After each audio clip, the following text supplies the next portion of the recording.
This evening we begin a new series of discussions, and our general subject is the orientation of Hermetic philosophy. In all of these courses, we are attempting in every way possible to present the material without depriving the student of the right to arrive at certain conclusions of his own. In other words, where certain reasonable doubts exist, where conflict or contradiction is present, we will say so, in order that we shall at least have solid ground as far as we can go. And in the case of the Hermetic philosophy, we cannot go as far as we wish that we could. In the first place, the entire origin of this field of thought is utterly obscure. All that we have is a group of definitely conflicting reports. But out of the conflict itself, and out of the very circumstances which surround the times and conditions associated with the beginning of the school, we gain some very useful and practical insight. So we will try to sketch the field first historically.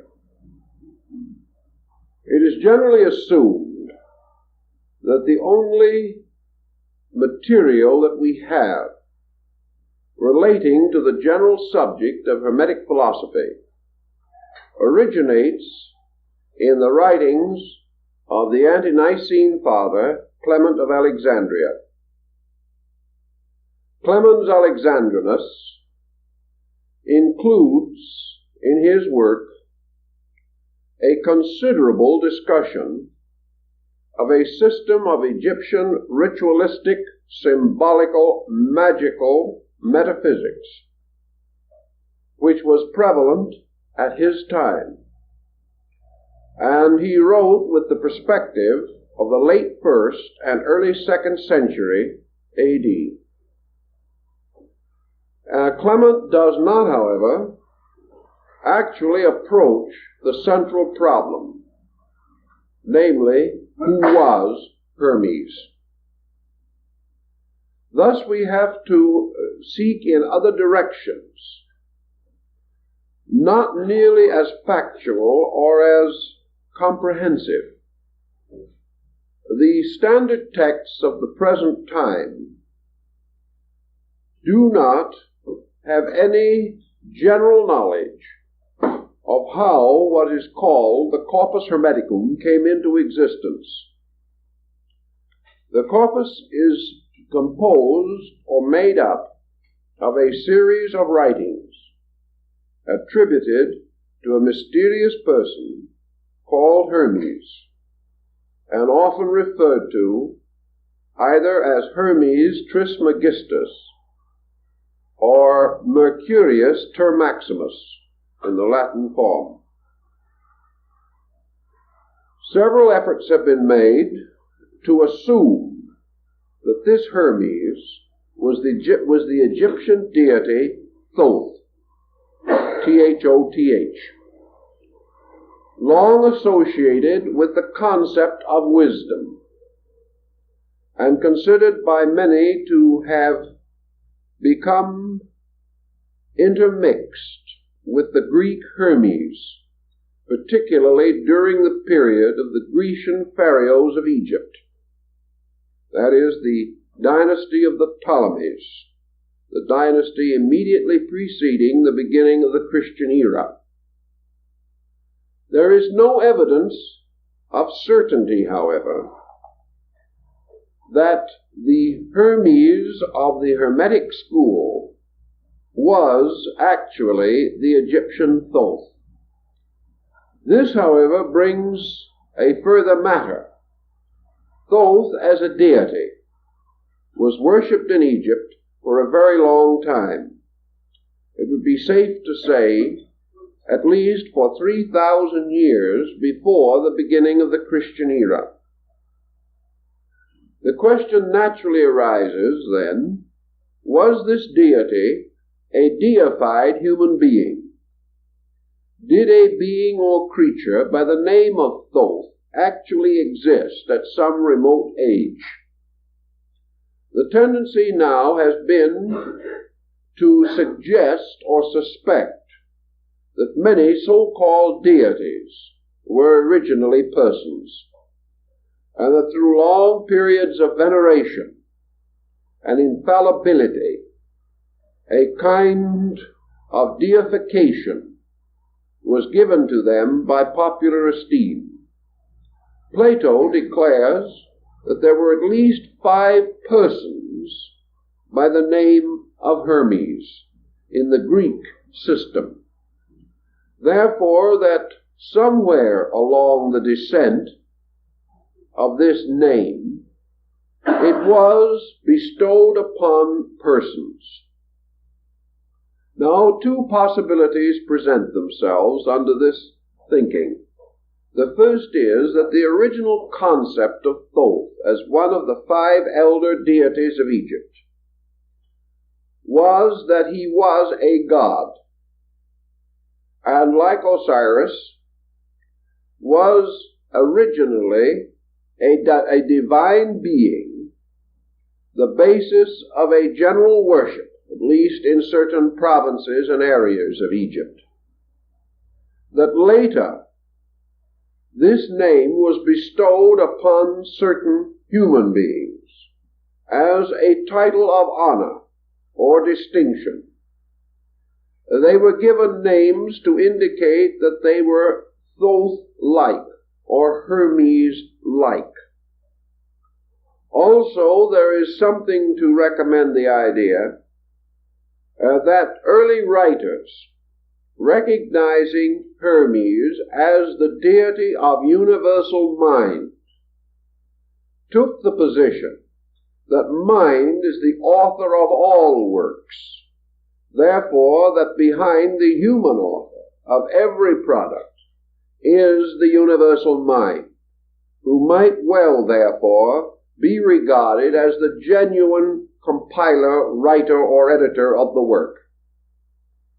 Thus, a work could be dedicated to the universal mind as its true author. Thus, persons in many ages could attribute their own productions, particularly those of vision and inspiration, to a deity long honored and regarded. It might then well occur that, as in other religions and in other systems, Thoth-inspired teachers were said to have arisen, becoming the embodiments or incarnations of the principle of wisdom, therefore entitled to bear this name. Certainly there were several persons by the name of Orpheus, as Taylor points out for us in his analysis of the mystical hymns of Orpheus. There was certainly more than one person in the course of time known as Zoroaster or Zarathustra. And it is quite possible that the last of the Zoroasters, who is said to have been personally known by Pythagoras, was by no means the first of these fire prophets, but was a distinguished philosopher or mystic or illuminata who had received this name as an honorary title. Thus it is quite conceivable that the name of Thoth or Hermes, because of the peculiar sphere of influence over which this deity was said to rule, could well have been associated with human beings, whereas many other deities might not so readily adapt themselves to this process of humanization, or this process of perpetual or periodic re-embodiment. We then have another thought, which is rather daring, has not perhaps received too much consideration, but might be worth a second glance. Namely, that Hermes, or both Hermes, the final person with whom we are concerned, was actually a ritualistic personification.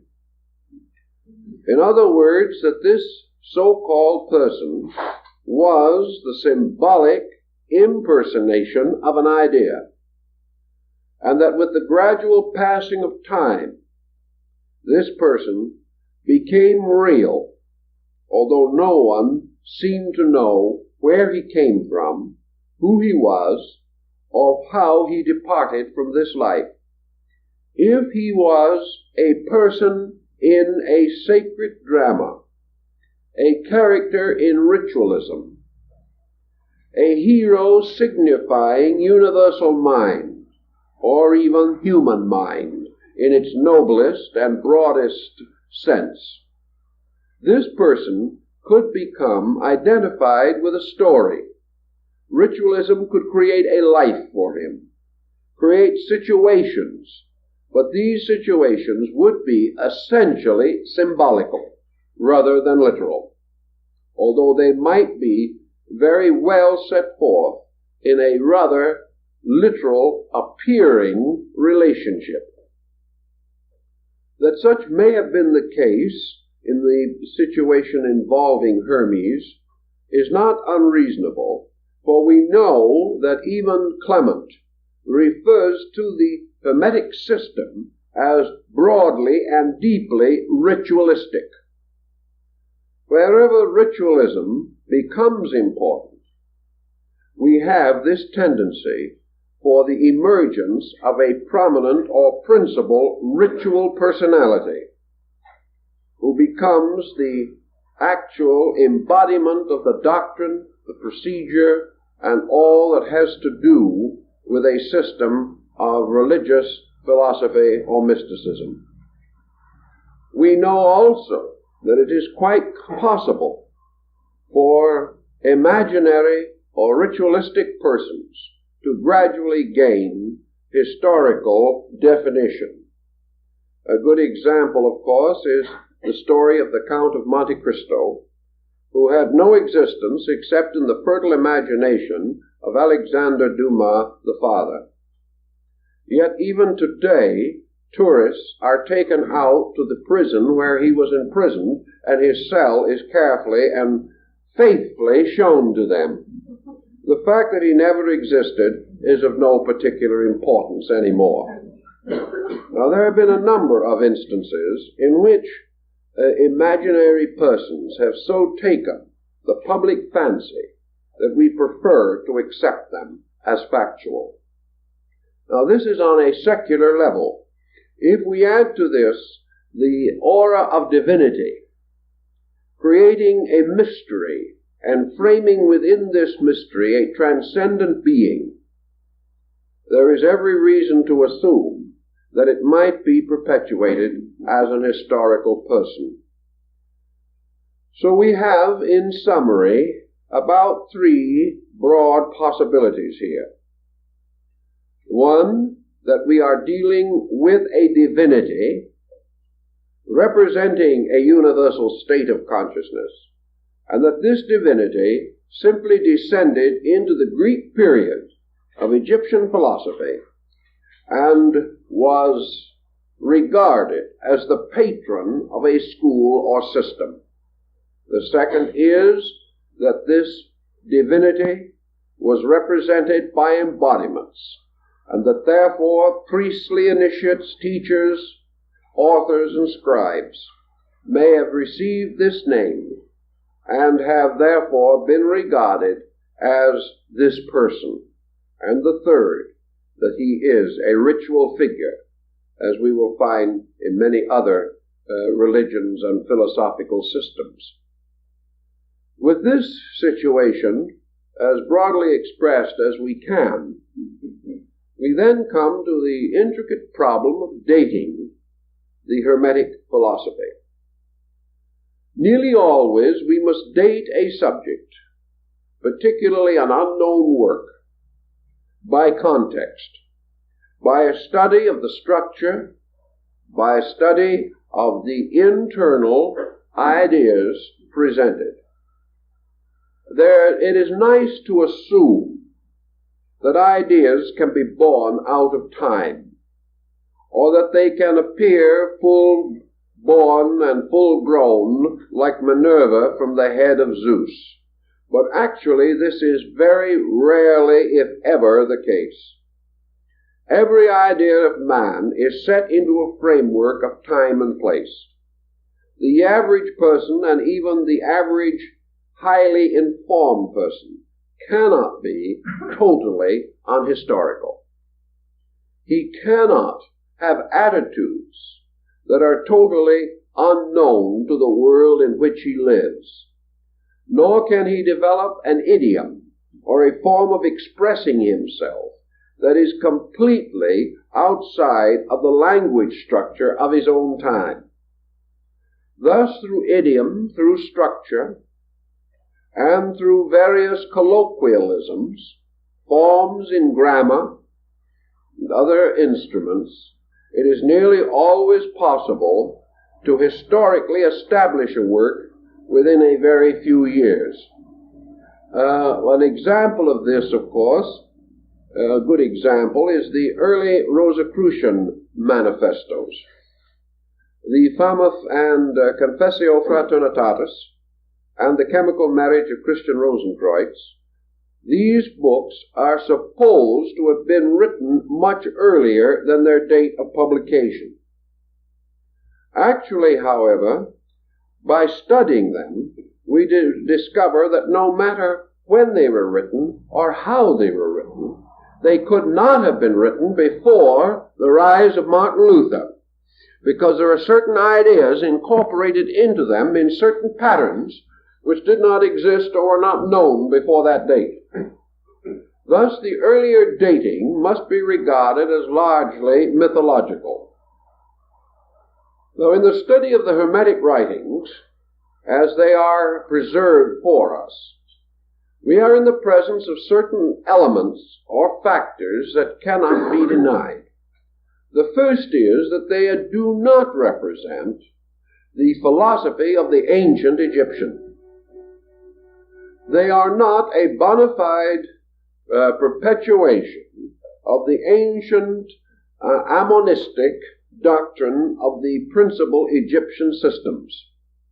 They are not grounded or set in the Osirian cycle or the great restoration of Egyptian religion, nor can we clearly find them oriented into the temporary reforms of Akhenaten. That these teachings are not classical Egyptian, we must finally accept, because our gradually increasing knowledge of Egyptian literature and a number of recent discoveries on the dramatic and ritualistic and mystical writings of the Egyptians, apart from their funereal texts, all these prove conclusively that the Thoth of ancient Egypt is not actually the Thoth Hermes of the Hermetic philosophy. We must come down to a more recent time in order to find the inspiration behind Hermeticism as we know it. There is every reason to assume from the text and the study that the works could not have been written earlier than the time of the rise of the golden age of Greek philosophy. Therefore, that the writings could not, in their surviving structure, be earlier than the 3rd or 4th century BC. Also, there are other elements involved. Elements coming from the eastern side, indicating strong Oriental influence.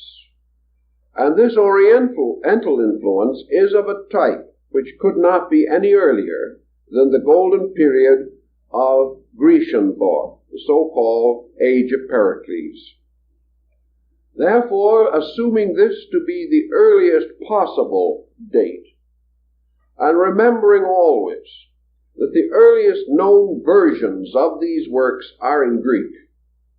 We must also determine, if possible, the latest conceivable date. And knowing the quotations from the Hermetic writings made by the Fathers in the 1st and 2nd century, we can say with reasonable certainty that this work, the Corpus Hermeticum, must have been compiled or brought together in a period of approximately 300 years, not earlier than the middle of the 4th century BC, or later than the beginning of the Christian era. This general pattern will be subject to perhaps a re-estimation of 40 or 50 years, but I think not more than that. Actually, the Corpus Hermeticum consists of 42 books. At least it is so traditionally stated. Against this is the rather bizarre background in which it is affirmed that the writings of Hermes originally included 10,000 volumes. This, I think, again, must cause us to pause and assume that probably a symbolic meaning is intended. Here we have something to suggest Hermes as universal mind, the writer of all books. Even on this point, however, we must have a cautious attitude, because we know, in listing the books of Plotinus, who came in a little later in North Africa, that the term book was not used then just as we use it today.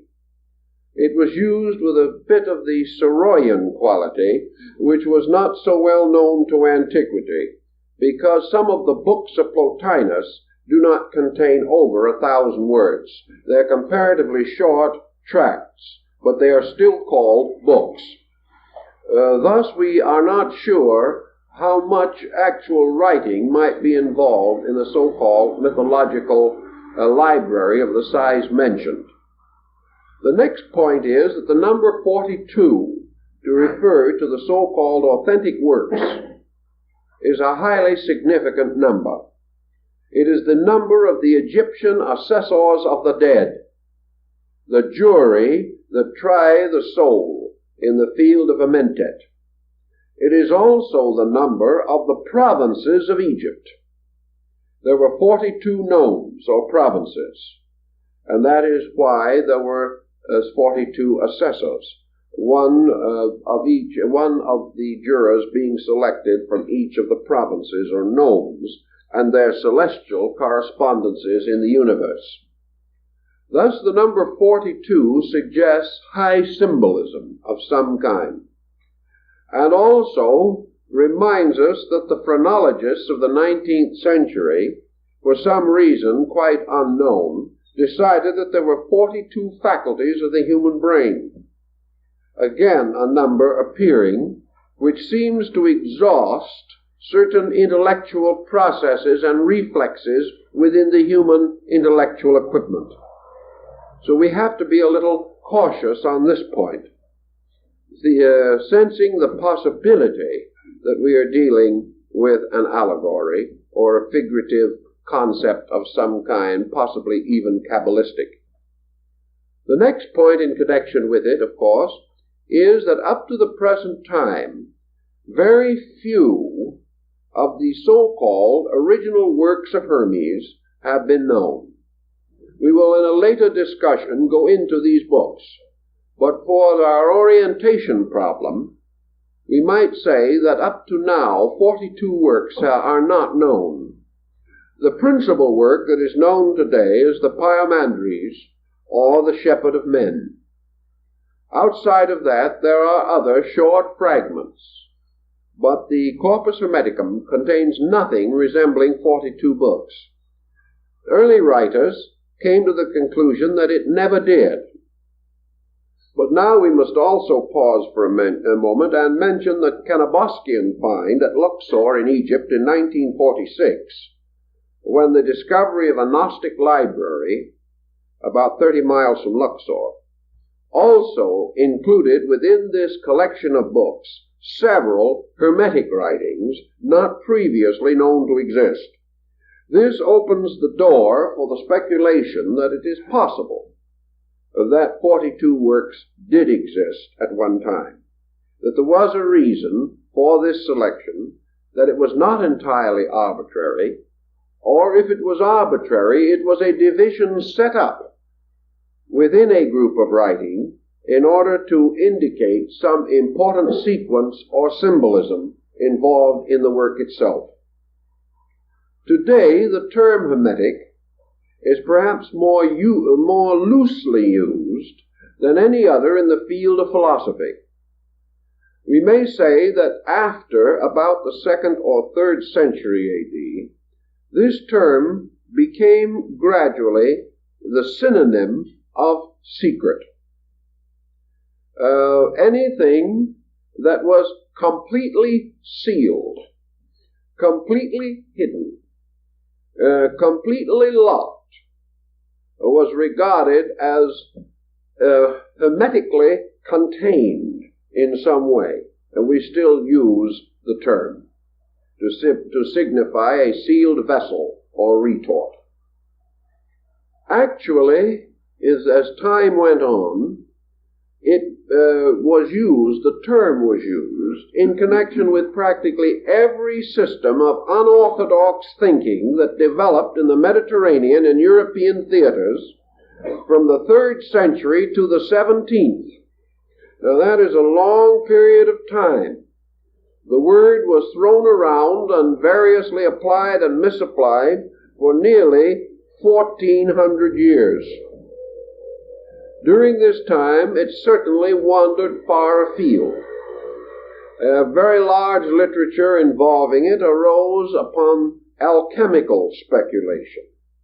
It even became involved in medicine and in astronomy and in mathematical formulas of one kind or another.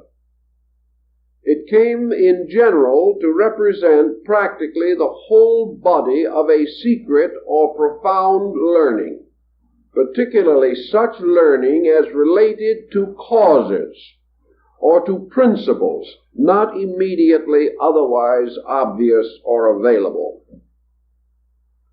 From this we must come to the conclusion that today it is exceedingly difficult to differentiate between the layers and overlayers of speculation which have developed around this theme.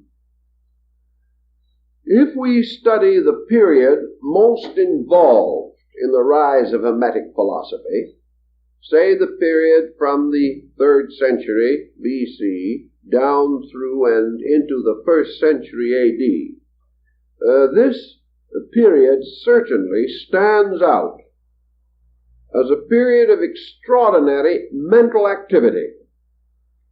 It also stands out as the beginning of the rise of sectarianism as it had never previously been known.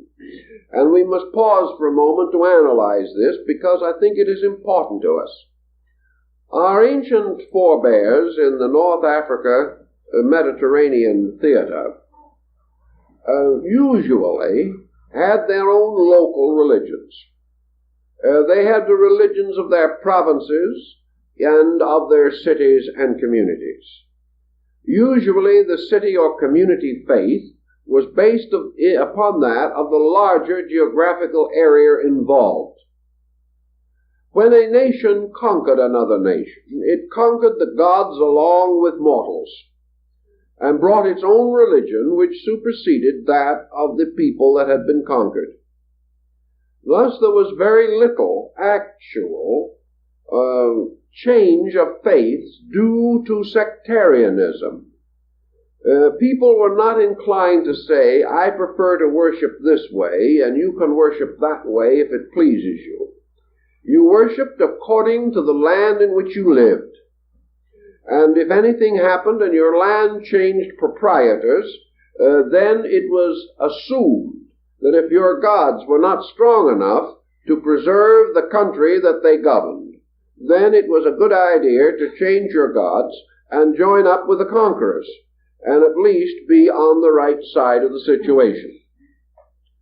And as changes in the religions of peoples were very slow, and most reformations were of slight general importance, I think we can say that up to the beginning of this critical period, there was almost no concept of what the Shakespearean plays refer to as a misbeliever, an individual with a wrong religion.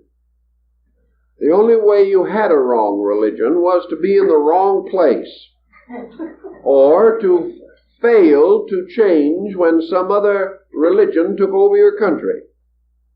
There were not minority faiths and majority faiths, such as we know today, nor were there the 500 jarring sects referred to by Omar. These things simply had no existence. There was practically no tendency of anyone to say to another man, your faith is wrong, or your gods are unreal, or anything of that nature. That attitude was foreign to antiquity. Wherever the deities were strong enough to protect you, you worshiped them. And generally, the so-called state religion concept prevailed. And if you were within the state, you held to its faith. If you traveled from another country, temporarily as a merchant or someone of that nature, and you came within the area of a deity different from your own, it was assumed that there would be a certain fraternization among the gods also. Your belief was held with respect, but it was very unlikely that you would be able to convert anyone to it in the new area. You were there as a guest. Your God was there as a guest of the local deities, and everybody expected everybody to take a nice attitude about the whole thing. All of a sudden, this changed, and changed in an extraordinary way. There gradually developed, in an incredibly short time, considering the motions of these days, a difference of attitude involving the total rejection of certain ideas as false and superstitious, the imposing of an entirely new group of ideas, and the division of peoples into schismatic groups, bitterly antagonistic to each other, and frequently ready to persecute and martyr the members of other faiths. This was a new and different situation. It arose with the changing of certain patterns, and we still are not too sure of what caused these patterns to change. But individuals living quietly within the atmosphere of their local gods did not change without cause. And this cause was not revelational. This cause was historical, social, and political. It had to be, because it had to strike into the lives of many persons of different minds and in different localities, in whose lives and thoughts such ideas had not previously existed to a degree that there is any historical record of them. Something happened, and we must begin to try to find out what did happen. One of the things that probably contributed very strongly to this situation was the rise of the Roman Empire. The Romans were the first great colonizing people of our knowledge. Also, they were the outstanding exponents of a way of life based upon commerce, exchange, and economic procedures. The Roman actually carried his religious philosophy more lightly than any other recorded ancient people. To him, religion was secondary to business. Of course, it's quite incredible that such should be the case, and we can hardly imagine it, although we're in exactly the same spot today. The Roman had his religious services, and he had his prayers, but he was perhaps the first man to pray for the inconvenience of his competitors. He very definitely invited the gods to work a hardship on anyone he didn't like. He also was perhaps among the first to pray for profit and for these material concerns which were comparatively secondary in the religious life of ancient peoples. He was also confronted with a situation that perhaps disillusioned him, or on another way of looking at it, opened him to the modern attitude on religion. In the process of colonizing and conquering and extending the boundaries of his domain until the Roman, in his glory, controlled most of the known world. In this procedure, it was necessary for him to absorb, govern, direct, and integrate into the great pattern of the Roman political structure more than 100 different peoples. These peoples, each with their own religions. This was the first time that these various religions had been subjected to the domination of a comparatively unreligious people. Here we have an interesting situation, because we can no longer assume that the gods of Rome simply won the battle. The Romans took much more faith in their phalanx and in their trained military power and in their machines of war than they did in divine intercession. The peoples conquered did not find it, therefore, possible to simply worship the gods of Rome.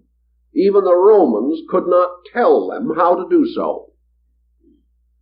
Other than state festivals and certain broad concepts, the Romans had no religious substitute for the type of spiritual value which existed among the peoples that were conquered. At no time, for example, did the Roman have a religious philosophy as deep as that of the British Druids, although he conquered Britain. He never had a religion or philosophy as great, noble, or profound as the philosophies and religions of Greece, yet he became temporal master of Greece. Step by step, therefore, the world was bound together without benefit of the gods. Now the Roman was enough of a businessman to realize something that even we do not fully recognize as we try to gather around some such place of compromise and arbitration as the United Nations Council chamber. The Roman realized that he could not profitably destroy the religions of all the peoples he conquered. He realized that to do so would be to destroy the social structure of the world. He therefore controlled the religion, but did not attempt to destroy it. And in the height of the empire, Rome, in its great edicts, declared universal religious tolerance. And at the time of the great Roman Forum, which was really the common ground of the empire, temples to many deities of many races and of many nations stood side by side with complete immunity from persecution. The Roman did not care what you worshipped, as long as you paid your taxes and kept out of treasonable activity. He did not care what your religion was, as long as you did not attempt to discredit the economic, political, military, or social power of the Roman state. Therefore, nearly all religious persecution in Rome was the result of groups or individuals attacking the Roman way of life. As long as they did not do this and simply maintained their interest in their own affairs, the Romans were not inclined to persecute in any way. And the proof of that is that nearly all of the great religious and philosophical teachers of the period at one time or other drifted into Rome, had schools there, and taught publicly without any interference of any kind. They taught many doctrines strange to Rome, but they paid their taxes and kept out of politics, and all went well.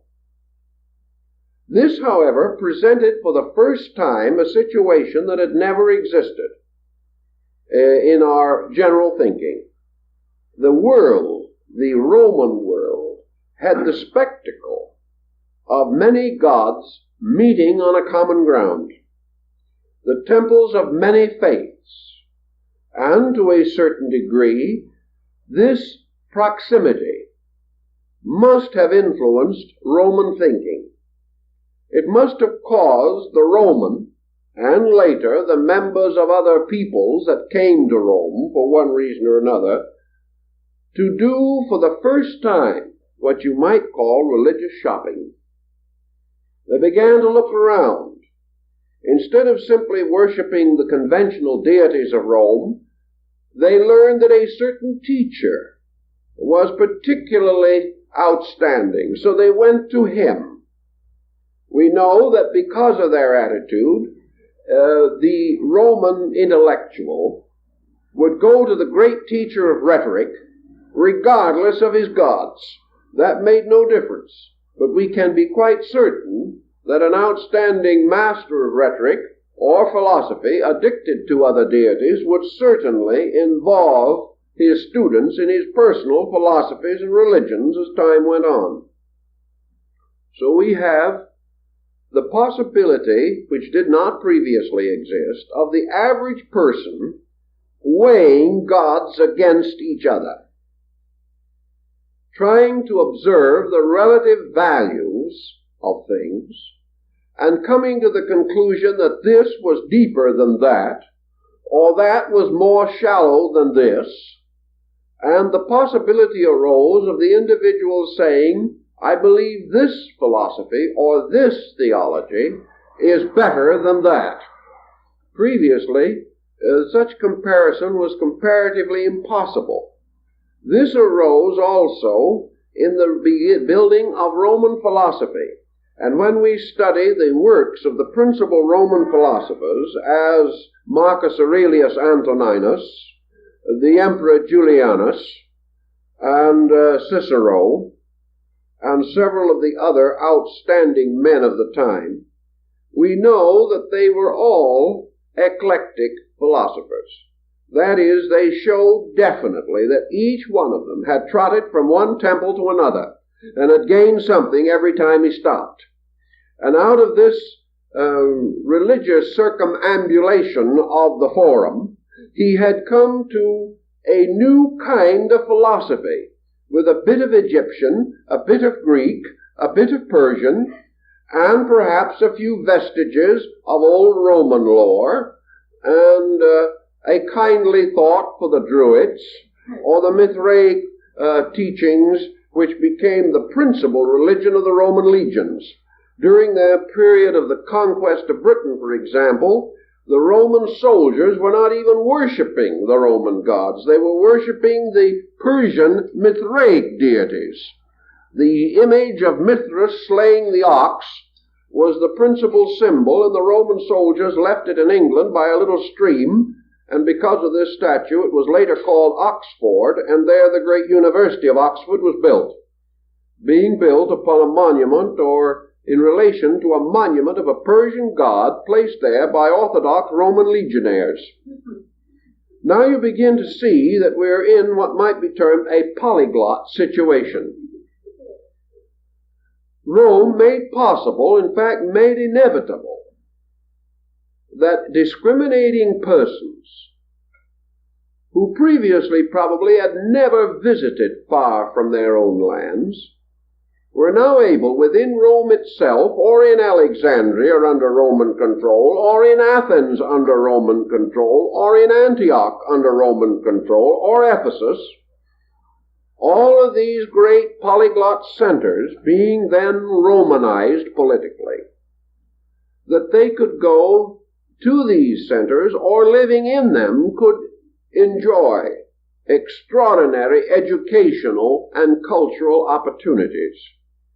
That in any one of these cities a dozen great teachers might be flourishing together, not as in Greece, divided by their arts and sciences primarily, but now divided in the total religion, philosophy, and idealism which dominated their systems.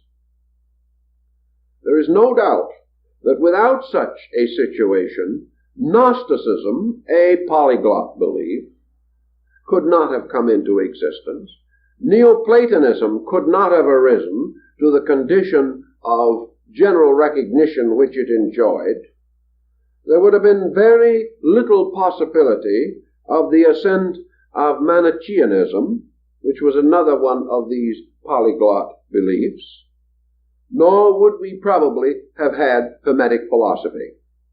They all seem to be more or less involved in this pattern. We also find rising in areas under general broad Roman influence, such as Judea, the rise of the Essenian cult, later the Kabbalists, and in North Africa the Jewish sect of the Therapeutae. We find men like Philo-Judaeus arising in this pattern for the first time, writing a work on religion in terms of comparative religion, in which, instead of deriving his total message from his own faith, he immediately began to use other faiths as means of explaining his own. This situation may be said to have broadly existed just at the critical period that most interests us. Nor can we overlook the fact that Christianity rose at precisely this same time, and that Christianity, as a structural faith, bore witness within itself again of a highly complicated intellectual, moral, aesthetic background, a background in which from the very beginning Christianity stood out against, for instance, the background of Orthodox Judaism. Here we have a faith emerging by a strenuous reform. Here we find this faith spreading almost like wildfire, extending through a highly conditioned society. Had Egypt, with its old gods, had its old impregnable position, had the ancient deities of Greece been firmly and completely dominant, and had the Latinized Greek gods of Rome had the strength and domination and complete authority that they had in the times of Numa, or even in the period of the first Caesars, we could not have imagined any polyglot or heterodox faith spreading through these areas without an immediate reaction that would have almost exterminated it. Instead of that, we find it reaching people who are already inquiring, who are already a little uncertain, who are already disillusioned in something. The great note of Judaism of the time was disillusionment. The ancient gods of Israel had not preserved their people from the tyranny of Rome or the tyranny of Herod. The old vows had been broken. The punishment of deity was upon a delinquent people. All these explanations, man's moral effort to avoid or evade the inevitable fact that as a sovereignty he had been defeated and enslaved. All this turmoil, all this increasing doubt, the power of Rome took away from nearly all these other peoples the absolute faith which they previously had in their own deities, and gave them no immediate transference of that faith to any other group of deities. And gradually out of this confusion appears to have arisen a kind of intellectual individuality, perhaps best represented by your eclectic philosophy. These people simply, as we said, went shopping intellectually, and they bought a little from this store and a little from that mart or shop, and they built together a philosophy based upon experience, justified by personal favor, and perhaps containing a beautiful assortment of partly digested inconsistencies, as in the very beautiful but not maturely organized meditations of Marcus Aurelius. This perhaps is the answer, by a rather long roundabout road, but one that almost has to be covered, to the rise of the Corpus Hermeticum. It represents a natural instinct on the part of man, an instinct that we are feeling today, the instinct for the need for a substantial religious philosophy of life, an instinct that is pressed on by disillusionments, an instinct which is somewhat embittered, an instinct which has no longer the open-minded faith of the small child, but rather the disillusioned attitude of maturity. No longer this willingness, this readiness to believe all good things, but a certain suspicion, a fear that all pretenses conceal ulterior motives, or perhaps the continual fear of being hurt again, a further disillusionment involved in spiritual conviction. We know from the writings of Boethius and others that this disillusionment was strong in these early formative years of our modern religious life. If this can be regarded as valid, and we assume, as we must, that all old faiths did not die in their tracks. In other words, in these critical periods, a curtain didn't fall over the religions of the world, and all the old ways simply ceased by magic. It was reported that great Pan died, but we have no proof that this actually happened. We only know that he was no longer to be seen playing on his pipes by the side of the river. Actually, Egyptian philosophy did not die. Greek philosophy did not die. The Druids did not die. They were perpetuated in England in the bards. They were perpetuated in all the later mythology and lore, such as the Arthurian cycle and the legend of Taliesin. All the old ways lived on, but they lived on with certain modifications and changes. And in many instances, they flowed together to form new combinations which lived, and the original patterns were no longer entirely distinguishable. We know, for example, that before the end of the 6th century, Egyptian philosophy in Egypt was virtually dead. By that time, Moslemism was beginning to come in, and in a short time the land of the pharaohs would no longer be Egypt.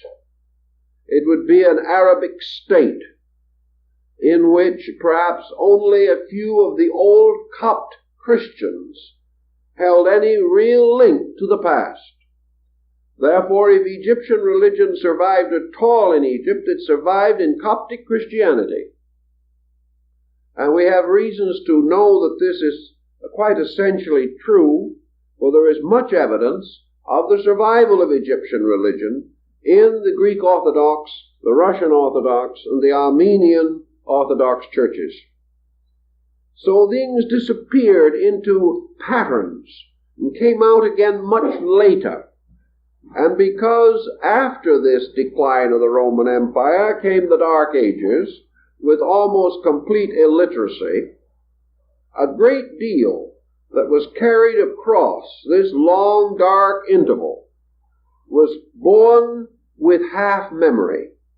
People did not even know anymore where it came from. They had forgotten, and did forget, in the course of 400 or 500 years, the entire cycle of descent. Little by little, the symbolism was moved into new patterns and imposed upon new doctrines until the original situation was comparatively forgotten. Today, if you go through a great cathedral or study the various parts and elements of Christian ritualism, you will find hundreds of relics, fragments, survivals of much older pre-Christian beliefs. But the average Christian believer does not even know this. Therefore, it is quite likely that he did not know it 1,000 years ago, even as well as he does not know it today. I finally made a sentence out of that, didn't I? Anyway, out of the polyglot of Greek, Egyptian, some Syrian, possibly some Hindu, and other Asiatic faiths, we seem to find 2 or 3 important groups emerge. One of these groups was most certainly the Hermetic. It is also interesting to observe that the early church fathers, the ante-Nicene fathers, ante now meaning before, not against, before the Council of Nicaea, the ante-Nicene fathers accepted out of the past 2 so-called pagan teachers with almost universal respect. A little later they added a third. The first 2 that they accepted were Plato and Hermes. And the third, who became popular a little later, but retained his popularity beyond either of the others, was Aristotle. And by the rise of medieval Christianity, Aristotle was held in just about as high a regard as any of the prophets or patriarchs. Christianity became Aristotelian, whereas in the early part of it, it was essentially Platonic. But that these church fathers in the 1st, 2nd, and 3rd centuries should not have resented either Plato or Hermes is itself an interesting point.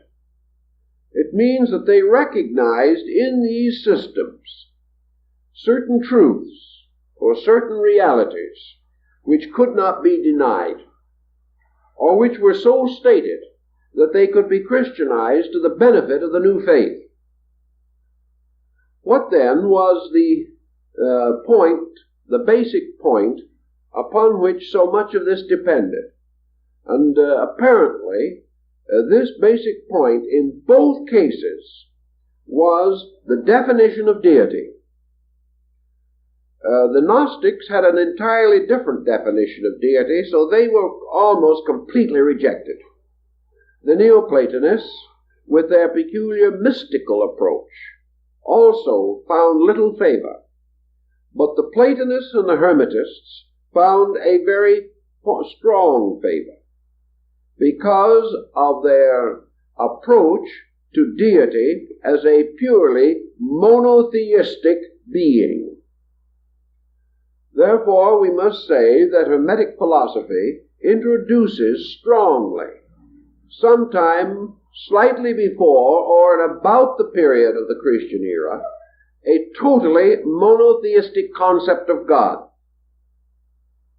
Now this is interesting because it has been called a pantheistic monotheism. not a polytheistic, but a pantheistic.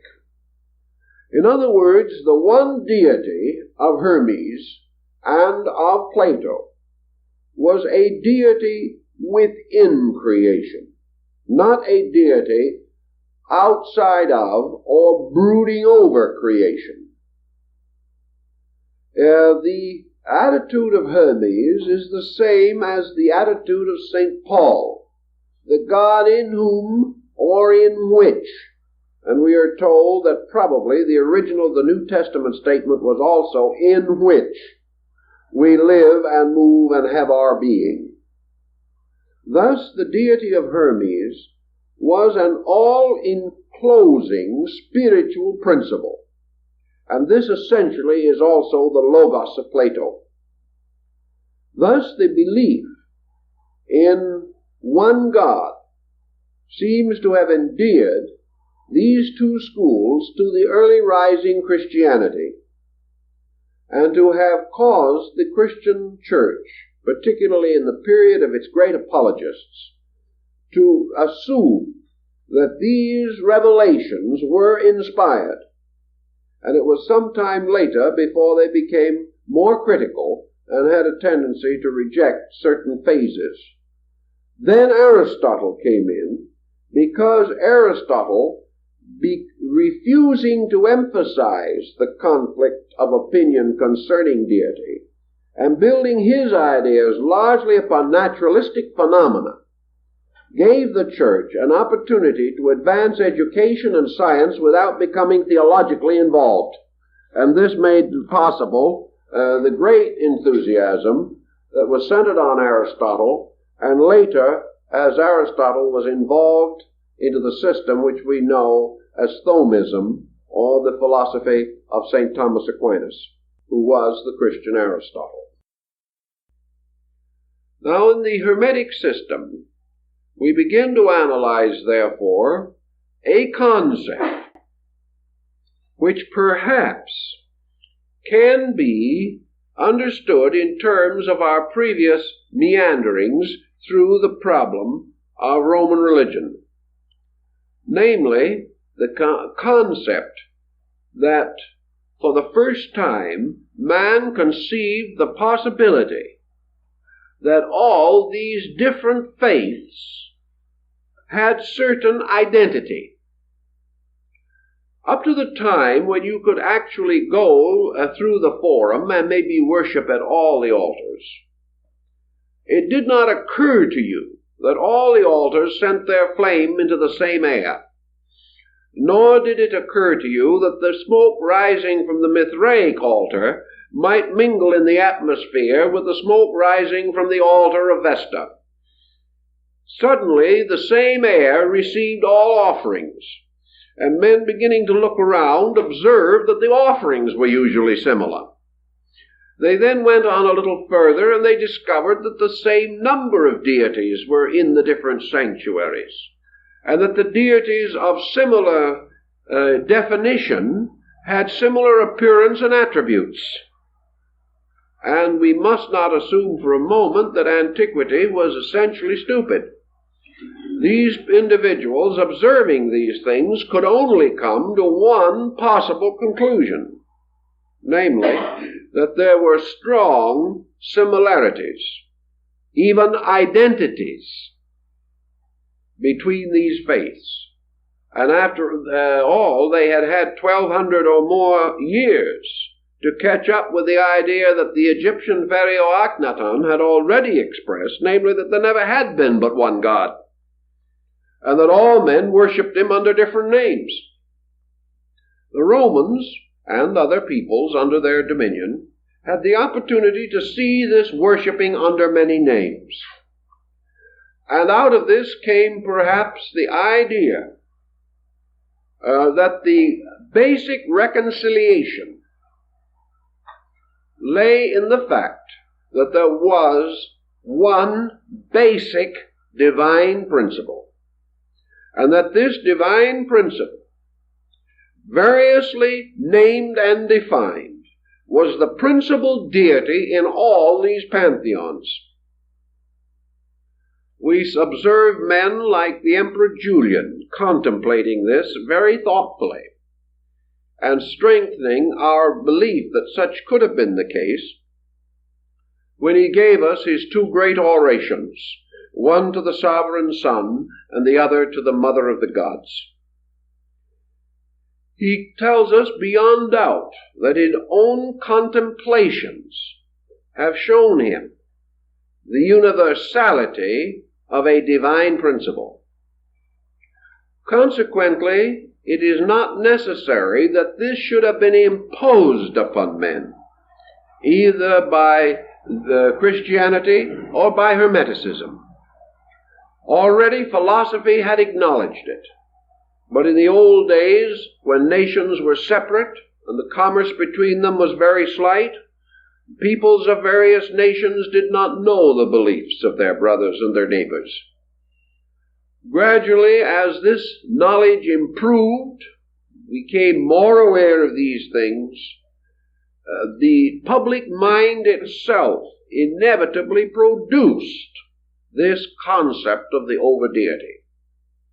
The deity that did not destroy the other gods, nor was this deity merely one becoming victorious and gaining special veneration.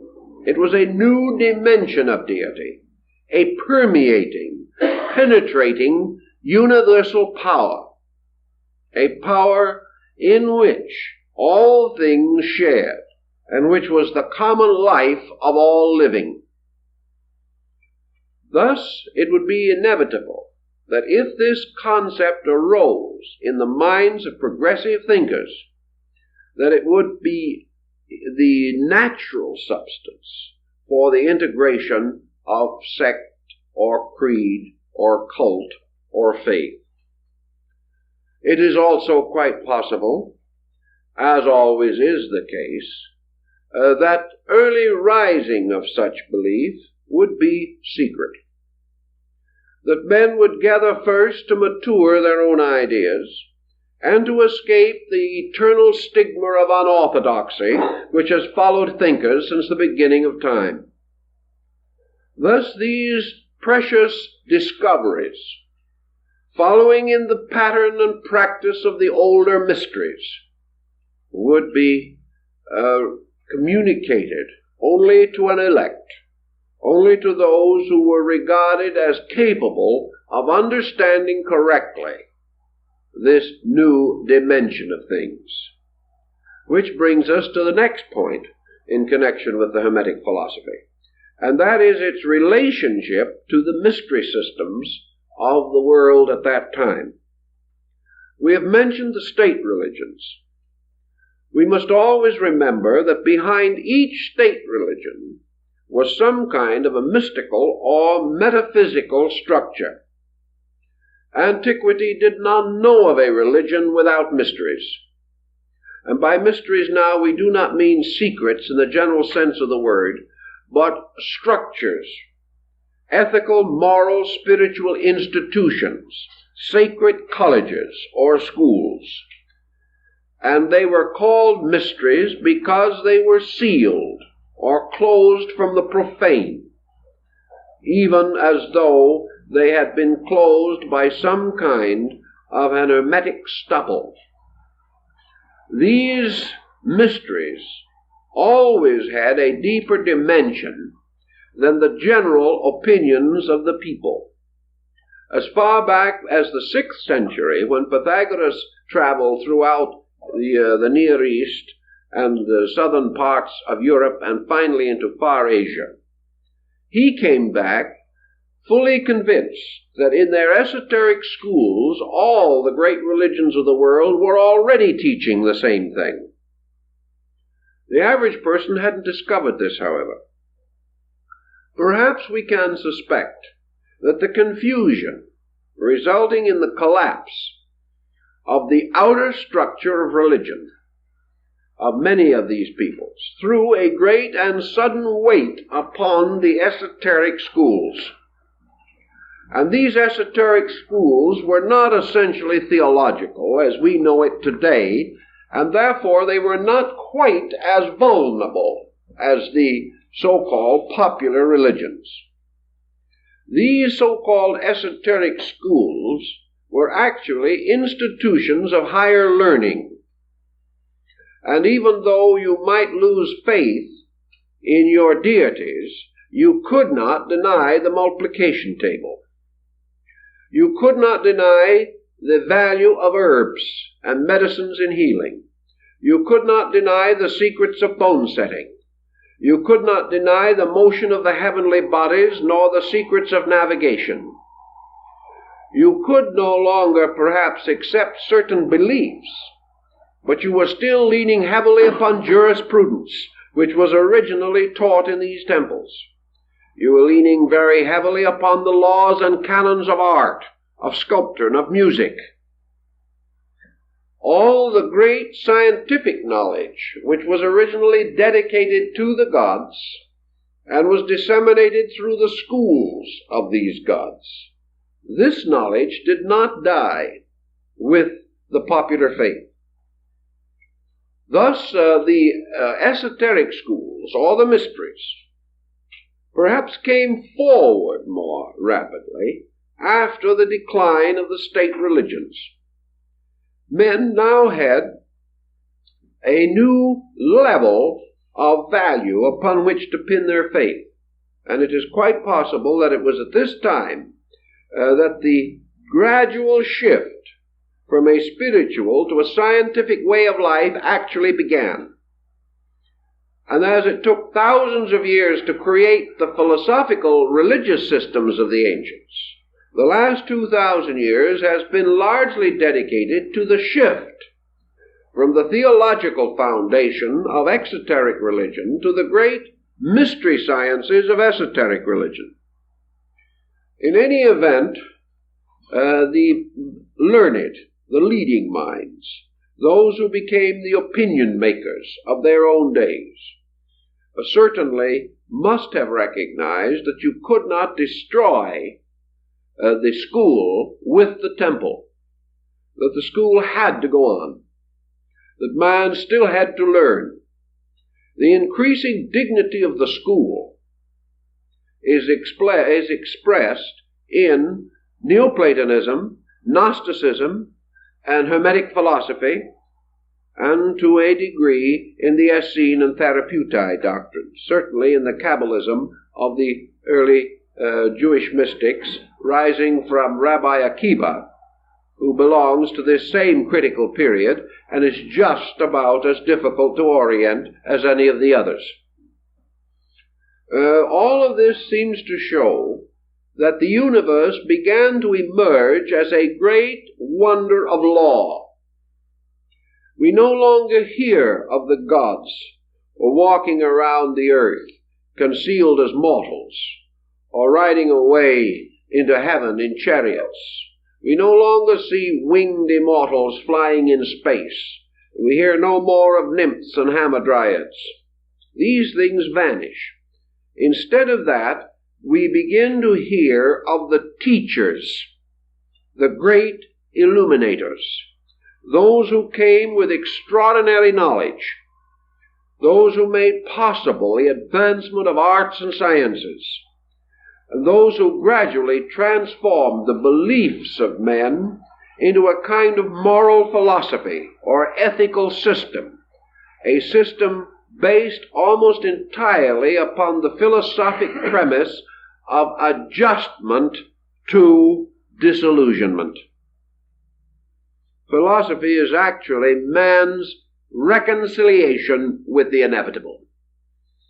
And in that we see it emerging. We see it coming more and more into the foreground. And we find men like Hermes, or beings like Hermes, no longer simply telling stories and fables about the gods, or writing hymns about deities, or perpetuating the powers of arbitrary deities. We find Hermes and these others beginning to talk about structure, about the universal law of living, And we know that out of the North African Hermetic tradition, almost certainly the astronomical theory of Ptolemy came into existence. The theory that controlled the thinking of men until the day of the Copernican rediscovery of the old heliocentric idea.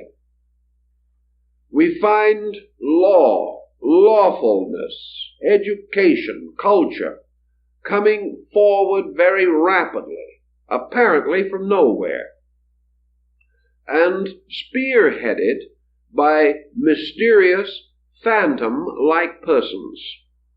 Let's pause for a moment and consider for the Neoplatonism, which was in the same general area. It is now generally believed that Neoplatonism was founded by a man called 𝘚𝘦𝘢𝘚𝘚. 𝘚𝘚𝘢𝘚𝘚 was a sort of North African Aesop. He was a strange man of no education as far as is known, and his name implies his trade. He was a carrier of bundles, burdens, and trunks. He was Ammonius of the sack, and he delivered goods for people and received a small amount of money for transporting and transferring freight and baggage. He was sometimes referred to as a porter, certainly as a carrier of burdens. This man is supposed to have suddenly burst out with one of the most transcendent systems of mysticism the world has ever known.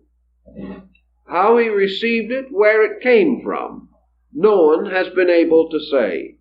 Yet this man, unlettered, unschooled, unlearned, drew around himself one of the most brilliant academy of thinkers that the world has ever known, including such minds as Plotinus, Iamblichus, and other leading thinkers of his day, finally to produce in Athens a little later the glorious, glittering figure of Proclus, who is called or surnamed the Platonic successor.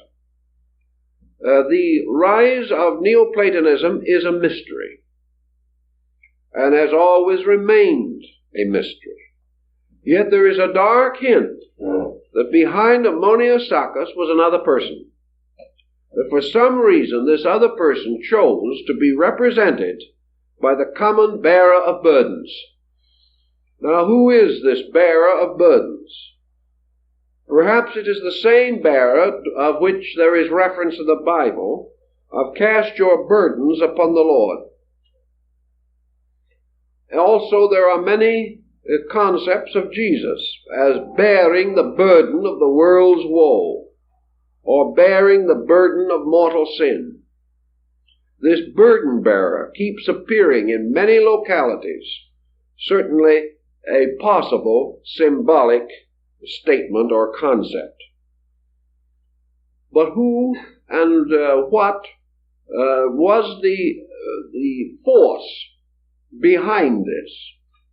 It is quite possible that these persons simply represented teachers or initiated masters sent out of the schools or out of the mystery system, or stepping in because of their superior knowledge into the vacuum left by the collapse of popular theology and moving the entire concept onto a new level. It could well be that under such a situation, this breaking through could have occurred in many places at almost the same time because the need was general. And the need in this case produced an almost perfectly structured breakthrough in a dozen places simultaneously. We may assume that these were inspirational, but we may also assume that the temples were the source of the inspiration, for they had been for a very long time. Furthermore, as soon as this breakthrough occurred, as soon as the world in general began to think scientifically, philosophically, cosmologically, and to begin to use the instrument of symbolism with a certain intuitive apperception, the moment this breakthrough took place, the mystery schools vanished. And from that time in the Western world we heard no more of them, until a very much later date, hundreds of years later, when we find the rising of Christian mysticism in Europe. But probably 1,000 years passed, and the great institutions of Eleusis and Samothrace, the ritualistic temples of Memphis and Luxor, Karnak, the great temples of Egypt, particularly Memphis of the White Walls, all these disappeared. We find, for example, that with the rise of Christian mysticism in Syria, the Essenes disappeared, and no one has the slightest knowledge of what happened to them. They vanished. The moment the breakthrough took place, the old schools that had been the custodians of the lore and had only accepted candidates under oath and obligation, the schools vanished. The one possible solution to this is that once the arcana, or the secret of the schools, the knowledge which they had so long religiously guarded, became public, their own existence ceased. Because you cannot maintain a secret that is out, nor can you initiate people to gain a special knowledge which they can gain without it. The level that these schools represented then moved into society to become an objective, recognized system. In the hundreds of years that followed, we have the building upon these foundations, because this revelation of laws was a pretty tremendous thing, and it brought out foundations that could not be immediately exhausted, nor fully built upon. It has taken centuries to build upon these foundations, even as far as we have today.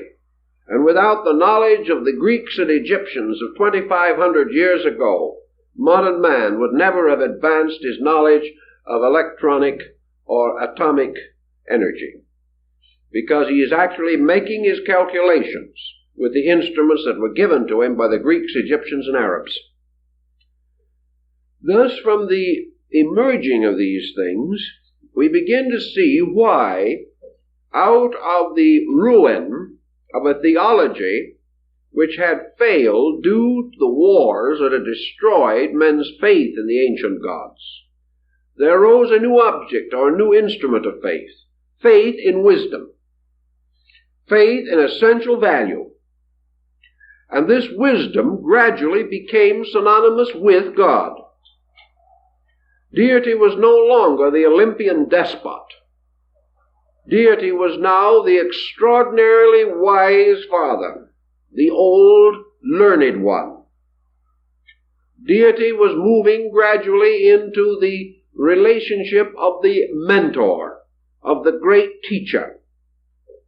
And in the speculations upon this subject, it was not difficult to imagine that this universal mind, this power that was behind the whole great institution of learning, should suddenly blaze forth as the most convincing concept of deity that there was.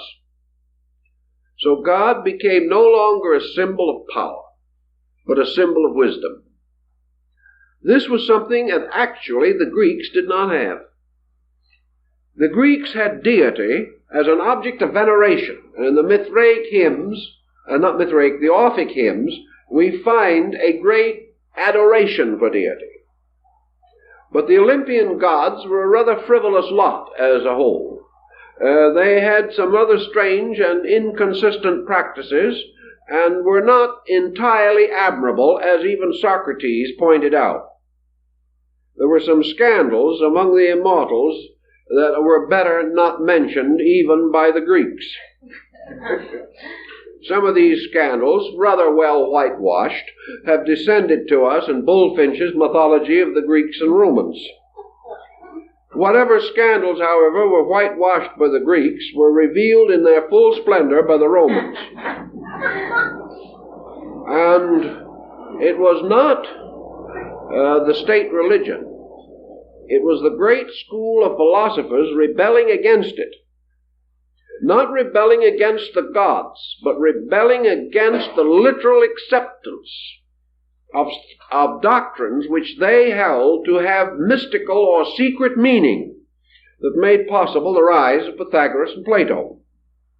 Because it was the duty of these men to refine and improve and deepen and broaden the concept of religion, that men should realize that these fables were actually stories of secrets and wonders that could only be fully understood by those who had been initiated into the sacred colleges and rites. And that then in these schools the keys were given by means of which these fables were unlocked in all their internal splendor, and man could begin to appreciate the greatness of the things which he had once regarded as frivolous. This remedying of an obvious defect resulting from man outgrowing his own infancy, the great philosophers strenuously attempted to achieve, and they did to a great degree. Gradually the world caught up with them, and these philosophical systems that were once for the few became increasingly significant to the many. Now, this tremendous rise of intellectual rebellion against limitation brought also with it a certain inevitable reaction. We find, for instance, a very interesting thing, that as soon as the public mind began to be highly philosophy conscious, the philosophers gradually became mystics. The leaders departed from this pattern also, and began to emphasize a purely theistic, intuitive approach to deity. It seemed as though they instinctively realized that intellectualism would run the whole thing into the ground, finally. That men substituting mind for God were going to fall onto the horns of another dilemma. They were going to gradually grow great with pride. They were going to worship their own thoughts, and they were going to adore the products of their own mind, and they were going to lose the basic intuitive power which comes only from humility. Thus, even at the beginning, you see the struggle taking form that was finally to emerge. The philosophizing and the revelation of certain great secrets from the temples could no longer be stopped. The breaking down of the mystery institutions, the final dispersing of the priesthoods, the conquering of the areas, the pillaging of the great sanctuaries, scattering their teachers, meant only the inevitable need for the preservation of ideas. And the only way to preserve them was to throw them into the very public mind from which they had once been protected. Because only then could the common man be the keeper of the mystery. Otherwise it would have died with that generation.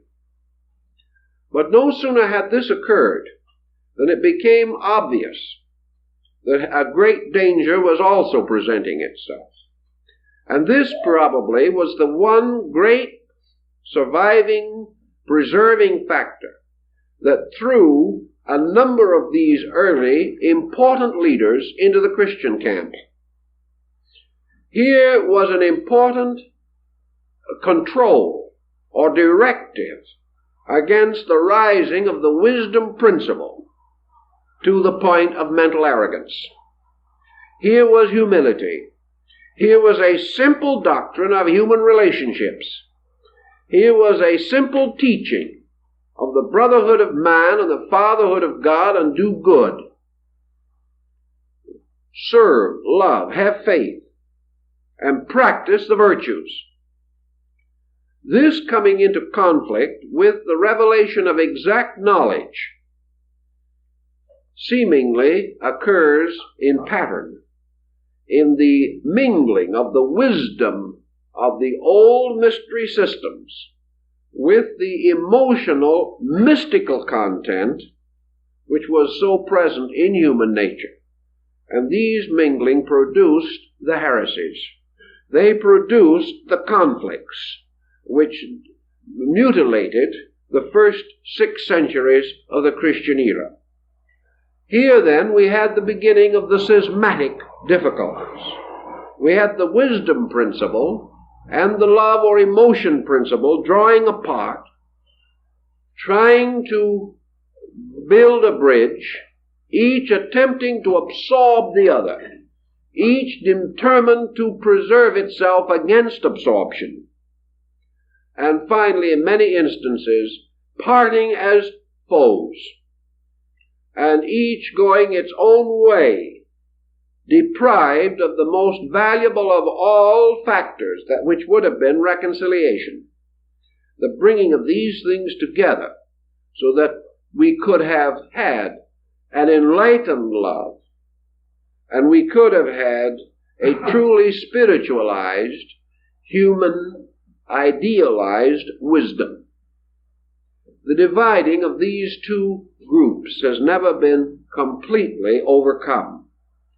But the mind, being by nature a dominant and inquisitive instrument, has continued to dominate and has continued to lead man into intellectual segregation ever since that time, until today mind dominates practically every attitude and action of the human being.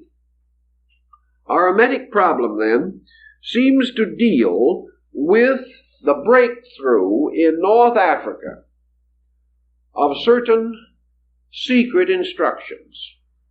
We know that the priests of Amun-Ra, those who wrote the rituals of the dead, those who gave the ancient Egyptian Ammonism, and later the Osirian religious cult, those who swung their censers before the altars of the great old gods, these priests, with their chants, their rituals, their rites, and their ceremonies, were not the builders of the pyramid. The builders of the pyramid were mathematicians, masters of geometry, deeply versed in astronomy, possessors of exact sciences.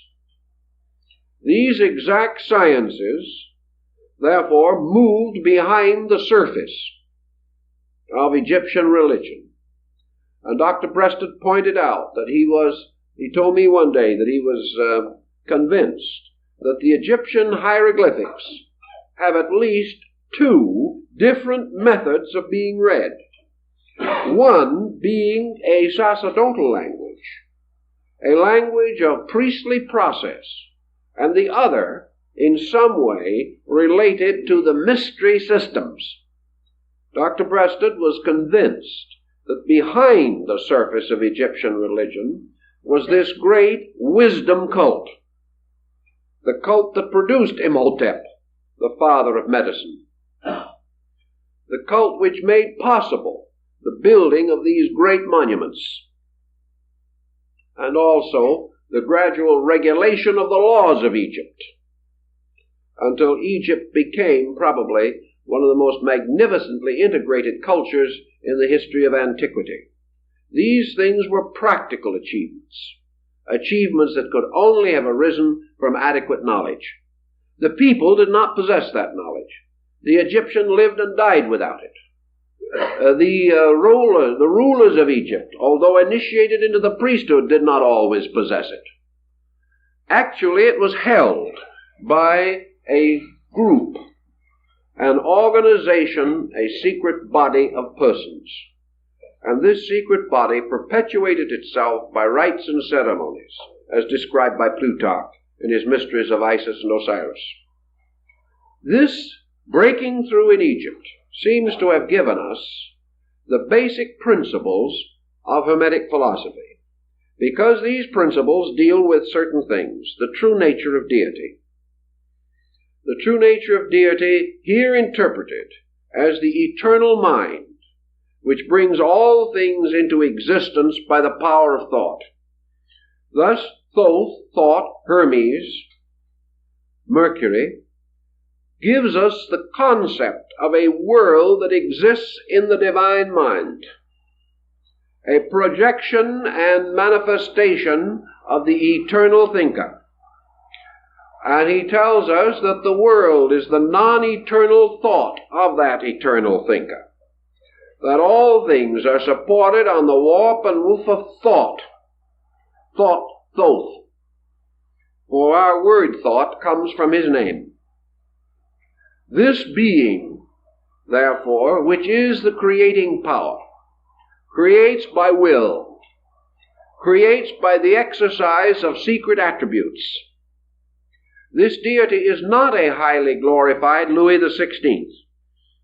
This deity is not the Zeus of ancient Greece, nor the Jupiter of the Latins. This is a mystery god, a god without form, of which all things are the form, a god without dimensions or proportions, but containing all dimensions and proportions within its own nature, a god of 7 powers, which are 7 arts and sciences, and a god ruling by the inevitable motion of its own being, and this motion absolute law. When we begin to see this, we begin to see that we are escaping from most of the type of thinking that wrecked antiquity. We are moving forward into something, and we do not know how it was concealed as long as it was, but that it appeared spontaneously in many areas, and that it is intimated by men like Pythagoras and Plato, who were initiates, to have existed, intimated by Apuleius and Plutarch, to have existed, referred to arcanely by Cicero and Seneca, known to the Emperor Julian as the result of his own initiation at Ephesus, and appearing again in the apocalyptical writings of the New Testament. These factors breaking through seem to tell us beyond any reasonable doubt that this structure of the Corpus Hermeticum was the beginning of, or one of the beginnings, of the effort to build a complete scientific philosophical foundation under the collapsing religions of antiquity. That this information had been previously perfected, and that the outstanding examples of this perfection would be found in the great architectural and legal documents of antiquity, such as the Code of Hammurabi, probably the earliest and one of the most enlightened of all legal codes, that it is to be found concealed in various ways in the proportions and dimensions of ancient buildings, that it roots in mathematics, that it roots in subjects so ancient that we cannot even trace their beginnings, that there was also a consistent integrated concept of the solar system, of the universe, of space, of time, of energy, and all of these things, which certainly form no part of the decadent ceremonials of the old later Roman priesthood, whose principal concerns were to be sure that they had the right cap on and that they were wearing the red slippers without which they could not perform their sacred duties. And when asked why they wore the red slippers, the answer seemed to be because their forefathers had sacrificed animals and stood with their feet in the blood. These things became a kind of orthodoxy, but behind it always was this other, greater thing. And when Julius Caesar sacrificed to the gods as emperor deity, he certainly did not know these other things, or he would not have conducted his life in the way that he did. So this double body of learning came out, and we find it striking in Syria through the Syrian Gnosis, and in Alexandria through the Alexandrian Gnosis, through the Corpus Hermeticum, through the Neoplatonists, and through the rise of Christianity and the impact of Essenian and Therapeutine thinking in North Africa. All of this body of material arising almost at the same time, all with the same basic dimension of released thinking, and also, for the first time, polarized thinking. You'll remember that when medicine was still in the sanctuary and was serviced by priest physicians, that there were no legislations in Rome for the deportment of a doctor. The moment, however, medicine left the temple and physicians became secular, it was necessary within 10 years to create one of the most elaborate legal systems in the world to prevent medical malpractice. The moment the sacredness of the thing was removed, the moment there was the secular physician, there was the need for medical reform, almost within the day. The same thing happened in this intellectual field. The moment the knowledge of the power, potential, and possibility of the human mind was equipped with the instruments of knowledge, instruments which Cicero and Seneca also mention, immediately it was necessary to create legislation, real or theoretical, to prevent the abuse of knowledge. And from that time on today, we are still trying to find out how to prevent that abuse, and we have not by any means succeeded. Against this abuse, we have thrown a great moral framework, and today, even in our present emergency, we are using religion to combat the destructiveness of materialistic scientific thinking. And by an instinct, without any actual integration, without anyone being able as a person to require it or demand it, the age of atomics has resulted in the greatest age of religious revival the world has had in at least 1,000 years. So back in the first century, the rise of a great scientific concept of life threw immediately into perspective the need for this great religious reform. So the scientific phase of it, the philosophical phase of it, and Christianity as the religious phase of it all came into existence together. Each part of a need, each essential to an orientation. Now, what was the actual wisdom orientation of that time? Were the individuals involved in that revelation actually as wise as some think they were, or as foolish as some others think they were? Can we honestly say today, looking back upon the first century, that those people knew anything that we do not know? I think we can be almost forced to answer in the affirmative that they did. Because actually, in order to exhaust what they knew, we have to exhaust something which we have not yet exhausted. That is the instrument by means of which we are capable of creative knowing. It is one thing to copy the past, which we have done. It is one thing to take a Roman sewer pipe and make a better one today. It is one thing to take an Egyptian lute and make a more perfect instrument of it. It is one thing to take a Syrian trumpet and make a peculiar hook in it or twist it and form it into what we call a trombone. That is all within the possibility of things. Actually, our French horn has not changed much in the last 2,000 years. It is quite possible to take a piece of Coptic or Greek fabric and create new ways of weaving it. It is possible to use the Greek mathematical theory and find constant applications for it. But these do not represent the basic point. Sometime, somewhere, someone created geometry. This creation consisted not of bringing something out of nothing, but of a peculiar type of trained intuitive observationalism by means of which a human being suddenly recognized the universe as a geometric manifestation of universal energy. this individual had the power to see geometry in nature, or sense it, or begin to organize it.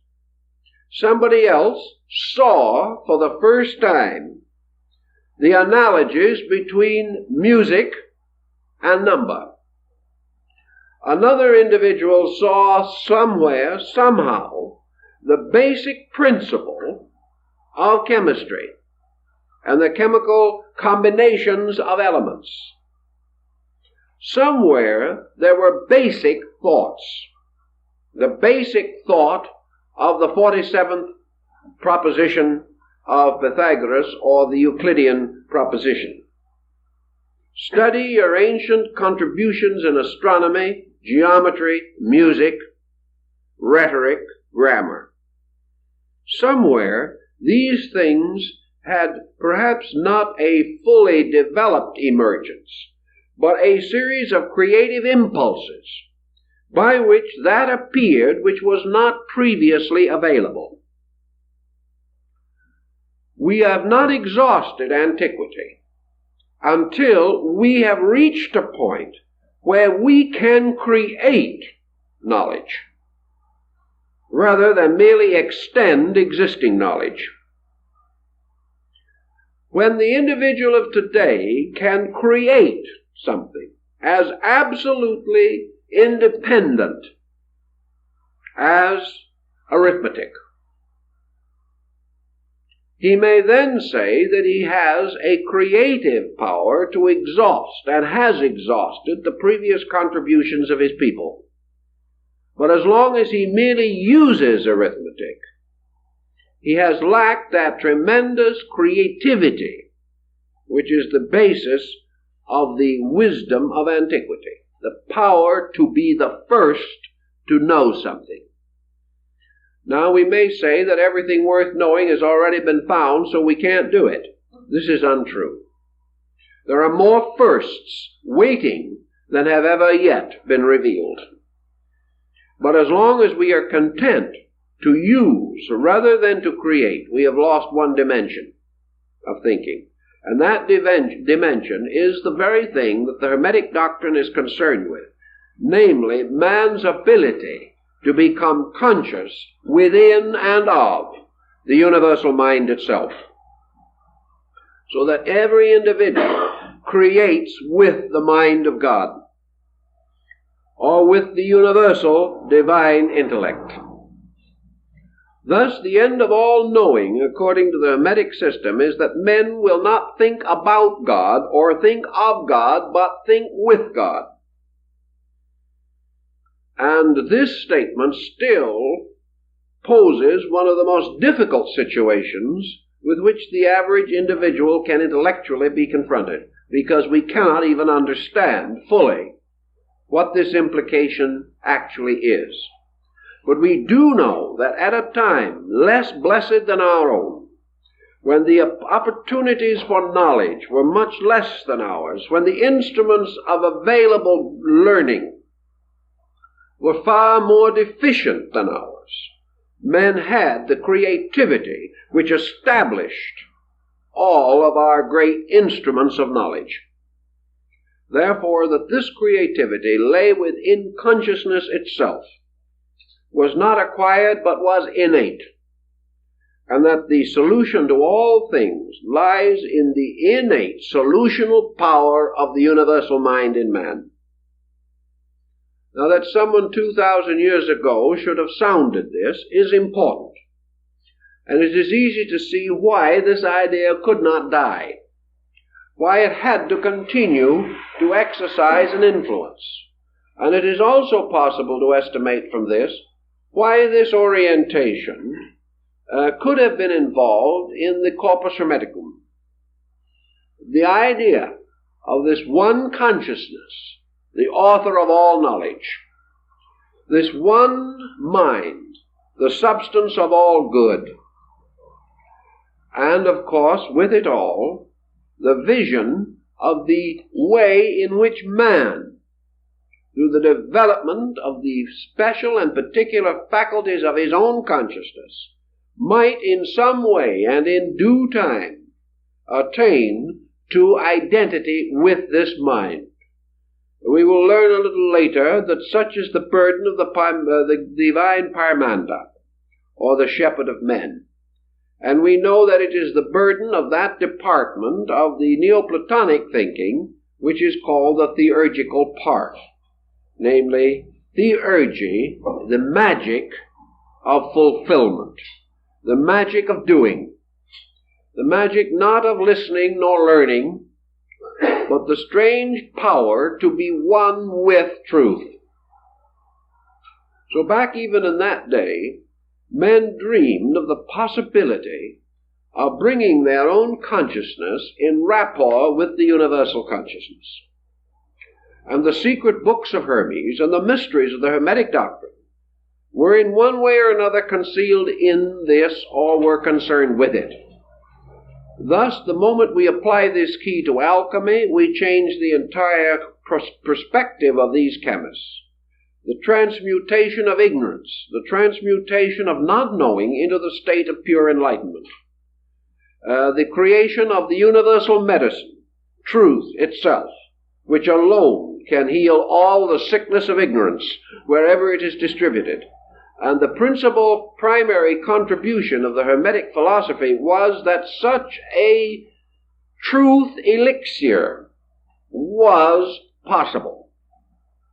That it was not the vain speculation of deluded persons, that it was not a hope beyond possibility, but that truth substantially was attainable. Perhaps not immediately, perhaps not totally, but that the motion toward truth was the motion toward solution of every problem, internal and external, as far as problem could beset man or any of his attributes. Thus, the Hermetic arts consisted of the arts of human regeneration. There is everything to indicate that they were influenced by Buddhism. Buddhism with its noble path of renunciation. It is quite possible that the Hermetic philosophy was influenced by the earliest systems of Eastern mysticism that resulted in yoga and Vedanta.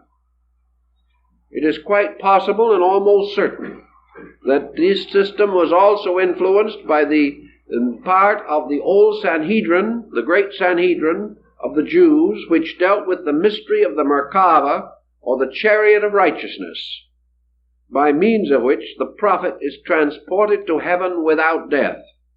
This chariot of righteousness, this chariot of Ezekiel, being the symbol of illumination, or the spiritual ecstasy by which man is moved from one world to another. Hermes himself describes this experience, or the writer of the Hermetic doctrine creates a person and causes that person to be the personification of the truth seeker, receiving into himself the experience peculiar to those who through dedication have become worthy of the truth. Thus in the Pymander and in other Hermetic fragments, universal mind or consciousness becomes the teacher, instructing the disciple in the attainment of the great end of learning, which is the Hermetic marriage, or the Hermetic union, the union of the mortal and the immortal in an indissoluble bond of amity. In these thinkings, then, we have the grounds for many mystical speculations that were to come at later date. We see the source of a large part of Christian mysticism. We begin to see why the more illumined church fathers must have recognized the same essential doctrine that they themselves were seeking to cultivate. They must also have realized that the experience of deity is the end of all spiritual quest. And because Hermeticism, like the early church, was concerned with truth as an experience of consciousness, it could not be rejected totally, any more than the ethical experience of Plato could be rejected totally. So the orientation of our problem is historically in these centuries of change, these centuries by which certain directives arose in the thinking of man, and in the midst of these directives we see the rise of this very strange and elusive belief. A belief, however, which again never died, but became disseminated through 100 sects, even reaching into the Near East to become very important in the teachings of the dervishes and the Sufis. Thus this teaching moved in and on through time, losing its name after a very short time, but never losing its directive to the individual or its positive affirmation of the exact science of human illumination or redemption through the spiritual experience of illumination. These elements and these factors give us the orientation and will, I think, permit us to go on next week with a further analysis of the doctrine itself. Last week we began our orientation on Hermetic philosophy, and as the subject indicates, we must continue this orientation this evening. While it may seem that our development will be essentially historical, this is not the full intent of our present approach. Actually, history in this case is rich with overtones and implications of dynamic philosophical importance. We are not interested merely in digging into the past for the sake of unearthing the intellectual artifacts of our ancestors. We are, however, mindful of the living content of things, which is timeless and has continuing vitality for us. I had a letter through the mail today, a very highly confused person. This person would not have been confused had they possessed any adequate integration around the essential substance of the beliefs with which they were concerned. The living person today, in the search for his own believing, finds it very important to defend values and to protect himself against the superficial attitudes and false interpretations which are so common in relation to great systems of religion and philosophy. We have to have a certain amount of factual background. Lacking in this, we are unable to orient and integrate, or to keep our minds clear in our present thinking. So if we sharpen our thinking a little, it will do us no harm in our daily living, where we have been inclined to save the mental instrument, protect it from labor, and come too quickly into easy believing, in which there is never any really adequate reward. We have taken this evening 3 parallel systems for consideration: the Hermetic philosophy, the Gnostic philosophy, and the Neoplatonic philosophy. Now, it's more than a coincidence that these should all have flourished in Alexandria in the opening years of the Christian era. It is also not a coincidence that all of these were closely involved in the rise of Christianity. Nor is it by any means accidental that in a strange way, as St. Augustine points out, these 3 sects were in large measure responsible for Christianity. Now, this does not mean, he did not certainly intend to imply that Christianity had merely copied these doctrines. Rather, that Christianity, confronted by 3 schools of the magnitude of these, was forced to make very definite plans of its own. It was forced to overcome at an early date as many of the divisions within its own structure as possible. It required a united front against a world that was not ignorant, not stupid, and not gullible. It therefore was a challenge, and it was this tremendous challenge that to a large measure resulted in the final Council of Nicaea and the Christianizing of the Western Roman Empire. If it not been for these sects, it is very likely that Christianity might have dissolved in its own internal discords.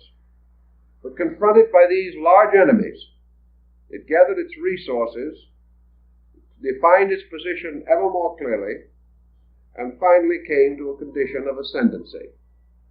Thus they formed the adversary, which sharpened the wits of the early Christian fathers and caused them to give much more scholarly attention to their own doctrines than might have been their original inclination. So we have these three schools, and the order of them we should also consider. For antiquity, the Hermetic philosophy was probably slightly the elder. In other words, it probably arose slightly earlier than Christianity, 100, 200 years, possibly 300. It also extended downward through the Christian era and down to the 4th or 5th centuries AD. The second in historical descent was Gnosticism, which belongs to the first Christian century primarily. It arose probably not later than AD 30 and continued to exercise a considerable influence down to also to the 5th century AD. The third of this group was Neoplatonism, which probably arose in the latter part of the 2nd and probably somewhat in the early part of the 3rd century AD, and continued to exercise considerable influence until the 5th century. Thus, these three organizations coexisted with the early Christian development. And by the nature of their teachings, this coexistence was again more than coincidental. For when we study these three systems, we observe marked parallels among themselves and to Christianity. The question as to who borrowed from who has always been a moot one, and we will not even attempt to explain and interpret it. We can only say that these persons lived together, that they lived in speaking distance of each other, and that they were united by a common tongue. We know, for example, that St. Augustine was highly conversant with Neoplatonism, and apparently did not hold it in essential disregard, although he publicly criticized it on some occasions. Actually, a large part of his own philosophy was certainly influenced by Neoplatonic thought.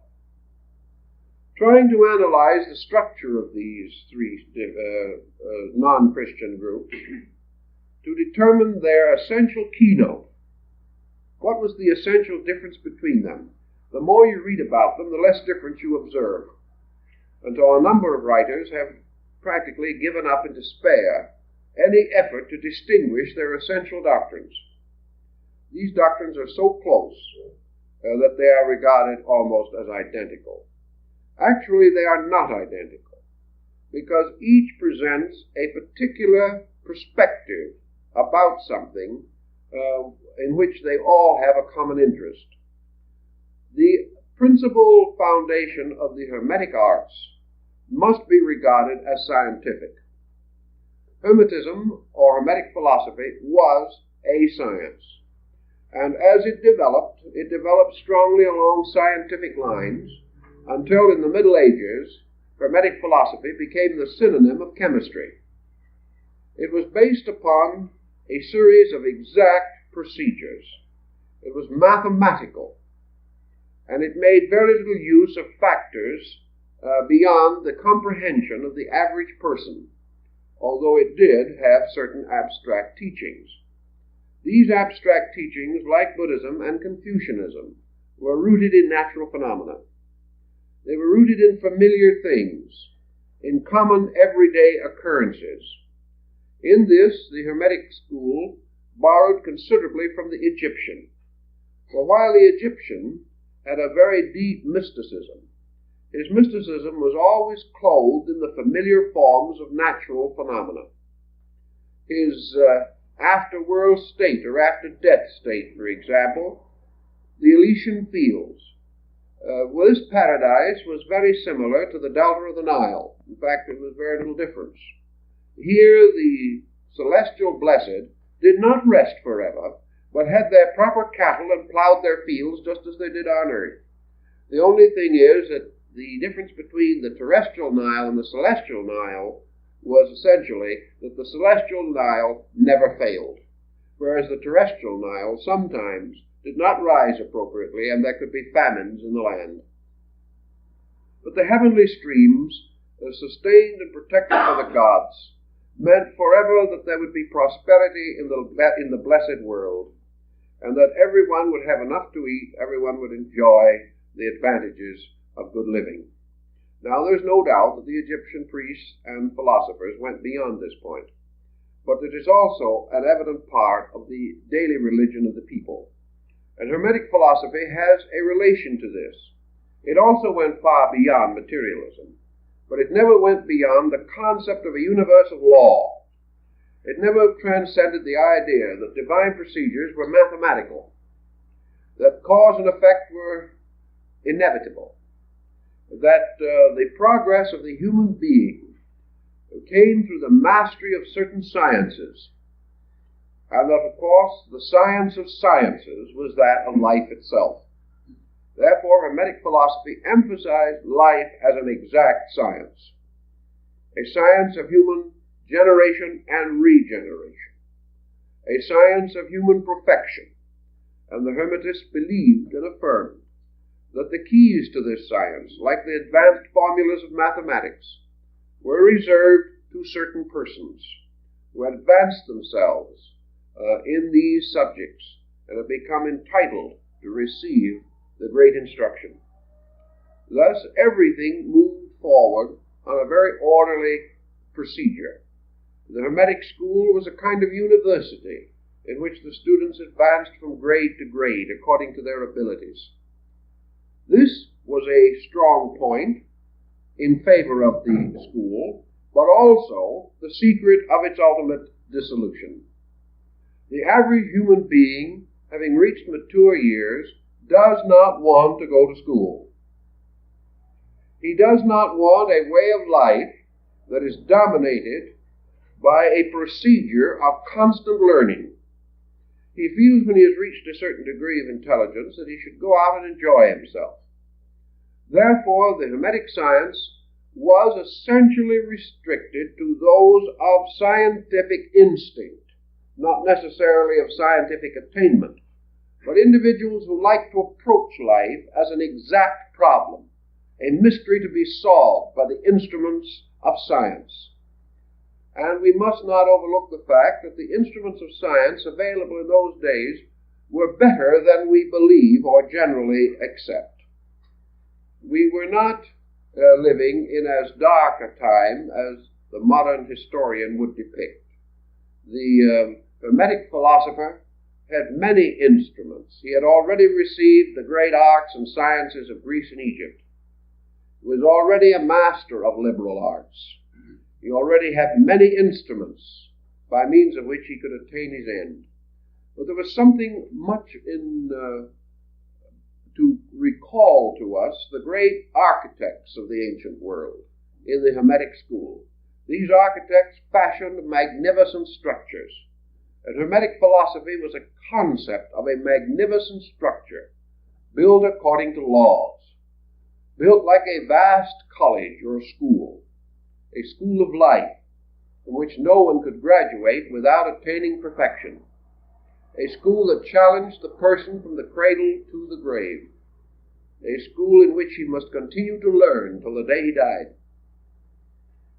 Obviously, this type of thinking would not appeal strongly to the shopkeeper, the merchant, the average person whose interest in science was largely utilitarian, whose knowledge of architecture was exhausted in familiarizing himself with the house in which he lived.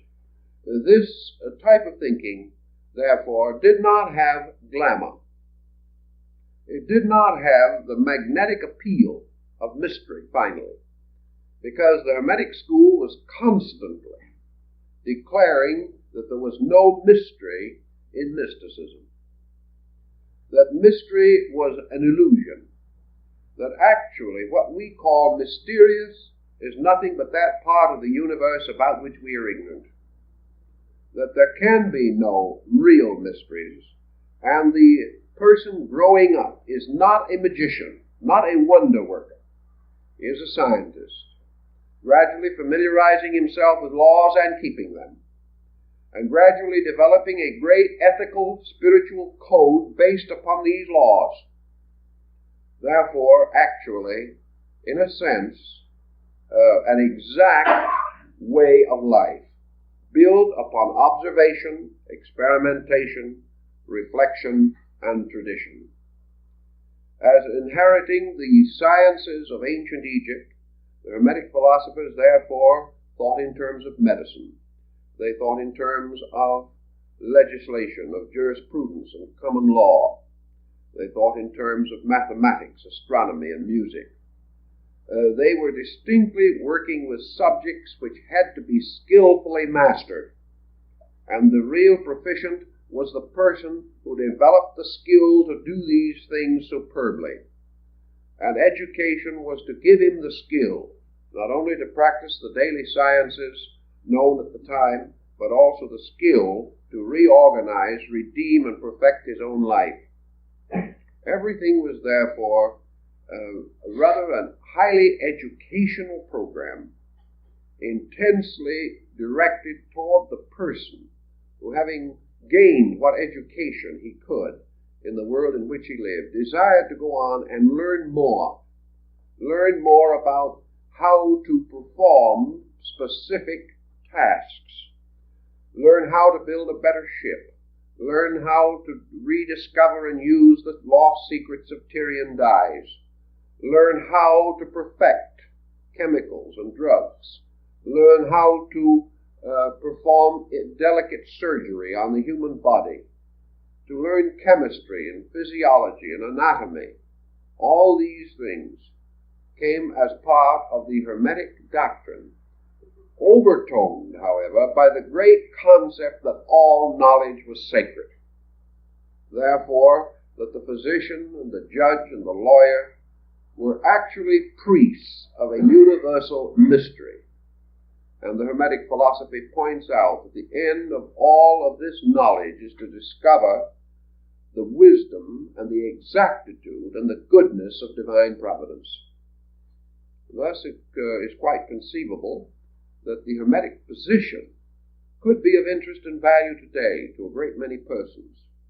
Perhaps our modern scientists are deficient principally in the Hermetic overtone, this overtone that science is divine, that the scientist is not one who must build a religion, but rather a man who must experience the immanence of all divine matters in the very exactitudes with which he daily works.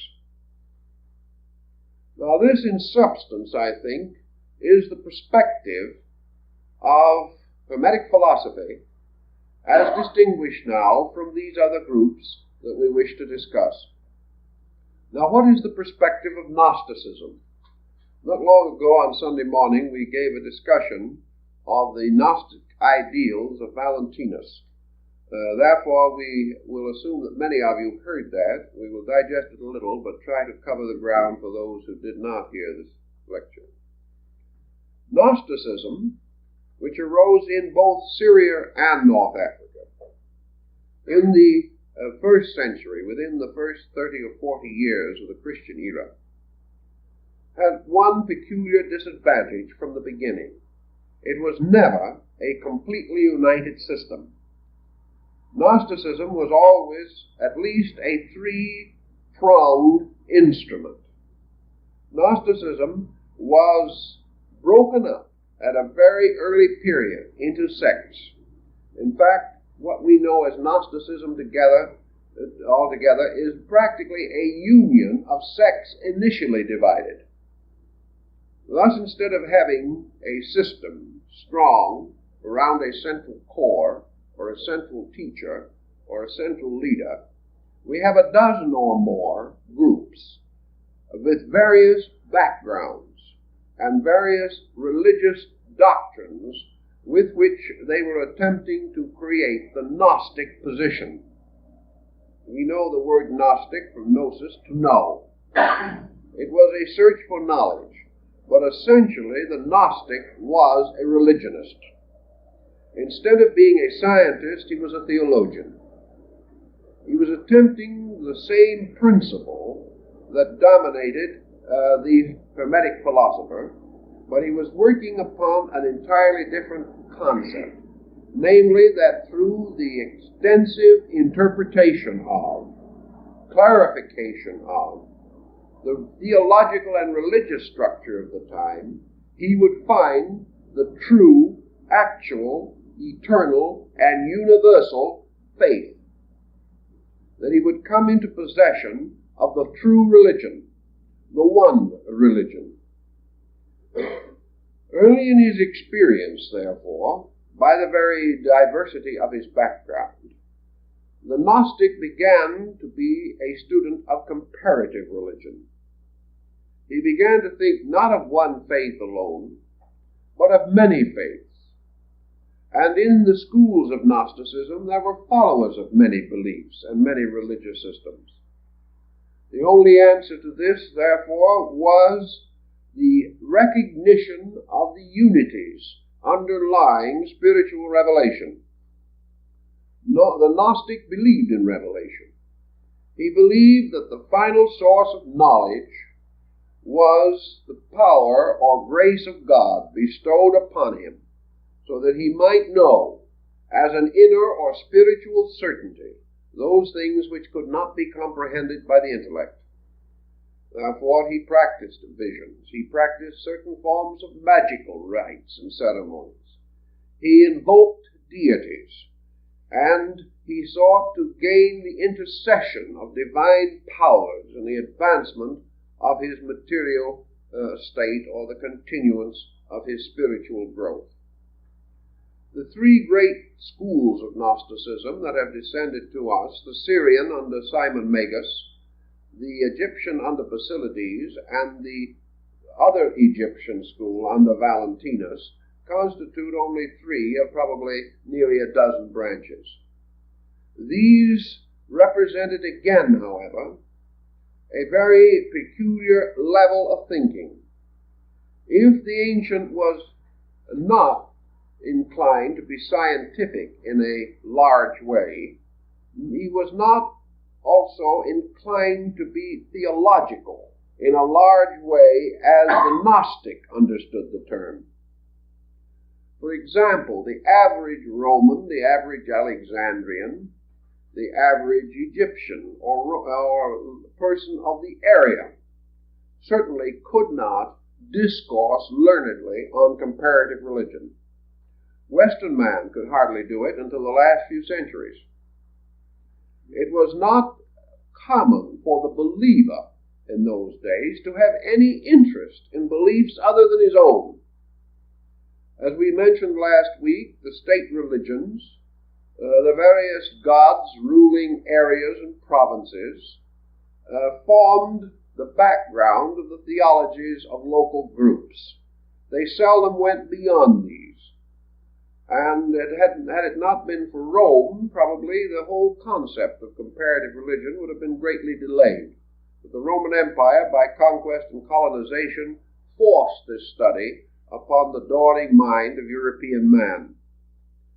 Gnosticism, we will say then, was represented by little groups, probably 100 little groups, divided into 8 or 10 schools. These little groups consisted of a teacher, something like an Oriental yogin or master of the Vedanta system, a saintly person. This saintly person was surrounded by disciples. These disciples in smaller areas might be a dozen, in larger areas perhaps 100.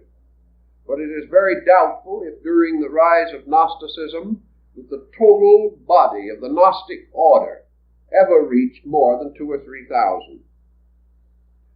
It could not, for the simple reason that it demanded a kind of thinking that was strange to the time.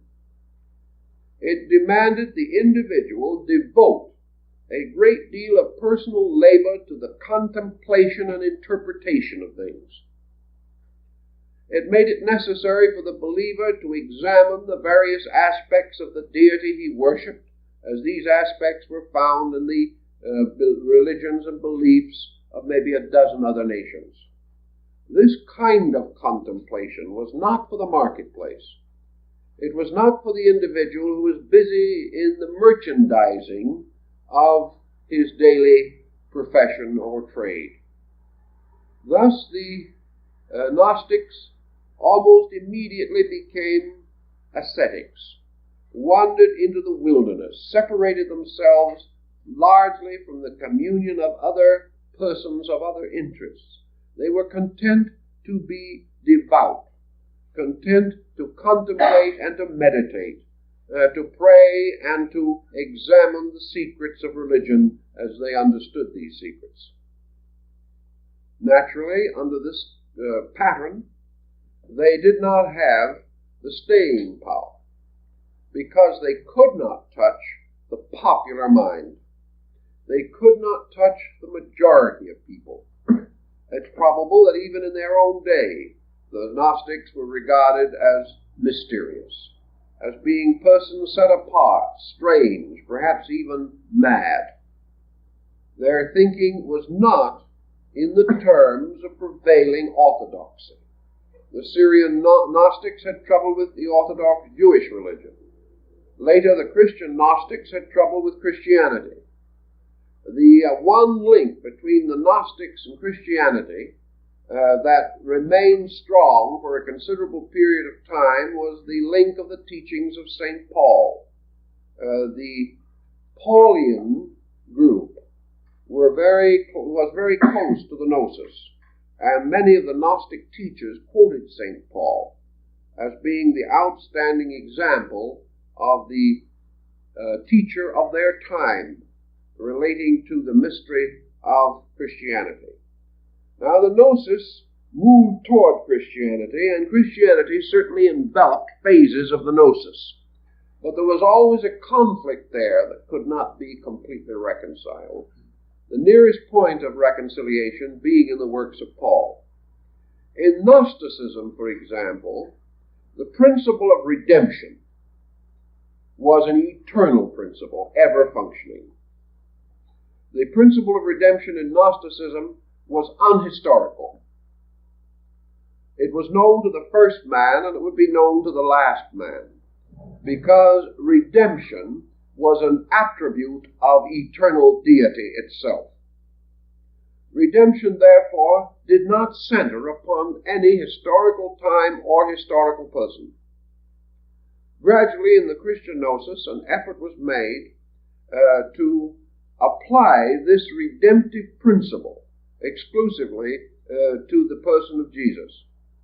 The Gnostics made a valiant attempt at this, but when you look in perspective over 18 or 1900 years, the patchwork, the tragic difficulties which their philosophy or religion passed through in this effort to combine itself with another doctrine, these difficulties become increasingly apparent.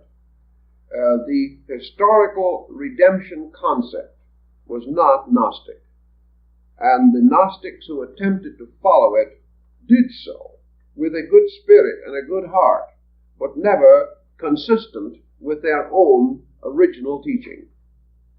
Thus, Gnosticism was a religion seeking a universal experience of God. It was a little bit in the feeling of the teachings of Akhenaton. It was this sudden bursting forth of the realization that there was only one God,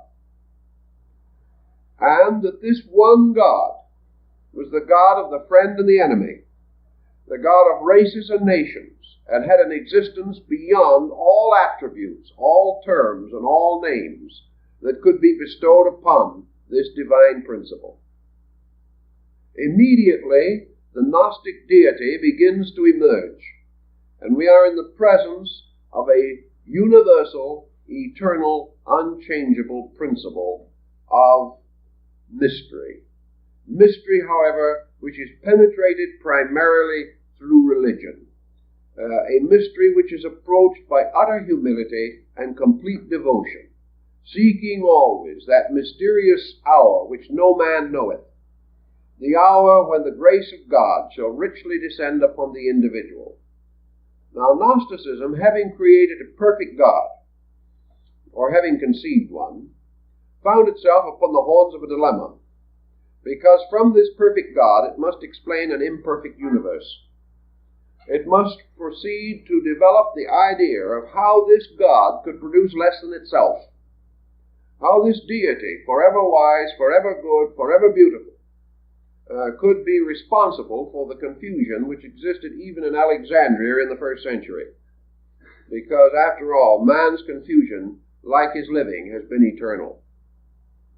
In order to explain this mystery, Gnosticism assumed or expounded what is called emanationism.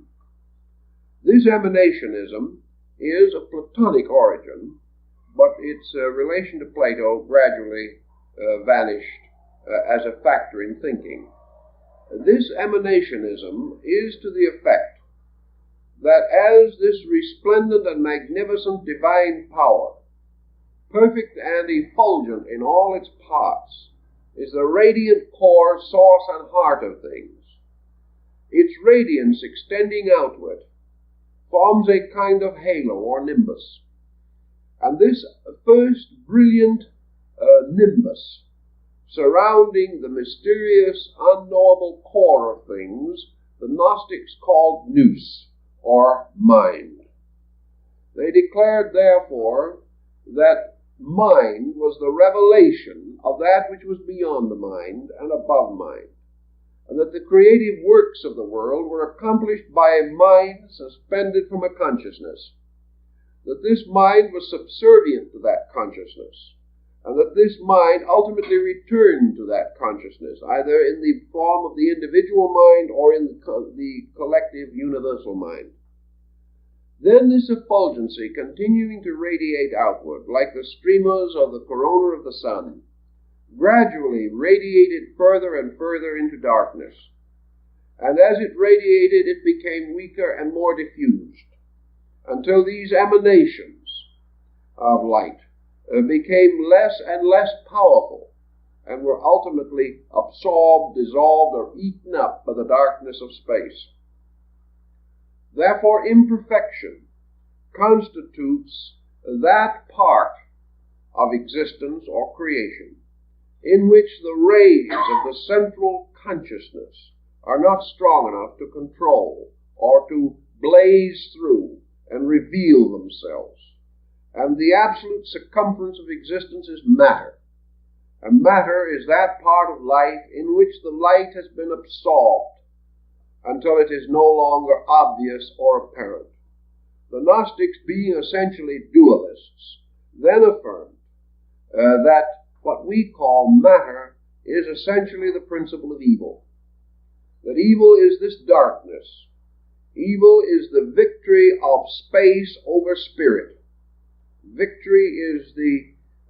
victory is the inertia, which is at the extreme circumference of action. It is not a central inertia, but a circumference inertia, in which, as Plato points out, if you stand close to the light of the candle, you can read the book. But if you are 20 feet from the light of the candle, you can no longer read the book, because the light is not strong enough. In the same way, if we stand close to the nous, or the source of life, we can read the book of life. But if we are far removed from it, the light is not strong enough, and we cannot read. And the minds and bodies of men, having dissolved and absorbed this light into themselves, it is no longer available for immediate purpose of illumination. In this dark circumference, then, the spirits of negation had their abode. And in Gnosticism, it is only fair to point out that they did not actually believe in a principle of evil. They believed, however, in the existence of beings in whom darkness dominated, therefore in whom light was not sufficient, and what we call the bad person, or the demonic person, is the one whose light is so obscured that he can no longer live by it. Thus, the Gnostics had a very handy and convenient framework upon which to develop a very complicated system of analogies. They were able to prove that the impoverishment of light is the cause of darkness. They were able to demonstrate to their own satisfaction, therefore, that materialism is simply the impoverishment of light. That wherever a thing is not light, it is because it has absorbed light, and the light is not strong enough to break through it. Under the Gnostic system, therefore, the great purpose of life was to release the light, was that the individual, through a decision or determination of his own mind, must choose to free the light in himself. He must dedicate himself to such work, such labors, and such processes as would so purify and redeem his nature that the light could be released. Thus all growth was a release of the divine life from within things. This concept was also derived from Plato, but the Gnostics developed it into their very complicated eonology, in which they conceived of man gradually by various disciplines, refining himself, choosing to separate himself from darkness, choosing to overcome the ignorance, which was the opacity of himself, so that the light within him could shine through, and that he could release the imprisoned light, so that this light could return to the source of light, the divine aeons from which it came. In order to achieve this, according to the Gnostics, the presence of nous, or the divine mind, the firstborn of the eternal, gave the discrimination, gave the insight, gave the aspiration and the rationalization necessary to liberate man by an action of his own will. By means of mind, man is therefore forever at the gate of liberation. The Gnostic, however, was not optimistic enough to overlook the fact that mind could also be a destroying power. He therefore recognized a divine mind in the likeness of the eternal Father, and a mortal mind in the likeness of the darkness, and that the mind of man accepting darkness was deluded by his own acceptance, but the mind of man yearning toward the light was liberated by his own yearning. Beneath this process, the mind was an instrument, but the primary end was a spiritual release, the restoration of a true spiritual state, and mind was therefore sacrificed to the liberation of pure consciousness by a voluntary purpose. And the achievement of this purification actually represented a series of Gnostic baptisms. The individual was required to practice the highest form of religious conviction from the earliest time of his association with the order until through renunciation, regeneration, prayer, meditation, contemplation, and through the total sacrifice of all worldliness, his truly spiritual nature might be released from the cravings of his lower nature, and the light within him could shine through a purified body. Purification in Gnosticism was to be attained by the practice of the spiritual way of life, the individual becoming no longer dominated by or bound to matter, verged away from it, and toward the light from which he came. It is quite an elaborate system, but I think the essential principle of it lies in this dualism and the fact that consciousness imprisoned in every living thing is the redeemer of that thing, and that this redemption must result from man making a voluntary dedication of his total existence to the service of this consciousness within him. If he did so, then he was truly upon the way of gnosis. And this way was a series of mystical expansions, dominated almost totally by theological concepts, principles, and doctrines. Now, the third of our systems, which we want to contemplate for the moment, is Neoplatonism. And Neoplatonism in this triad certainly plays the part of philosophy. Neoplatonism was Platonic philosophy plus the experience of man for 500 years or 600 years after the death of Plato. As we have noted in the previous discussion, the world of the 1st and 2nd centuries A.D. was a very confused world, a world of disillusionments and despairs, a world in which rationality, in the form of a great system of thought, was not sufficient in itself to meet the needs of a large group of persons, those by nature philosophical, those who like to contemplate the great ethical structures of life, stood in desperate need of a restoration of ethics. And this restoration of ethics, as is usually the case in a corrupt or decadent era, included a more or less violent revulsion against the abuses which then dominated the practices of society and also of education, culture, and the sciences. The Neoplatonists were working with the principle of wisdom. They were elevating not the mind, but something beyond and superior to the mind, to first place in the contemplation of reality. Whereas in Gnosticism, universal deity was the absolute good, in Neoplatonism, the absolute or universal deity was absolute truth.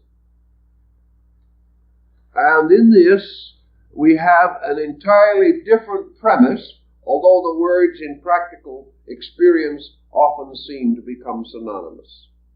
They are synonymous upon levels. The philosopher was working to achieve the experience of that truth which solves all error or refutes all error.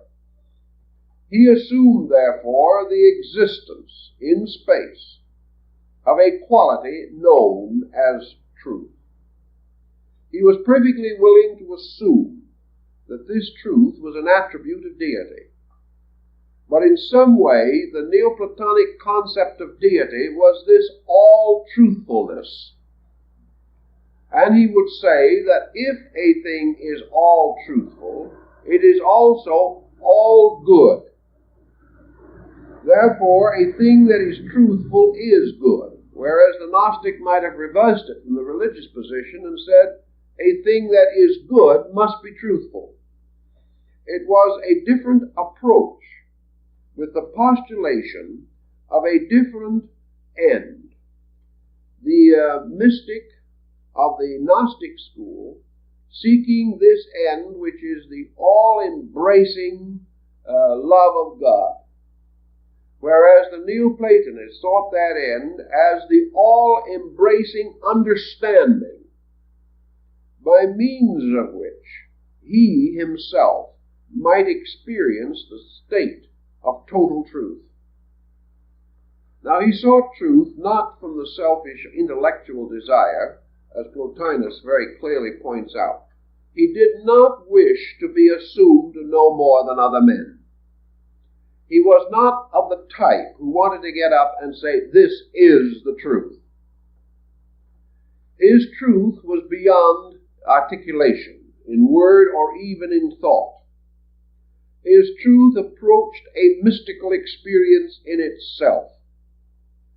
But whereas one had the infinite believing of the Gnostic, the other had the strange desire to believe through knowing. that the individual could never be sure till he knows. Therefore, the development of the power to know, until this knowledge revealed all things knowable and all things necessary, represented largely the Neoplatonic position. Neoplatonism arose then as an effort to link the philosophy of Plato with the need for a spiritual, emotional experience of truth. This experience of truth could not be merely the transference of information. No individual could say to another man confidentially, "This is the truth." Even if it was so, and even if the statement was true, there could be no communication of truth apart from a dynamic experience which involved the immediate sense of internal knowing on the part of the person to whom the so-called truth was communicated. Truth could never be anything worldly. It could never be the truth about planets or comets or the tides or the seasons. This truth had to be the all-truth, which was man's experience of the true discovery of his relationship to everything that exists, including himself. And in order to have this experience, he must also have the full experience of the wonderful world structure to which he was intimately related. He must not only think of God and about God, he must think with God. So Neoplatonism was this search for truthful thinking, thinking with the mind of God.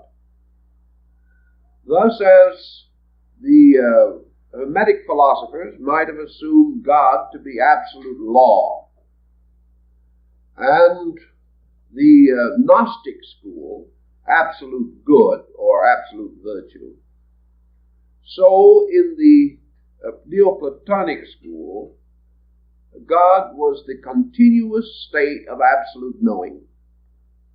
God knows all things. God is a state of eternal knowing without center or circumference. That which knows all things notes also the sparrow's fall.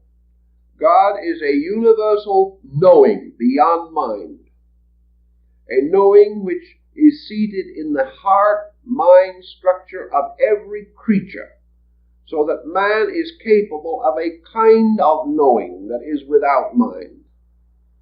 A kind of knowing that is strangely passionless, and yet when experienced is a total experience from which no part of the being can escape, and which causes afterwards the individual to say with the strange finality of revelation, "I know."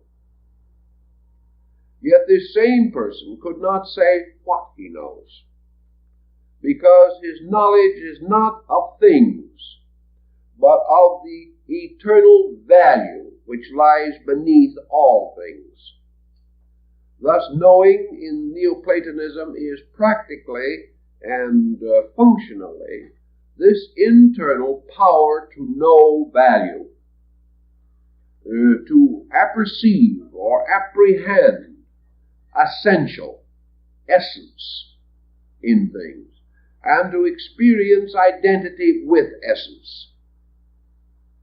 Neoplatonism, therefore, would follow in the Buddhist concept that while man seems to have a mind and seems to have a knowing power, he is actually knowing with the mind of God, whether he knows it or not. And this mind, which seems to be his, is actually an eternal mind, the eternity of which he has not recognized or accepted. Thus, Neoplatonism carries with it a certain pattern of acceptances of the presence of value where it might not immediately be suspected. Now, what was the structure of Neoplatonism in relation to some of these problems with which we are concerned? It is not difficult to realize that when we start talking about essence and knowing, and the power to know apart from the power to think, that the Neoplatonists left the larger part of the Greco-Egyptian world behind them. They were thinking in an entirely different dimension also from their contemporaries. Furthermore, although Neoplatonism had within it a large number of the elements of a religion, it was not essentially religious. It was essentially a descent of the great idealistic philosophy of the classic Hellenes. As a result of this, it lacked many of the elements of glamour. St. Augustine, analyzing it in his own time, held that as far as value content was concerned, Neoplatonism was entitled to become a world religion.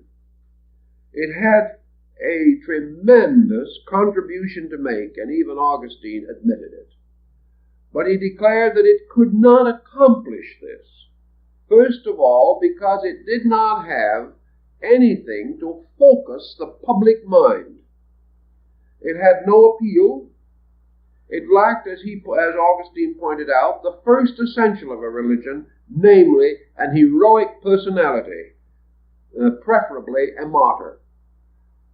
That only around this concept have religions successfully been built. The second thing it lacked was an offering of a perpetual state of bliss or a perpetual state of illumination to the average man. It did not offer to the average person very much probability that in his lifetime, in the common affairs of his daily thinking, he would be likely to achieve to this state of knowing. It must again be reserved for the person who is willing to dedicate his life, his resources, his time, everything that he has, to the prodigious examination of himself and of his universe, and the contemplation of internal wealth, the wealth of idea, the pure wealth of contemplative induction.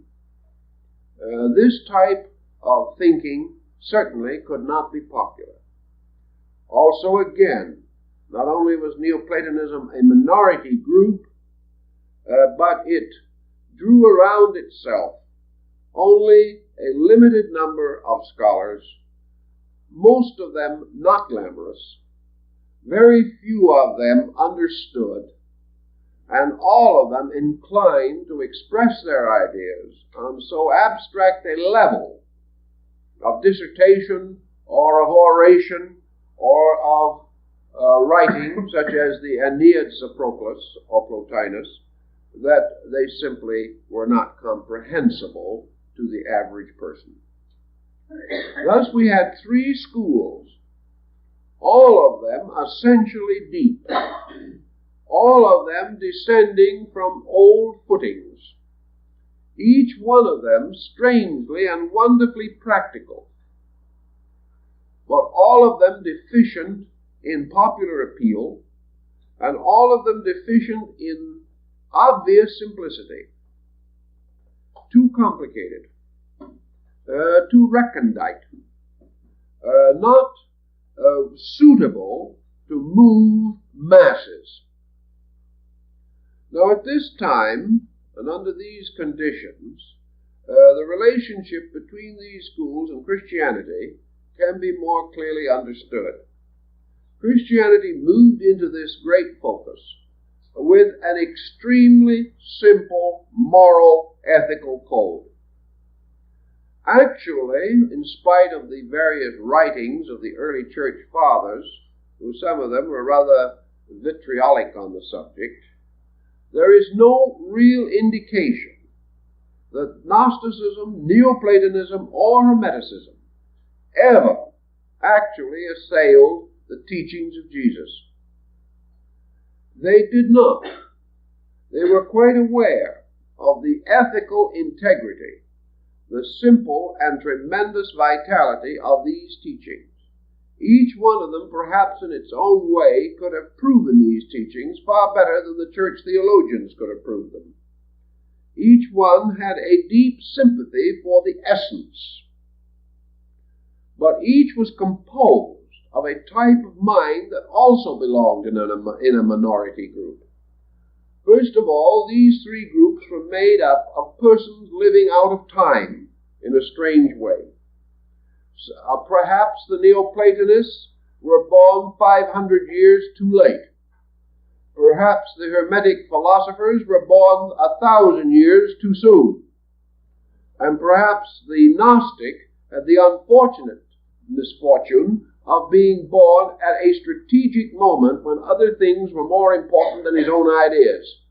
But all of these groups had a strange lack of contemporary vitality. They were deep. Many of them had descended from the old mystery systems. They had within themselves sciences and forms of knowledge that should not and did not die. But not one of them was in a position to step into the great human tragedy that was moving the face of the Near East and the Mediterranean area at the time. They could not console this average person under loss, under pain, under misery. They did not have this power of direct approach. They could take the ignorant man and educate him. They could take the unlearned man, and if he wanted to become learned, they could teach him. But they could not take the average person and console him where he was as he was. And because of these situations, the groups fell into a minority relationship to the rising power of Christianity, which had a tremendous appeal to a very large group of persons under misfortune, who wished consolation, who wanted something upon which to build hope and faith immediately, something to sustain them in a very heavy crisis. Now, what neither the church nor anyone else could know at that time was that the history of Europe and Western civilization from the beginning of the Christian era to the present day has been one constant sequence of crises. There has hardly been a moment in which the immediate need for consolation was not present. Thus, the old scholarly motions fell further and further back, away from the popular mind. And one by one, these older groups, or their descendants, lost popular interest. And we can say that this situation repeated itself continuously throughout history. There have always been Gnostics and Hermetists and Neoplatonists. There are today. There are always those persons who, by endowments of one kind or another, are moved into a contemplative relationship with life. There are also others whose nature is such that they are in constant need of the consoling presence of an extremely simple, direct hope. Now, what is the essential reason for this difference? Is it because some people are more sophisticated than others? Is it because some individuals like to be intellectual? Is it that some individuals pose as scientists, and that others still perhaps wish to gain distinction as philosophers? I do not think it is this at all, or any of these factors. They may exist, but I think they exist only as isolated incidents. The difference lies in the psychic integration of the being himself. The differences lie in the capacity of the person in terms of his needs, of his possible acceptances, and of his inevitable rejections. Some have gone so far as to say these differences arise from chemical biology alone. This I also doubt. but there is no doubt that there is a psychological chemistry in man, and that this chemistry produces different types of persons, due to their own backgrounds, due perhaps, if we believe in rebirth, to earlier existences and previous experiences. But in any event, they are not the same. There will always be, and always has been, a limited group that will think gnosis, regardless. There is a limited group that will think in terms of Hermetism. There is a limited group that will think in terms of Neoplatonism. They simply have these natural instincts. They cannot go against them. For no man can accept that which goes against something within himself. And the differences lie there. And the demarcations and segregations of values lie within the individual. And for that reason, there will always be majority religions and there will be minority faiths. The thing that we can hope is that they do not have to remain forever in antagonistic relationship to each other, that they can be recognized as complementary and not regarded as separating man from man. Actually, in the case of the three we are discussing, they could undoubtedly have contributed much had they been able to unite around the core of the practical Christian need. They probably could have saved Europe the Dark Ages. But because of the lack of sympathy between groups, and because those who do not understand must always be impatient of that which they do not understand, lack of understanding ran instantly into misunderstanding, and this in turn led inevitably to conflict. The conflict was one-sided from the beginning, because the number of persons involved and the public appeal was so different that none of these minority groups ever really had a chance. They could not compete. They could not actually survive as such. But we also have to realize that leaders, regardless of what they lead, must of themselves also have attributes of leadership. And in the background of Christianity, there were a number of persons, Christian by conviction and conversion, and yet by nature and mind, scientists, nature and mind, philosophers, by nature and mind, mystics. These groups of leaders, the small dynamic which was behind the rise of the church, in most instances either directly and admittedly were aware of the three schools which we mentioned, or else indicate through their writings secret sympathy with these schools, so that the leaders of Christendom became enriched by the very doctrines which themselves did not survive.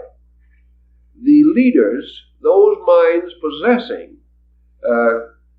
abstract intellectual powers, certainly dipped deeply into Neoplatonism and into Gnosticism. And as a result of this, the church itself gradually passed into a schismatic state in which the heresies began to appear. These heresies resulting very largely from the intellectual individuality of leaders, which continued to beset the faith even after these other organizations no longer presented a challenge.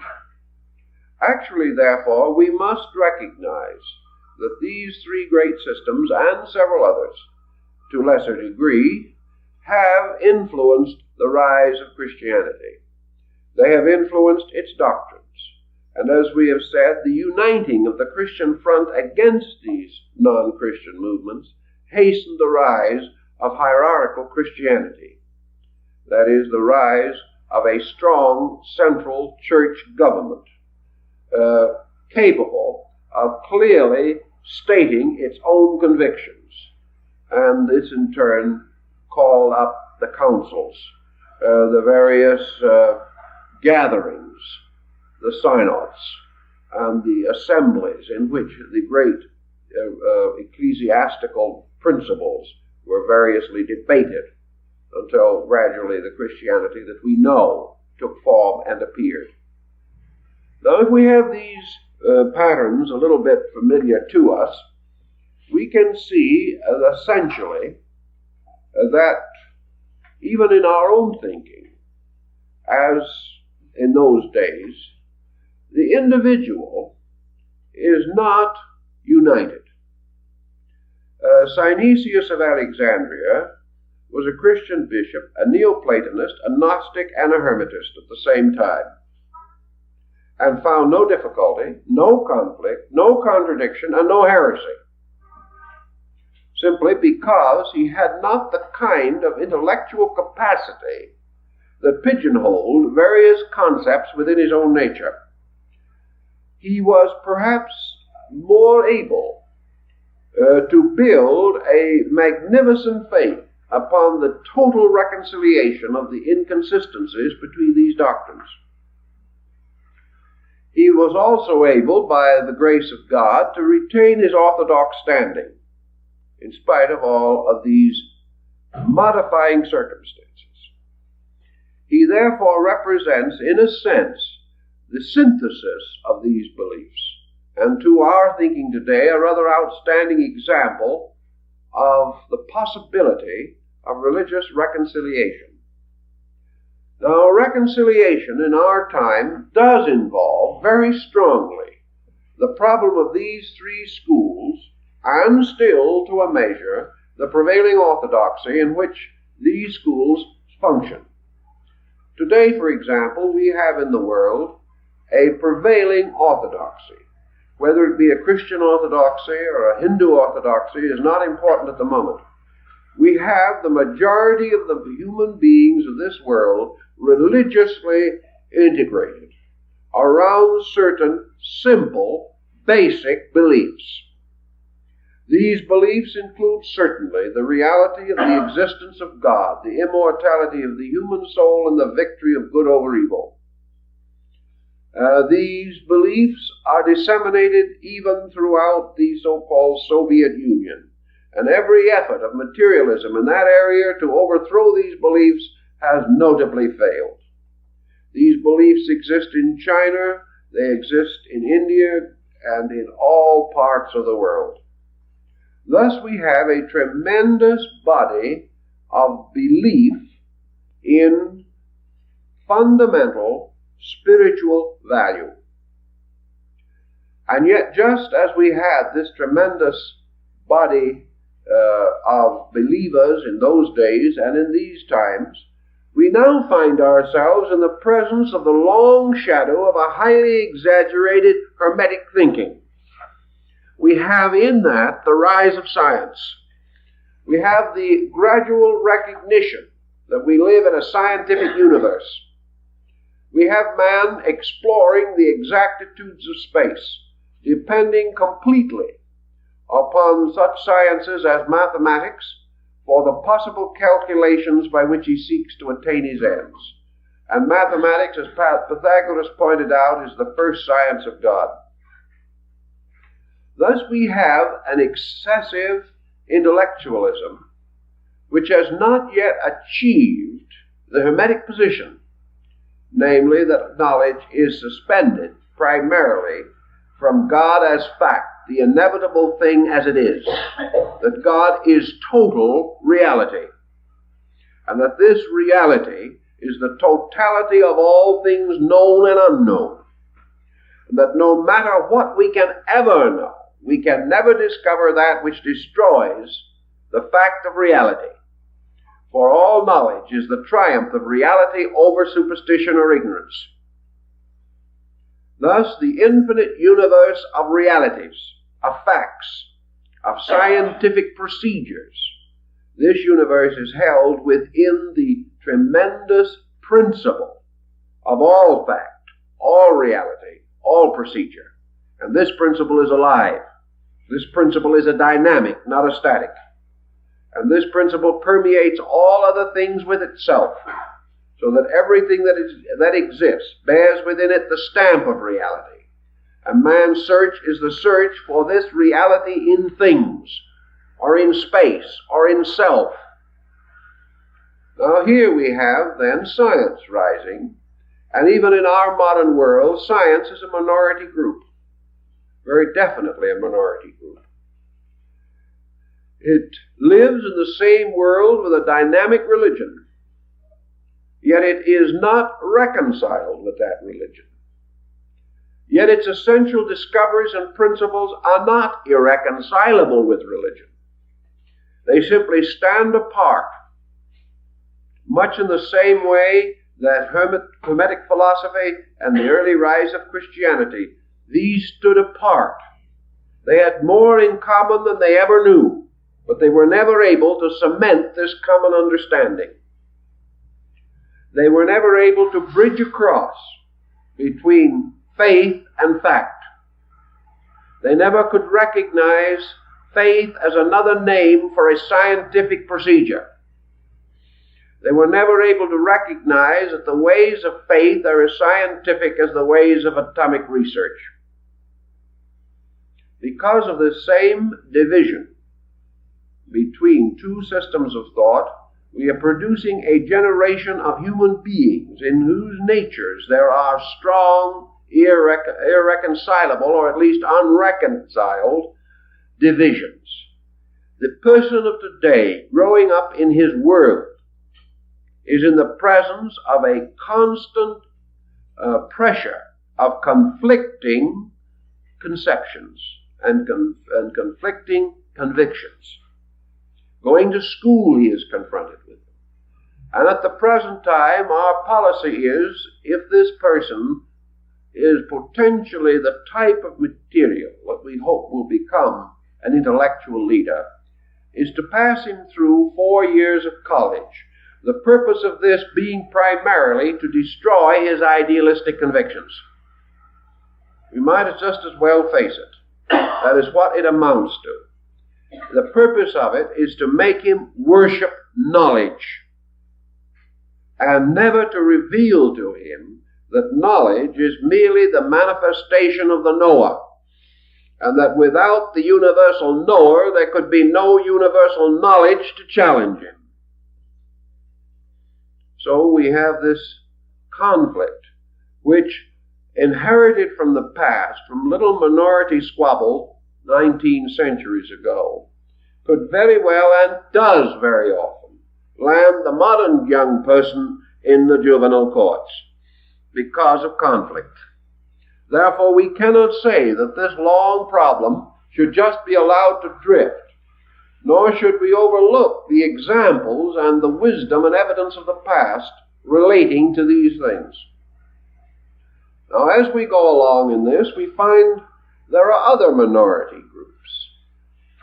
As distinguished from the popular mind, a structure very difficult to analyze at this time, because it doesn't seem to be very sure of what it is thinking, if at all.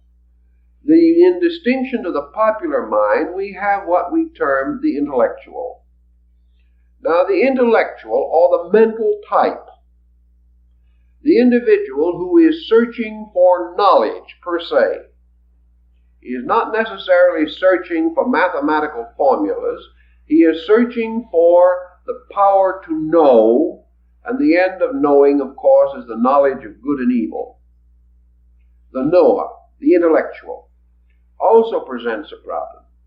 We have had nearly 18 centuries of him in the post-Christian world under the general name of the intellectual leader, the philosopher, the scholar, the learned person, the professor. Everything from the school teacher to the Oxford Dome comes under this particular heading. He is also the teacher, because the teacher is one of whom it must be assumed that he knows at least more than those he teaches. This is sometimes an assumption, but at the same time, there are evidences to sustain that in most cases there is a certain leadership possible. But now this problem of knowing has given us a variety of knowing beliefs. And we have today the great clash of the intellectual schools. We have the Kantians and the Hegelians. We have the defenders of Schopenhauer and the defenders of Nietzsche. We have new philosophies of every kind, from the idealism of Bergson to the prevailing distemper of existentialism. We have these beliefs, beliefs of disillusionment, beliefs of despair, beliefs of frustration, and of hope, and of fear. We have beliefs of all kinds, rising from or catering to the neurotic pressures of our time. So we have this mysterious thing of man who also seeks to know. He seeks to know ethically that which is good. He seeks to know to a degree idealistically that which is true for him.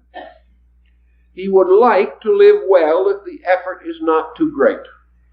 He would like to know more than he knows, first because he thinks he could earn more that way. Sometimes he would like to know enough to be able to console himself about his own uncertainties. He wants to know. The great desire to know rises strongly in the mass mind of mankind. And here we have the conflict between knowing and not knowing. And we have the big problem of the moment. The problem that has been argued and debated for years. Namely, can we know? What can we know?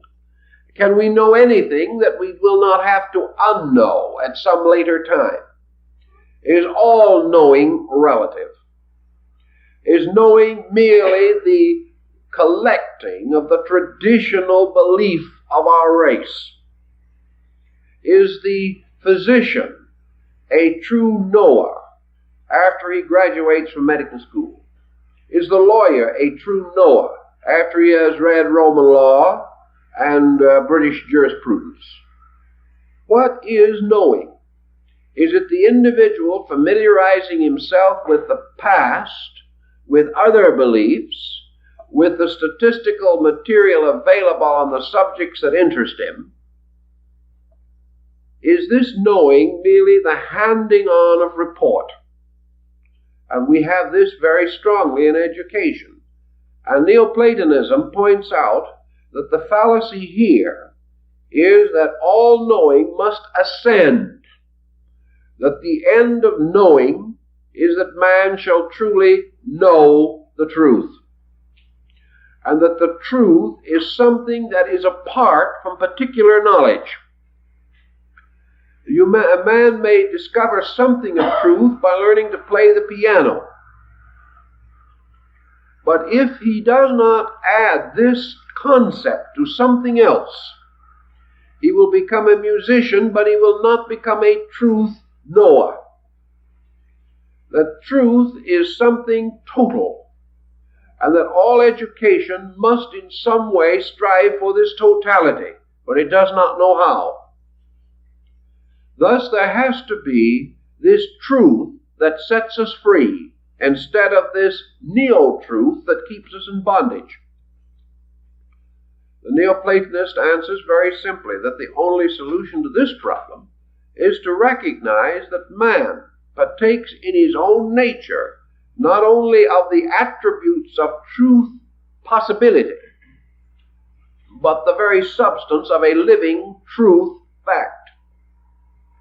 That the truth resides in the innermost parts of the conscious life of man, and that the great journey of the individual is from ignorance to truth, and that truth is something supreme, something infinitely sacred, something absolutely divine, and that therefore the search for truth is essentially identical with the search for all realities with which the human being is concerned. The individual who attains to the state of truth has discovered why he should live well and how he can live well. There can therefore be no truth, as Plotinus points out, that does not produce a change away from error in the actual life of the person who attains it. A person can be educated and still unmoral. A person cannot possess truth or be possessed by truth and be unmoral. The individual can become learned and still be dishonest. But the one who attains truth cannot be dishonest. Therefore, truth is a transforming, living thing. And that which attains it can never function inconsistently with that which it has attained. On this grounds, all knowledge is at the moment inadequate, for we have no form of knowledge which compels us instinctively, inevitably, and irresistibly to right action. We know much and still have to struggle with our own conscience. We know exactly what we should do, but we haven't the courage to do it. The truths we so-called possess are not dynamic enough to give us the vitality for the fulfillment of themselves in conduct. This is the great burden of Neoplatonism, and it is certainly the burden of Confucianism. For Confucius said, the superior man is one who is incapable of an inferior action. It isn't one who doesn't perform it because he knows better. It is the one who is incapable of it, because the instinct which has given him this superiority moving from within himself is irresistible. It is moving from the same or deeper source or as the source or as the cause of his previous difficulty came from. He is moved from within to compromise. When truth is his, he is moved from within not to compromise, and he will always follow inward motion. And the reason why he does not do well always at the present time is because inward motion does not impel him to do well. So truth now becomes to Neoplatonism the irresistible, redeeming, regenerating, civilizing power. And nothing can be said to be true that does not change people for the better. It may be a fact that the tides are affected by the moon. It may be a fact that there are certain formulas by which atoms can be split. It may be a fact that they have been split. But unless the discovery of how to split atoms carries with it such a tremendous spiritual experience that the person who splits the atom can never, from any motive or reason, permit that knowledge to be used for anything but good. Unless that is there, there is no truth, regardless of the fact. Truth must be the power that makes us do things well and do that which is good. For the end of truth is to know that which is good, and therefore to possess both the knowledge and the dynamic to perform that which we know. This is the danger pointed out by Neoplatonism in relationship to education. And their cry, their problem, their premise is just as sound today as it was then. And because they were a minority sect and at that time were neglected, those who say the same things today are a minority sect and will be neglected.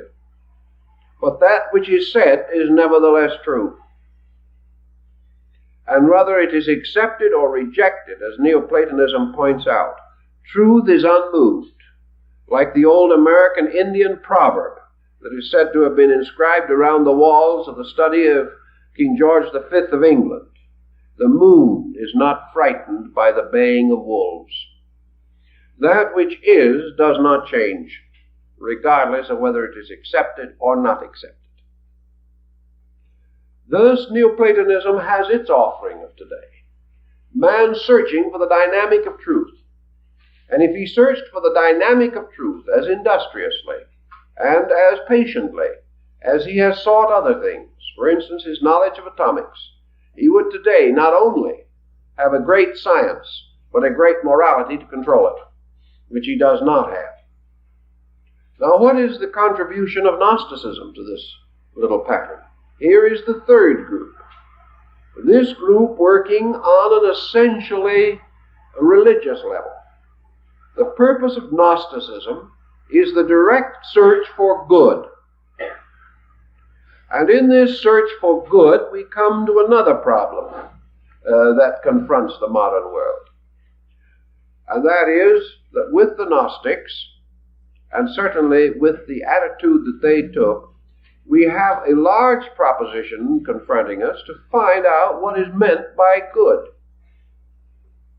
The Gnosis says, until we know what is good, we can never do that which is right. What is good? What is this tremendous power of things at the root of existence? What is this power that Aquinas also debates in his double question as to whether a thing is good because God wills it, or whether God wills it because it is good? What comes first, the good or the God? Is God good, or is good God? And if God is not primary and must obey the law of good, then what is the law that God obeys? Or if God is primary and his will is good, then what is the good which he wills? These have been debated from the dawn of religious thinking. But the great problem that Gnosticism pointed out is this great need, this tremendous need, to integrate a common understanding of what is good. Now, they were perfectly aware, even in Alexandria, that we have to approach good on two levels: relative good and absolute good. Relative good we see around us every day. It is a common spectacle, a good which is locked within the dimensions of time, a good which cannot escape from the currency of things, a good which is refutable 100 years from now and was not applicable 100 years ago. There is a good which is also an immediate good, the immanent as opposed to the eminent. There is a good which is so difficult that at the moment it appears evil. There is also this unending concept that the imperfect mind of man cannot achieve to a perfect statement of good, or a perfect definition of good. What we call good is that which is agreeable or likable. What we call bad is that which is disagreeable or unlikable. That which injures another may be good for us. That which injures us may be good for another. All these problems evolve around the effort of man to find the final central orientation of himself. Psychology is approaching this problem as basically as it can, but is also in a little dilemma for the reason that the psychologists cannot decide which of themselves is good. They cannot decide which of their own systems certainly is best. They have therefore as yet no reconciled concept, no over-concept. Now, good can be achieved on a relative basis by a court of law, which will come to justice as far as it can do so in the light of the evidence. And the good judge is the one who, weighing the evidence, gives the most honorable interpretation that he can. But that his interpretation is right, or that the evidence is true, he can never know. Thus, the Gnostic situation was the discovery of the nature of ultimate good. How is it to be done?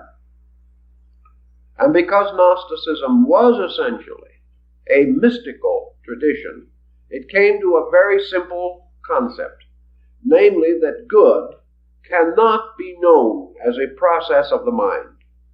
Good can only be experienced as the result of revelation. that good can only be bestowed upon man, that the experience of good is the experience of God in the life of that man. Now we can also say, of course, that this experience of God may be misinterpreted, that what one man calls an experience of God may not seem so to another. And in the name of the experience of God, some very terrible things have been done to the world. And in a great many instances, terrible doctrines and horrible edicts have been passed, undoubtedly with the deepest sincerity and the full contrition of spirit. What then is to guide us in the knowing of internal good? And of course, Gnosticism points out that this is the entire concept behind the theory or the philosophy of various purgations of consciousness, or cathartic philosophy, but producing a catharsis or cleansing of the individual. Only the individual in whose personal nature corruption has ceased can have the mystical experience of good. If any other person has such a kind of experience, he will distort it and deform it and profane it by the very process of it passing through his consciousness. If he is intolerant, the good will become merely distorted into an instrument for the advancement of his intolerance. Therefore, the individual who has his own purposes can never experience good per se. The only person who can experience good is one who has completely renounced self-interest and has completely renounced the human equation as an influence or part of his life. Thus the demand for the ascetic life, the renunciation of worldliness, the individual achieving a state in which nothing can be important but the revelation of the divine will. Now, the fact that the ascetic goes out and gives up the world does not prove that he is an ascetic. He may also be a neurotic and do the same thing. It does not prove that by any action of his outward person, no matter how consecrated that action may appear, that that action is without ulterior motive.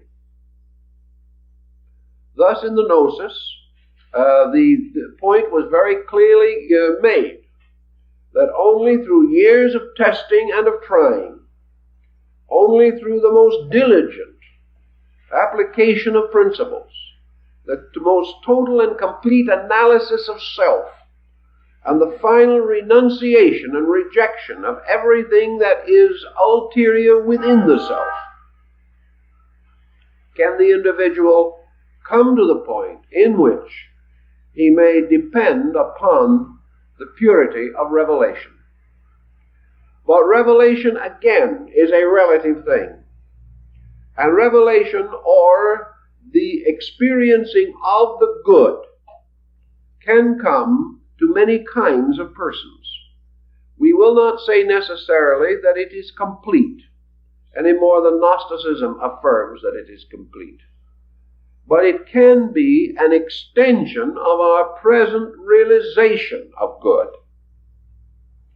Now, the proof that it is a revelation and not an hallucination arises also from the consequences of it. At the moment, there may be no way of testing. And here we come upon a point which has been made much of since Gnosticism and also in psychology, but it is essentially a point in Gnosis.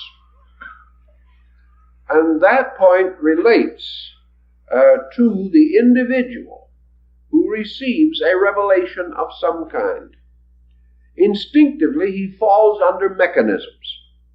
One of these mechanisms is his desperate fear to apply what he has experienced. The strange, mysterious sensing that if he applies it, he may lose it. This is only an extension of his own doubt about himself. he is perhaps inwardly aware that by nature, constitution, and attainments, that it is unreasonable or unlikely that truth could come to him. As long as he does not apply his revelation, he can always cling to it and hold it to be true.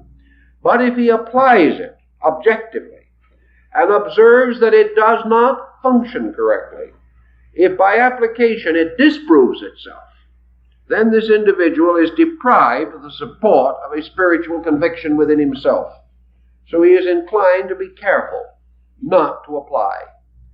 Yet in Gnosis, the first problem emphasized his application.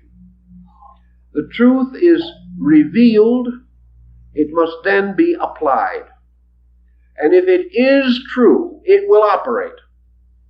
And it will operate constructively. And it will produce nothing different from itself under any condition. If it is true, it will increase truth. If it is untrue, it will increase error. The individual, therefore, whose truth does not produce some kind of good, has no truth. In this thinking, the search for good is therefore, in a sense, the search for harmlessness. It is the search for value, which again produces within the individual a condition of integration or homogeneity of effort. And as the Gnostic Valentinus points out, the true experience of the good is most quickly tested by the fact that it produces the harmless person who is at the same time certain of his own conduct. The individual who by instinct cannot perform an action contrary to good. Revelation flowing out through the person is evidenced by a greater measure of good. And in our level of thinking, there are good things which we hope for. They may not be ultimate, but they cannot be deficient in any state superior to themselves. Therefore, we can say that kindness is not an ultimate good, that there may be good beyond it. But if that kindness is real, that ultimate good cannot be unkind, because it must not be deficient in any of the lesser forms of itself. Therefore, a kind of attitude of good which leads to cruelty of conduct cannot be good. A revelation which leads to intolerance cannot be true, because here is an assumed greater good in violation with a common good which experience has justified. Now we can say that absolute truth might violate everything less than itself. It will not violate anything of its own nature. It can only violate that which is contrary to its own nature. A greater sense or knowing of good may elevate our discrimination about all things. But good cannot make a person destructive. And anything which can is not good. And all excuse to the contrary is not valid. Because destructiveness, as Gnosticism points out, is a causation which sets in motion a sequence of further destructiveness.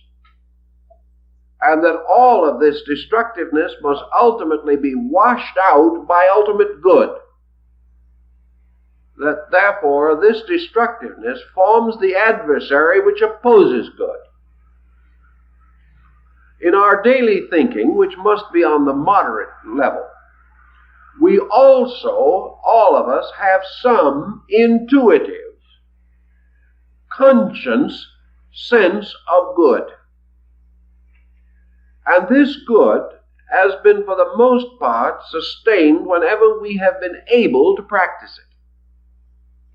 Consequently, revelation must strengthen this good toward achievement of greater goodness. Revelation can never result in a quality which detracts from good. nor is it at all a matter of excuse or explanation. There is no way of explaining away facts. That which causes injury causes factual injury, and no rational integration or rational interpretation can justify the act of destruction.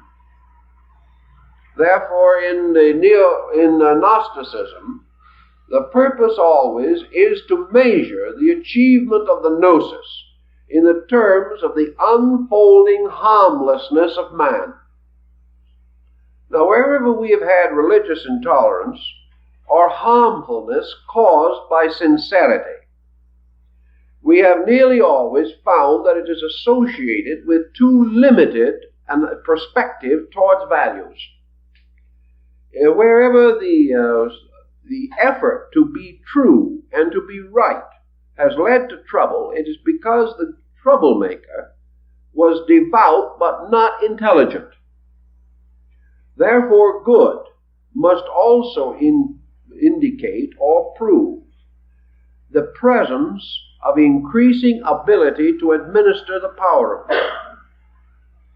The individual who achieves a spiritual value receives with his inner understanding a sense of use.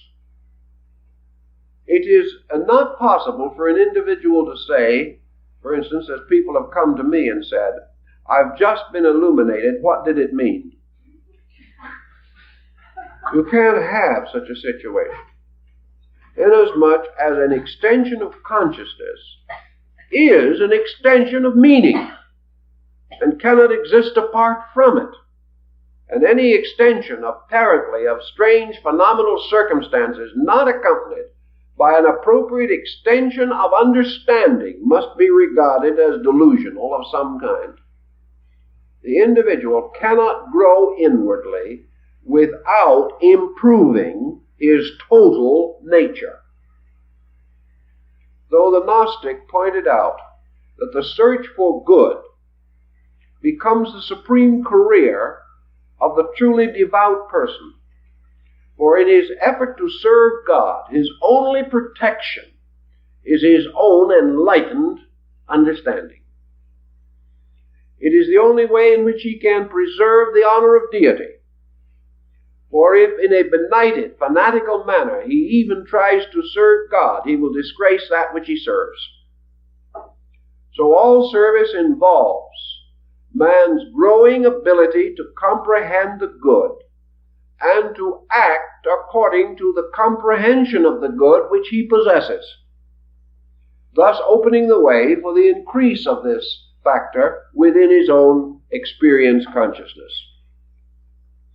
Now here we have these patterns then, adding up to the problems of our time, coming down to us as directive, as for instance concerned with such a question as, where will we all be as a civilization, as a people, 100 years from now? Not necessarily ourselves, we may not be present, but our world collectively thinking. Where will this world be if we lack directives, if we continue to have no more internal resource than we have today? What will our external achievements do to us? And that was the question that the Gnostics were asking, and the Neoplatonists and the Hermetists 2,000 years ago, or nearly so. What are these directions without directive? They simply mean drifting along lines of opportunism or retrenching against immediate disaster without plan, purpose, program, or any design suitable to achieve lasting results. Now, as our primary purpose in this series is not only to compare these teachings, but to point out primarily the Hermetic position in preparation for a study of the actual Hermetic literature itself, I think we must come back now to their premise, the scientific premise, in which they reached out and actually enclosed a large part of both Gnosticism and Neoplatonism. At least the masters of the Hermetic schools intertwined their teachings with those of these other schools and also with the system of Christianity. Christianity perhaps played a less important part in their thinking than the other schools for the simple reason that Christianity was an obvious thing. When you say to someone, do good to others, or be honest, or be kind, or be brotherly, you do not challenge the scientist, nor do you challenge the philosopher. If he is a person of values, he admits that this is true, regardless of what the logic behind it may be. He might be able to spend 10 years and develop the scientific explanation, but it would still only support something so obvious and so undeniable that there would be love's labor lost. There would be nothing gained by such an endeavor. Therefore, these schools sought to work with problems not quite so obvious, but which must ultimately arise in the course of growth, because in the course of growth, everything that is concealed must be revealed. And growth is the unfolding into the obvious of things not obvious. So the Hermetic school was seeking to create foundations upon which newer generations could build structures of knowing, by means of which the total program of human society could be advanced. They did not intend that these programs of knowing would ever interfere with a Sermon on the Mount or any of these essential convictions of Christian mysticism. They were simply seeking for more exact instruments of knowing in specialized fields of endeavor. Now, as we go into the alchemical phase of this, which began probably in the 6th or 7th century and continued on down to the rise of modern chemistry, Hermetic philosophy was distinguished from the beginning by its byproducts. In addition to its principal theme, it inspired innumerable investigations. It inspired the alchemist to make all kinds of experiments in his retorts and in his laboratories. And I have seen lists of practical products that we use today that is very impressive.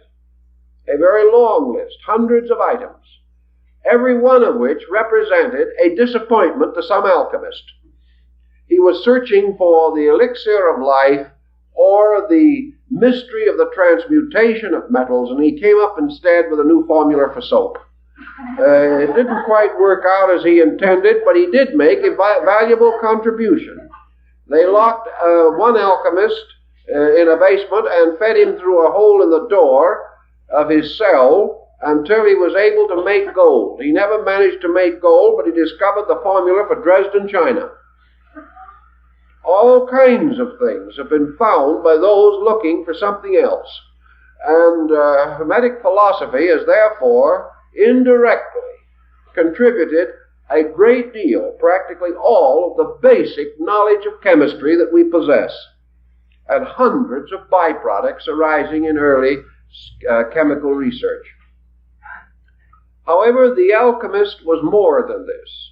He was searching for the one thing which must ultimately come, and he was, like most of us, sometimes sidetracked by his byproducts. He was never completely willing to stop trying, however, and even though some of his byproducts made him richer than the gold he might have fashioned, he still was searching for this other thing. He was searching for the master key to the total transformation of matter. He was convinced that what we call matter is in reality spirit in disguise.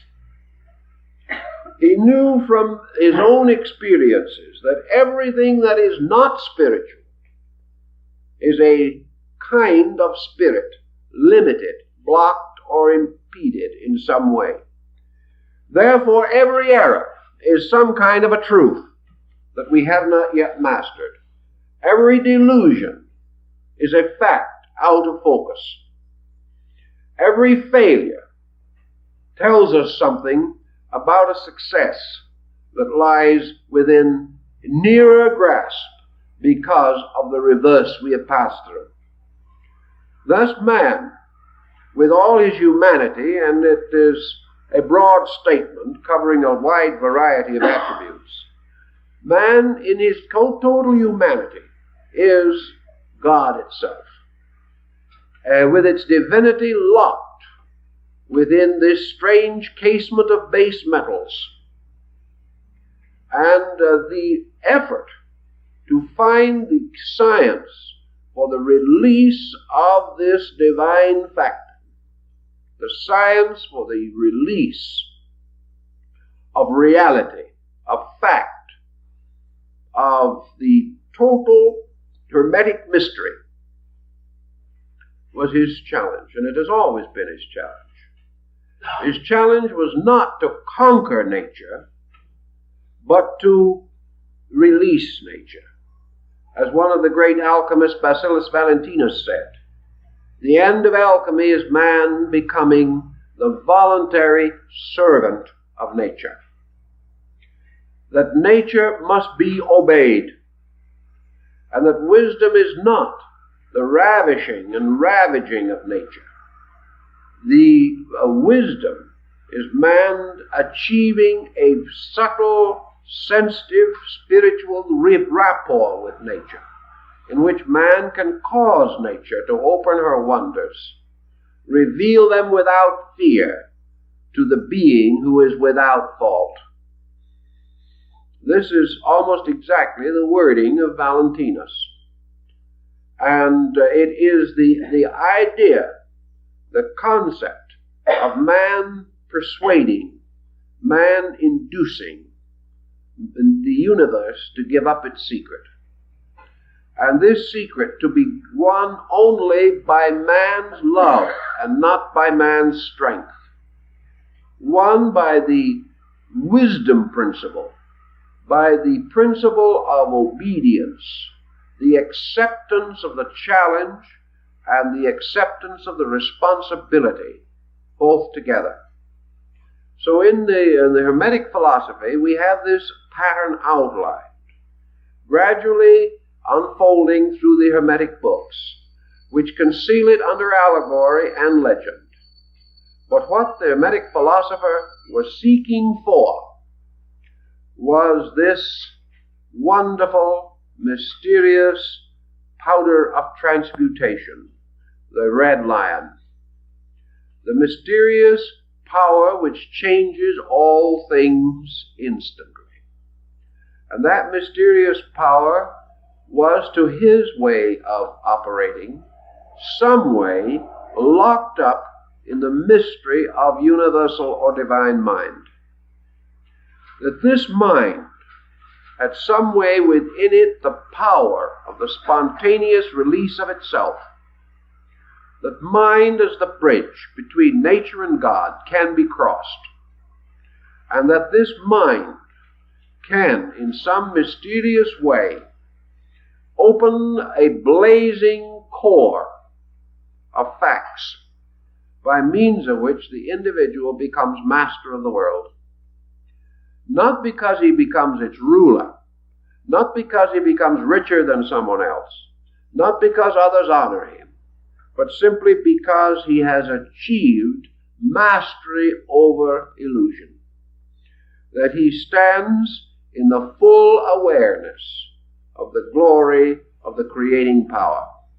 That he accepts totally the highest of all scientific facts, and that is this fact of the eternal presence of this gold, this mysterious substance locked in everything.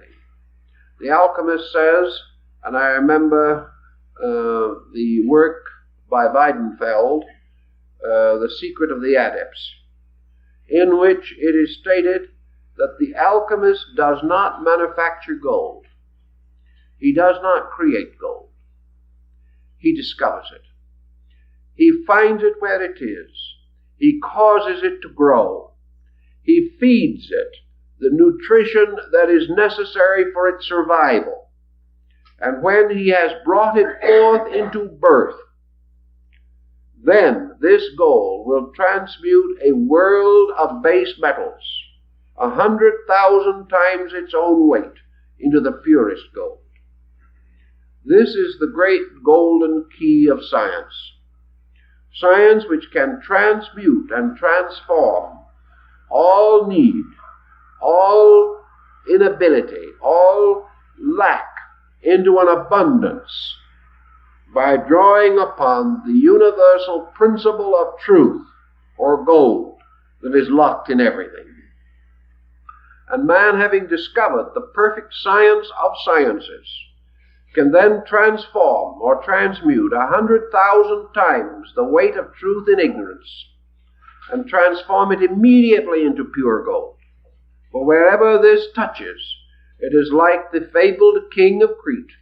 Everything it touches is turned to gold. Thus, everything that the true science key touches or unlocks is turned into truth, turned into reality, turned into a useful and necessary aid to the advancement of the total state of the universe, and along with it, the immediate state of man. So the search for the science of sciences, the science which transforms that which is not spirit into spirit again, or releases spirit, causing it to grow in all things, including in man himself, until it becomes the master of the world. All of these speculations were concealed in terms strange and obscure, but changed into modern language and into modern thinking. There is not one of these speculations that does not have a contemporary application. It points out to us the things we must do now, the things that need the doing, and reminds us as we gather here that as in Alexandria, there will only be a few who will know what is needed or will be impelled to meet that need. But out of each generation there must be some who will carry on this mysterious golden thread until in the fullness of time the restoration of essential learning can be achieved. Because the answer was there in the beginning, and until men accept the answer, the problems can never be solved. And in these answers that we have suggested, I think we lay a sufficient foundation to go on later with the next step of our Hermetic researches. And thank you very much. We should be in a position to support our position and to prove that we disagree with knowledge rather than without knowledge. And I can't imagine a more delightful example of this situation than that which relates to the Hermetic literature. For in this we have a wonderful disagreement. We have the most learned persons over a period of perhaps 1,800 years in violent disagreement. Each of these positions has been taken with skill. Most of the authorities have done everything in their power to ferret out the facts. When we say everything in their power, we place certain provision.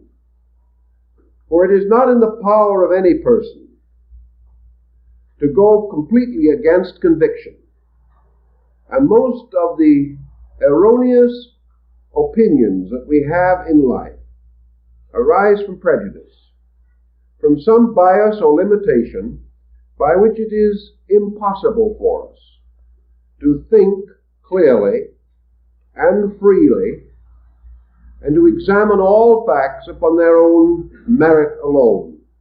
We are conditioned by our living, by our thinking, by our education and our environment.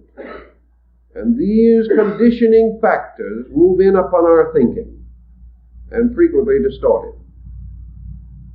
Therefore, if a person researching in some field, belongs to a school that has strong prejudices, he has already lost his own freedom of thinking, his own individual directive. We'll begin with a discussion to be found in the Stromata of Clement of Alexandria. This writer was alive and at work as a literary man between about 175 and 220 AD. He belongs to the great group of ante-Nicene fathers, writing, of course, strongly from an early Christian prejudice. Yet he was living with the peoples of Egypt. He knew them, and in many instances, in most cases, there was a strong streak of honesty in the things that he stated, although there could be much bias in his interpretation of facts. He was reasonably correct on his basic facts.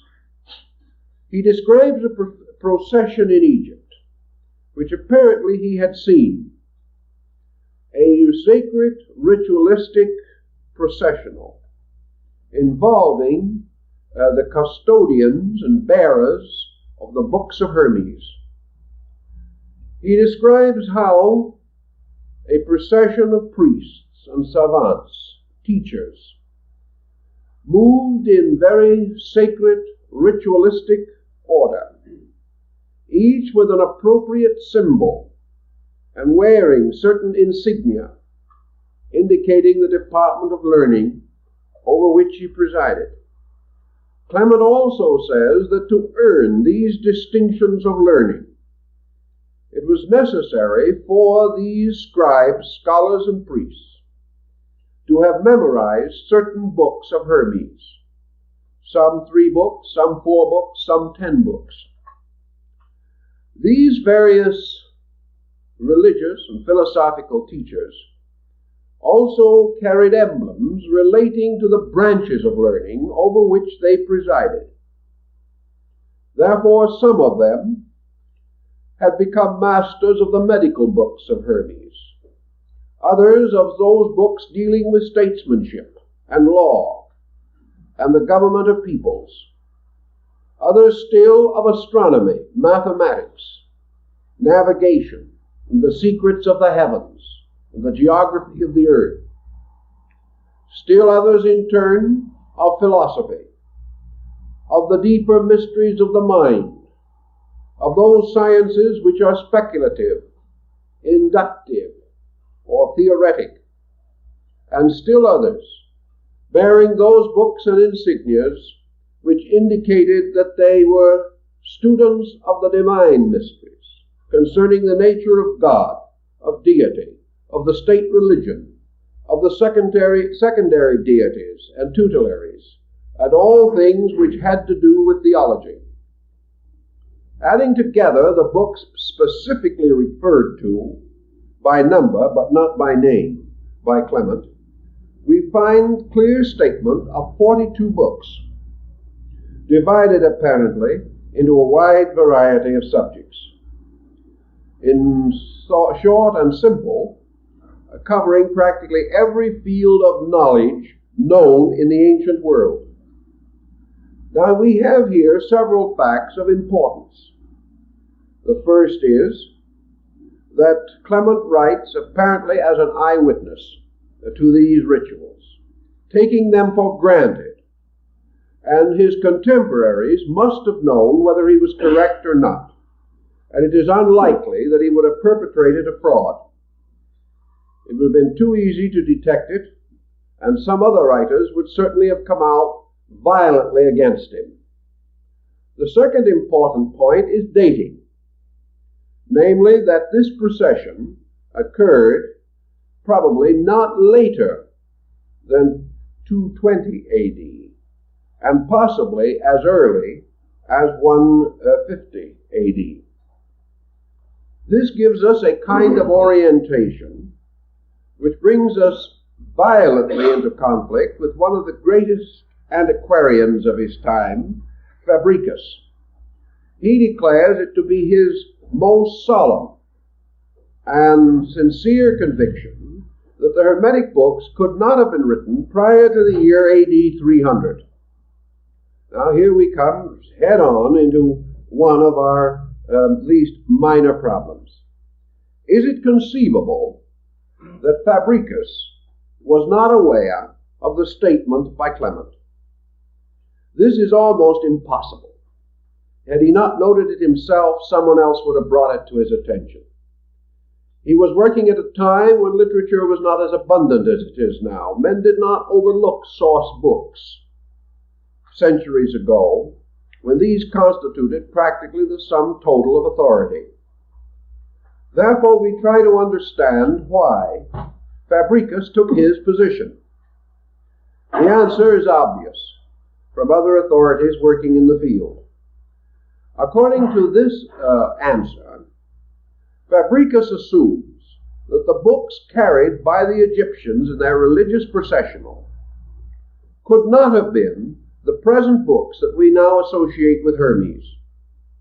Fabricius would be inclined to follow the school with which he had greatest fondness, and take it for granted that the books referred to must have been primarily Egyptian, that these books must have been in the Egyptian philosophy, in the Egyptian religion, and almost certainly in the Egyptian glyphic writings. He, on the other hand, Fabricius, takes the position that the Hermetic books that we know today were undoubtedly written in Greek. Now, where we do not have many facts, positions can be strongly held. His position is sustained by the evidence of his time, but there were two things he didn't know. He couldn't know. One was the discovery in 1946 of the Kennebuskian Library near Luxor, about 30 miles from Luxor in Egypt. This library proves conclusively that the Hermetic books were in existence prior to AD 300. And the general opinion now is that the manuscripts discovered will probably date from the middle of the 3rd century AD, or perhaps the beginning of that century. In other words, these books are practically contemporary with Clement of Alexandria, the man we quoted first. Now, the position that the Hermetic books had to have been written in Egyptian is also assailed by another fact, a fact which perhaps Fabricius did not adequately examine. That is, that considerably earlier, a Greek dynasty of pharaohs had taken over the administration of Egypt, and Egypt was already passing from Egyptian learning to Greek learning. This we evidence from the appearance of the Septuagint version of the Bible, which was actually prepared in Greek in Egypt, probably in the middle of the 4th century BC. Therefore, to say that Greek could not have originated in Egypt prior to the 4th century AD is no longer a tenable hypothesis. Also, we have another interesting point, one that we cannot overlook. The discovery of the Rosetta Stone gave us our first real clue to the Egyptian language. And it is important to us because it is a bilingual inscription in Egyptian glyphs and in Greek. Now, this is important to us for two reasons. First, because this stone was cut or prepared approximately 200 BC. The second point of interest is that this stone actually carries the name of Hermes. It is one of the words, of course, in the Egyptian form, Thoth. But it also carries another very interesting peculiarity, by which we divide the Egyptian Thothic literature from the true Hermetic structure. we most of us realize or remember that Hermes is generally referred to in the Hermetic writings as Mercurius or Hermes Trismegistus, the thrice greatest. And in some of the earlier works, this is modified a little, and he is called the twice greatest. But always this peculiar appellation of more than great accompanies the peculiar use of the term in the Hermetic literature. On the Rosetta Stone, the reference to Thoth is Thoth, great, great. In other words, twice great. And this carries with it an implication that is so close to our Hermetic problem that we cannot ignore it. Also, we know, therefore, that 200 BC, a sufficient study had been made and a sufficient interest had been created that a bilingual inscription relating to matters of importance had already assumed the proportion of a necessity. And in Egypt, Greek and Egyptian were both languages needed in the administration of the state 200 years BC.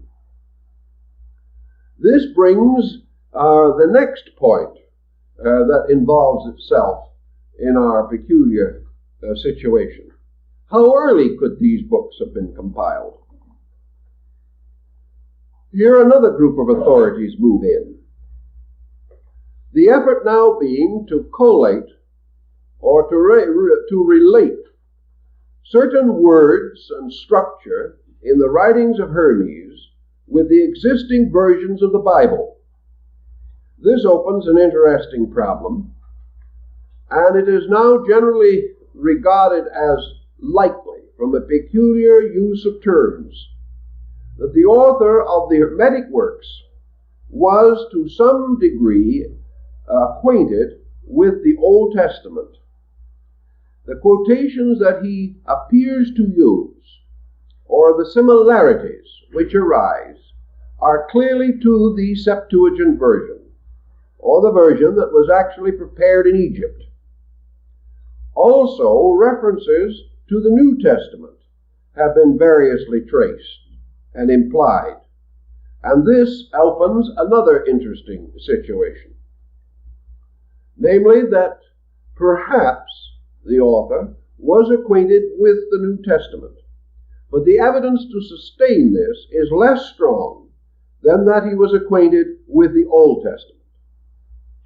This brings another group of authorities into the picture, namely the recognition that ancient works passing downward over periods of time are frequently changed. A scribe or a translator working with a document and with certain liberty to either polish or refine the style of that document is very likely to fall into idiom, the idiom of his own time. Our outstanding example of that, of course, is the King James Version of the Bible. This version, prepared and published first in 1611, is a masterful translation into English. Yet any scholar examining the King James Version would date it almost certainly into the opening years of the 17th century. Not because the original contents belongs to that period, but because in the translation it has fallen into the idiomatic forms current at the time the translations were made. This can also have occurred in connection with the Hermetic writings.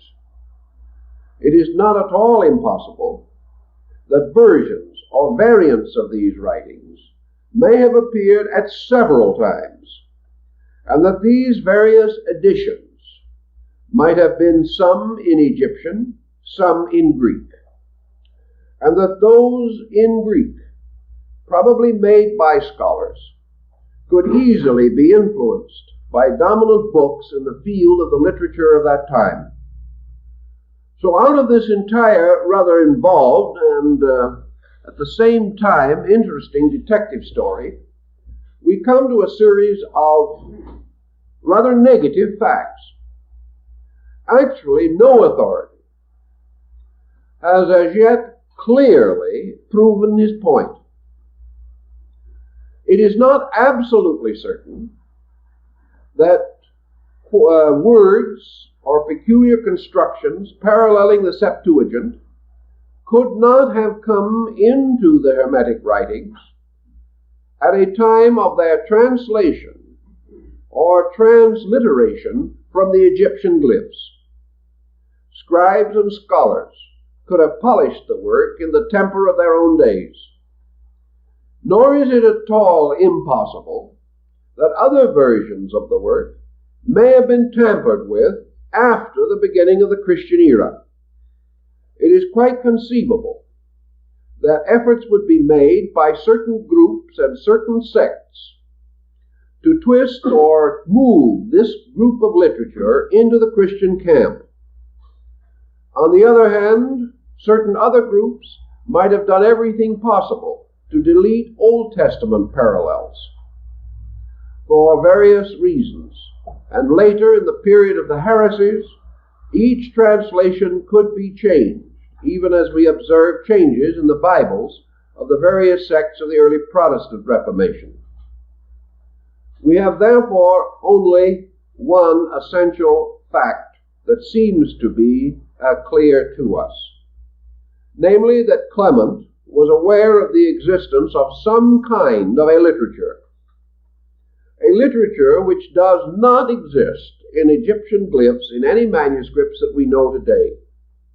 He was aware of this literature as early as 175 AD. Cicero, flourishing approximately 100 BC, also refers to the Hermetic writings. Now, shall we say that these were Egyptian works now unknown, or were they the same general body of literature that we are now concerned with? There is nothing to indicate in the remarks of Cicero that he was referring to a particular or special kind of Hermetic writing. He took the attitude of referring to the subject as a corpus or body of literature. From what we are able to gather from these suggestions, and bearing in mind that Clement makes no concept or claim that this ceremony had been recently introduced, or that it differed from ancient and usual practices, we gradually move the date of the Hermetic literature back until, in all probabilities, we have some security as early as the 1st or 2nd century BC. Beyond this point, we have not so great a security, and we are quite possibly involved in a situation that arose after the gradual decline of the Greek academies and the motion of Greek learning into the Egyptian theater. Now, why do we make a point of the difference between Greek and Egyptian in this case? Is there any reason to assume, for example, that these Hermetic books might not be merely well-polished Greek versions of more ancient Egyptian texts? This is a moot question. In favor of it, of course, is our comparatively inadequate knowledge of Egyptian religion. A knowledge, however, which is gradually filling in. And at last, our Egyptologists are beginning to worry themselves with some text other than those of the old funereal rites.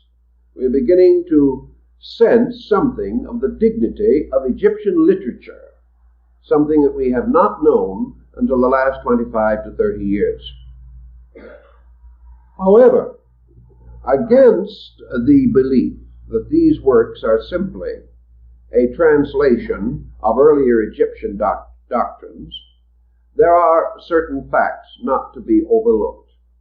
What we know today of Egyptian religion, what we have been able to piece together even in more recent years, would lead us to the conviction that the Hermetic books are not orthodox Egyptian texts. They represent some kind of a change. They are not steeped in the Osirian ritual of the later Egyptian religion. They are not part of the great Ammonism that preceded that. They show very little indebtedness to any structure of Egyptian learning which we now possess.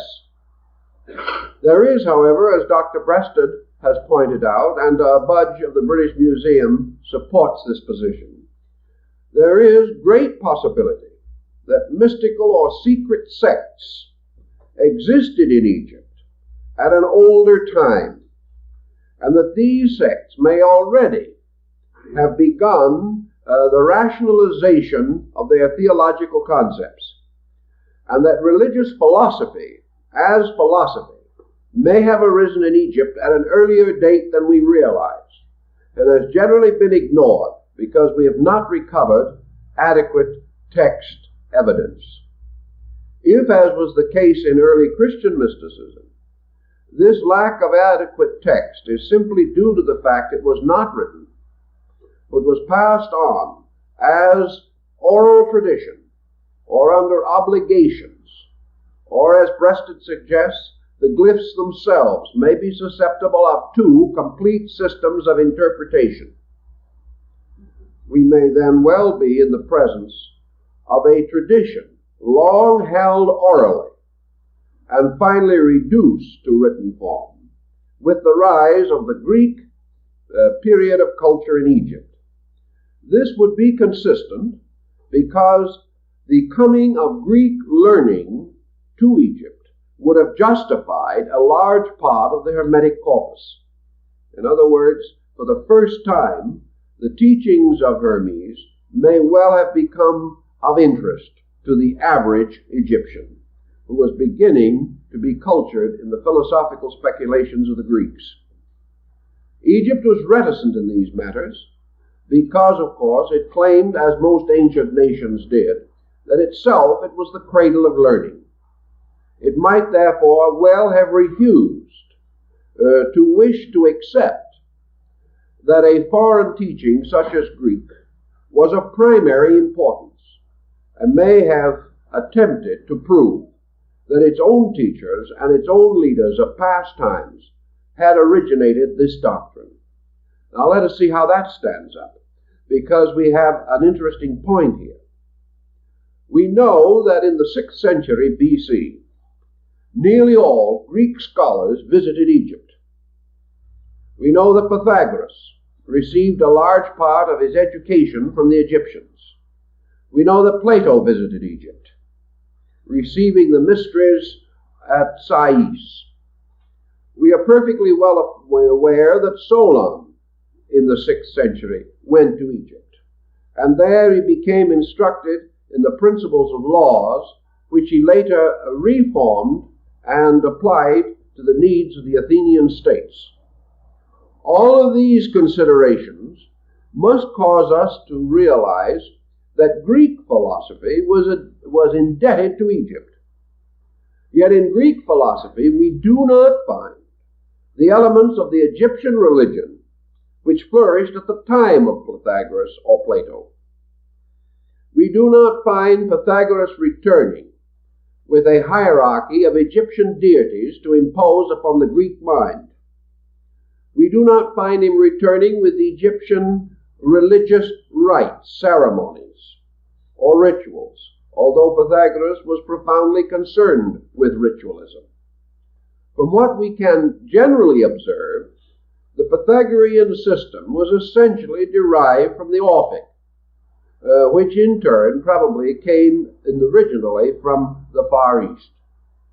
Yet here we have Greeks going to Egypt, learning many things and returning to strengthen and unfold their own Grecian system of philosophy.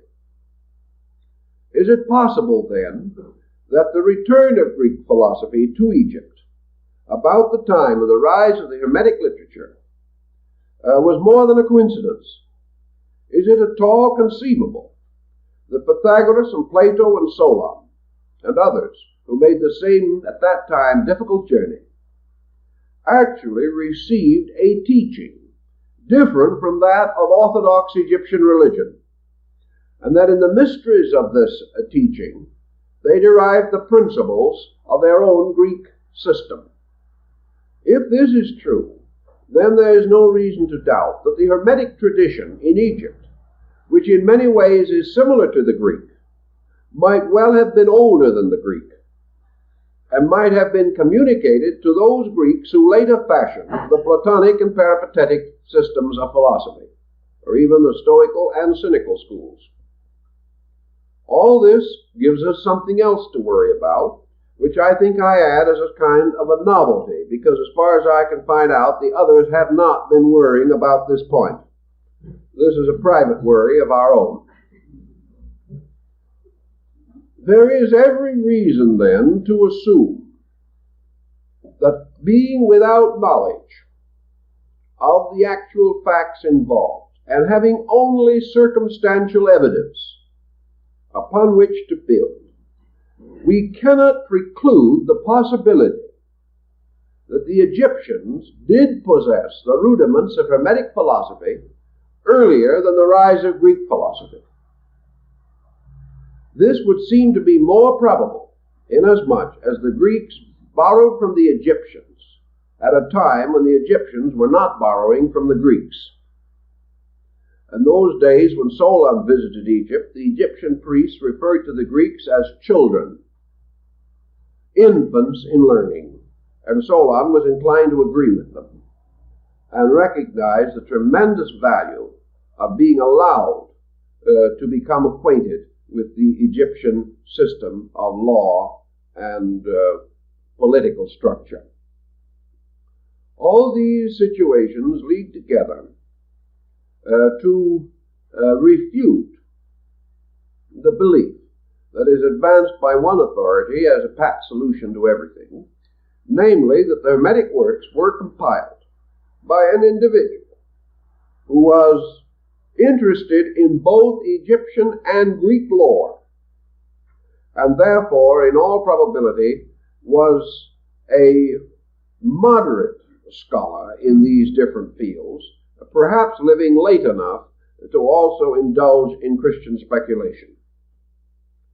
These points seem unreasonable, and I think that we have to recognize the probability that the so-called Hermetic tradition could have existed in Egypt without being directly involved in the state religion. It could have been a philosophical school. It could have been a group of sectaries of its own peculiar order, like the Essenes in Syria and the Therapeutae also in Egypt, though belonging to an entirely different conviction from the Egyptians. This gives us one other situation that we cannot afford to overlook, however, even though it becomes a little contrary to our desire. We must be perfectly fair in presenting the different sides of this situation. It has been a custom since the beginning of the written word for individuals, either for prestige or profit, or to bestow unusual dignity upon some production of their own, to ascribe that production to an ancient writer. We find this all through various works. For instance, as late as the 18th century, a whole group of works were attributed to Aristotle, in which he had no part at all, particularly an essay on midwifery that certainly would never have been Aristotelian. But these tracts, in order to gain a quick public, borrowed ancient names. Friar Bacon, Roger Bacon, was subject to the same type of fabrication. And it is even generally assumed today that books printed as late as 1800 were printed on old paper in old type and backdated to become more impressive. There is no way in which we can estimate what individuals will do to accomplish an end. It has been also the general experience of man that antiquity bestows authority. And wherever a subject wishes to have immediate recognition or to move into a sacrosanct position, it chooses to be appended to an ancient work. Thus, if we say that a work was written 50 years ago, it does not have the same prestige if we say that it was written 2,000 years ago. Antiquity seems to give us a certain sense of confidence. Also, it makes a remoteness, dividing the work from our common habits and dividing the author from the persons we may have known. We know what fabrications in various fields of literature have accomplished in this particular case or instance. Thus, it is always possible that the Hermetic writings were produced at some period, perhaps between the 3rd century BC and the 1st or 2nd century AD, and attributed to an earlier author. This attribution may not be as completely dishonest also as one might think, because even today we have a class of literature, particularly in metaphysical and mystical matters, in which various ancient persons are said to have revealed themselves, or to have dictated writings, or to have projected thoughts upon later writers. We have a considerable field of spiritualistic literature sustaining this position. We also have a number of minor religious movements of comparatively recent order or vintage, in which the essential teachings are attributed to miraculous circumstances and remote ages. If these things come through a kind of inspiration, if an individual entranced or under the pressure of vision seems to see, note, or be in contact with a remote scholar or a great teacher of the past, he may very well actually believe that some document dictated to him is actually attributable to the original author. This type of thinking we do find, and we find it quite honestly advanced. And with perhaps 18 or 1900 years of obscurity in between, it is very difficult for us to clearly demark these possibilities and to give them adequate consideration. I think one point is of very great interest to us, and that is that the history of Hermetic literature is loaded with a variety of unreasonable circumstances. Even after we pass out of the original Alexandrian center, where in some way this whole literature seems to have risen in this great North African melting pot of beliefs and doctrines, it moved into the Near East to involve or invite the speculations of the Arabs. They did a splendid job of speculating, by the way.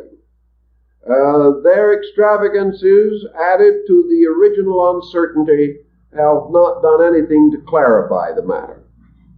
But they did undoubtedly prepare commentaries and tracts, and in their own inimicable style had their own revelations relating to the Hermetic philosophy, so that just as we are indebted to them for a number of original Christian documents, so we can definitely say that we are indebted to them for a very remarkable group of Hermetic interpretations, expansions, revisions, and even a book or two that was not previously known to exist. Whether these actually were legitimate or whether they were invented, we have no way of knowing after so long a period of time.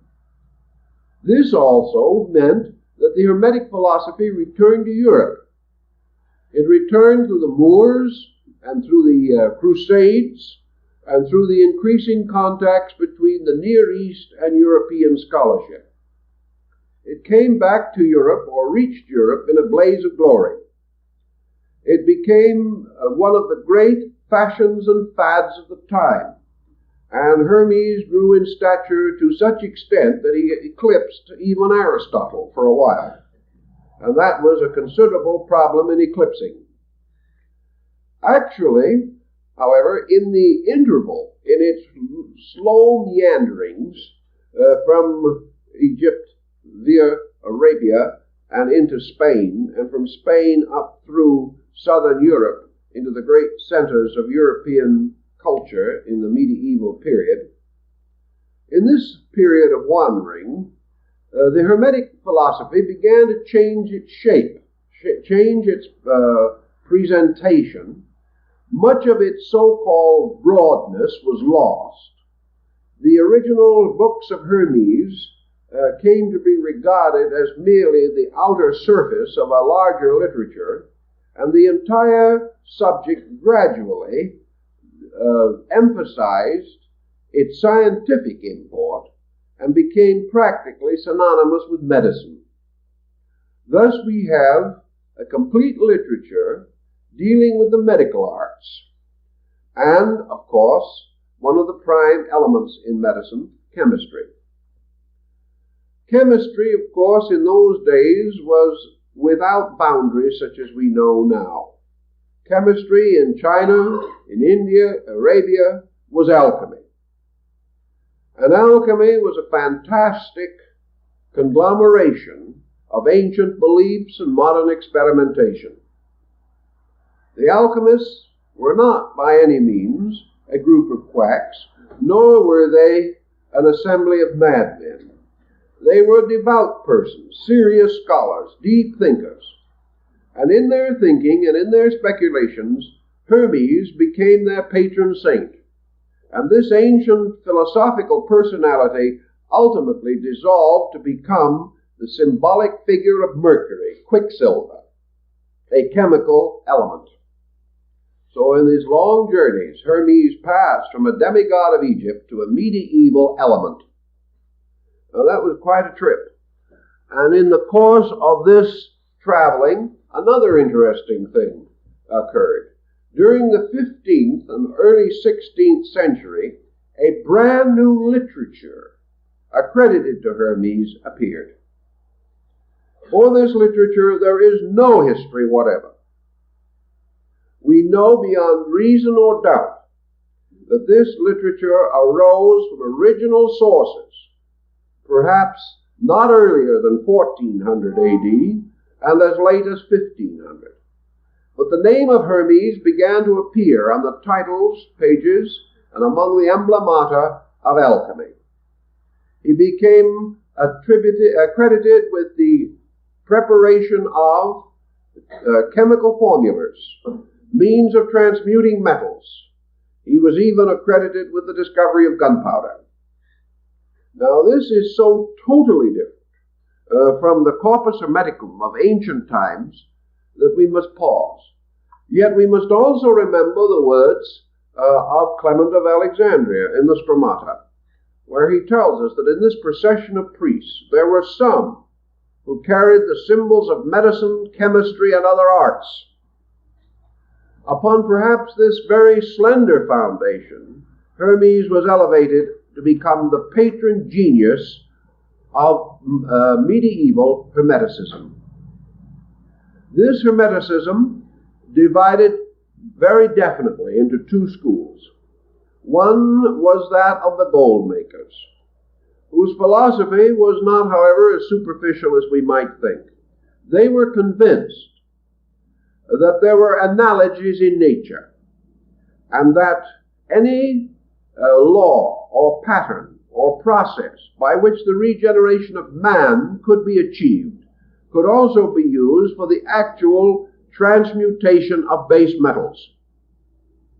On the hypothesis that all processes in nature have a certain uniformity and consistency, it was assumed that if man could save his own soul, thus transforming himself from a material to a spiritual creature, that he could also transform metals from the dross side of themselves to a more purified state, suitable for medicines and elixirs, suitable for the extension of life and perhaps the achievement of physical immortality. These gold makers, however, such as those who were so industriously occupied in the old Street of the Alchemists in Prague, Czechoslovakia, these alchemists were ridiculed by another group. This other group maintained that the entire Hermetic tradition, as it has now been called, dealt not with metals, but with the regeneration of the intangibles in human nature. If anything, they would have taken the position that if you can transmute metals, this proves you can transmute man. They would have reversed the polarity. They would have reversed the interest, affirming that the mere achievement of material wealth was an ignoble and unreasonable end, totally inconsistent with the divine destiny of man. These mystical gold makers then immediately began to reduce the chemical symbols and tracts and writings attributed to Hermes and other authors into metaphysical textbooks, books inclined to reveal that transmutation was a kind of yoga, a kind of mystical regeneration within the human being, the man himself being the alchemical retort in which these marvelous changes might take place. And these same mystics assumed that Hermes, representing Mercury, Quicksilver, representing this mysterious agent in which all elements can be reconciled, that Mercury therefore represents the reconciling power of human consciousness, or perhaps more exactly of the human mind. For Mercury becomes the key, the master of the mystery, by means of which all things are unlocked. And the medieval man liked to think of reason as this power by means of which all mysteries could be solved, all good things could be accomplished, and the interval between man as a physical being and man as a spiritual being could be crossed or bridged through reason and illumination. Now this would carry us back again to the Hermetic books by a circle. For in the Pymander of Hermes, we have no doubt whatever that Hermes is used in this work not only as a person, but as an embodiment or personification of universal mind. So your mystical alchemist seems to have retained the Hermetic tradition, although he passed it through a variety of symbolic processes. Your material alchemist lost it. And perhaps your material alchemist was the mad parent of the entire concept of modern material science, because he certainly was one of the first to conceive of the tremendous personal advantage to himself if he could control laws for profit. If, however, he was a mystic, he would control or direct laws only for the glory of truth. And this division on various levels has endured to our present time. With the rise of modern chemistry, the Hermetic tradition has more or less faded from our consideration. But this does not mean that interest in these old processes has entirely ceased. At the present time, as a fair authority on books and on rare books, I think I can say that there is still a tremendous demand, a tremendous learned reading public, desirous of securing any material relating to the Hermetic experiments of the 17th and 18th centuries in Europe. Any rare work which appears in this field is immediately purchased, disappearing again from the trade. I have talked to book dealers in this country and communicated with them in Europe, and it is rare indeed to find a rare alchemical text, regardless of price, remaining in a dealer's store for more than a few days. In other words, there's a market somewhere. The interest in these things continues, and there are people who are ready to pay $200, $300, $500 for one of these old books. The market is always greater than the supply. Reprints of these works are periodically made and become in their own condition rare books. And it is common knowledge that very few even reprints of the rarer Hermetic writings are available. They disappear almost instantly, not into public institutions, but into private libraries, where they are variously used. Thus we have another interesting point. 90% of these books are not going into the libraries of chemists, nor are they going into the collections of alchemists who have any intention of making physical experiments with the texts. They are going mostly into the collections of philosophically minded persons who are concerned with the attempt to restore the lost symbolism of the Hermetic tradition. And in that respect, we might mention the work on Hermetic philosophy by Mrs. Sarah Atwood, one of the outstanding rarities of the last century. A very deep and serious study of the metaphysics of Hermes, the metaphysics of the great alchemical tradition represented in Europe by several thousand valuable books, a tradition that rose mysteriously and with tremendous spectacular intensity around 1550 and was completely forgotten, or at least had passed from all interest as far as the public is concerned, as early as 1700.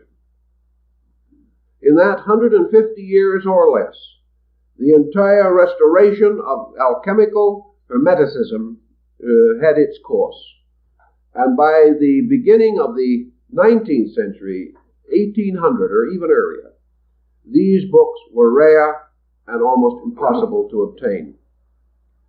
Now this gives us some general clue to a difficult problem. We have one or two other points that we want to make as clear as possible. As we have only numbers, such as the number 42 given to us by Clement, or perhaps the allegorical numbers of earlier writers who attributed to Hermes anywhere from 10,000 to 40,000 volumes or more. These numbers are not represented by any available literature. The Hermetic fragments that we have today, and which are clearly separate from the other groups which we mentioned, the Neoplatonists, the Gnostics, and the early Christian church, these fragments are comparatively meager. Yet reference is made to numerous others. What happened to them? Is it true that at some time along the way these were drawn into secret societies, and that the alchemists at one time at least did possess access to these manuscripts or books? Is this possible? It is possible, but belongs in the sphere of romantic thinking. We have no serious evidence.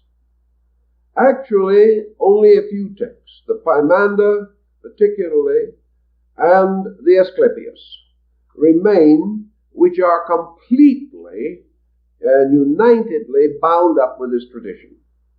These are surrounded by a vast array of borderline literature that seems to tip in almost any conceivable direction. There is even some evidence of alchemical writings in the Alexandrian period in Egypt, but this had not achieved the interest which we know today. We are aware, however, that the Egyptians experimented under the name of Hermetic art with the creation of synthetic gems. We know that they were able to copy in what was later called Roman paste most of the precious stones of antiquity. And because the art of the lapidary was at that time not very well known, it is quite possible that that fraud occurred, in which synthetic stones were passed off as genuine.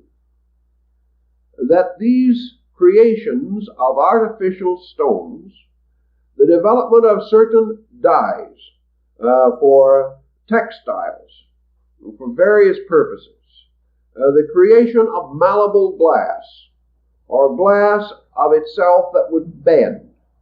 These ancient arts, like that of Greek fire, are known to have had some real existence.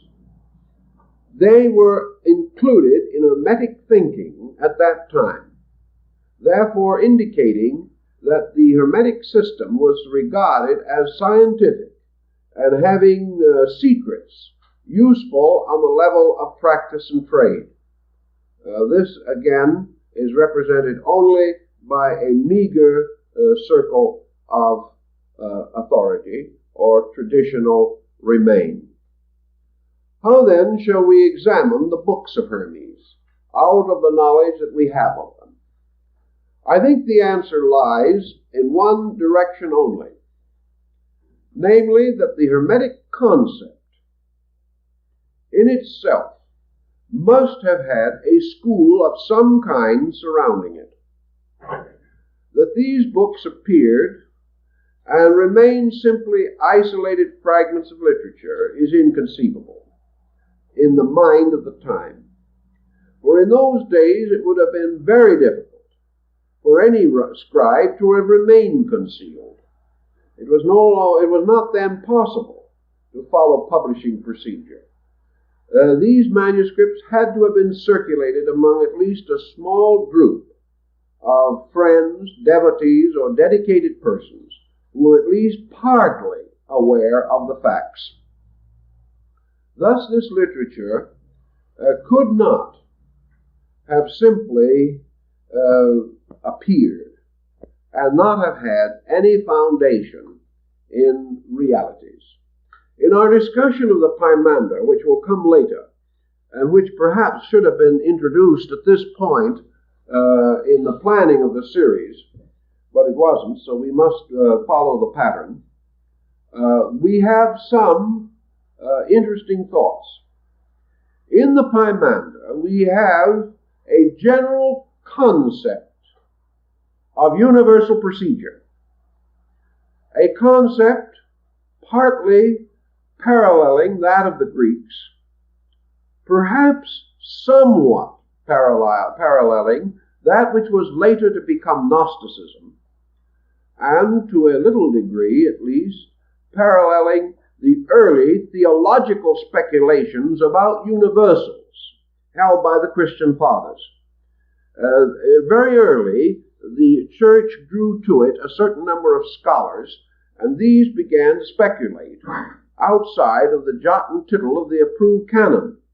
And the mind of man, once it has reached a certain size, cannot be further pressed back into an old pattern, so the church had to be prepared for men thinking forward rather than merely backward. This change in perspective in the various fields of learning is important to us because about the time that we attribute to the creation and circulation of the Hermetic writings, we find the basic Hermetic concepts beginning to influence thought outside of the school itself. We are told that Hermes, for example, wrote upon astronomy. And we can only pause to realize that Ptolemy of Alexandria, who was perhaps the greatest astronomer and geographer of the ancient world, and also the father of most modern astrological speculation, that Ptolemy's works move from the same premise of that of the Hermetic revelation.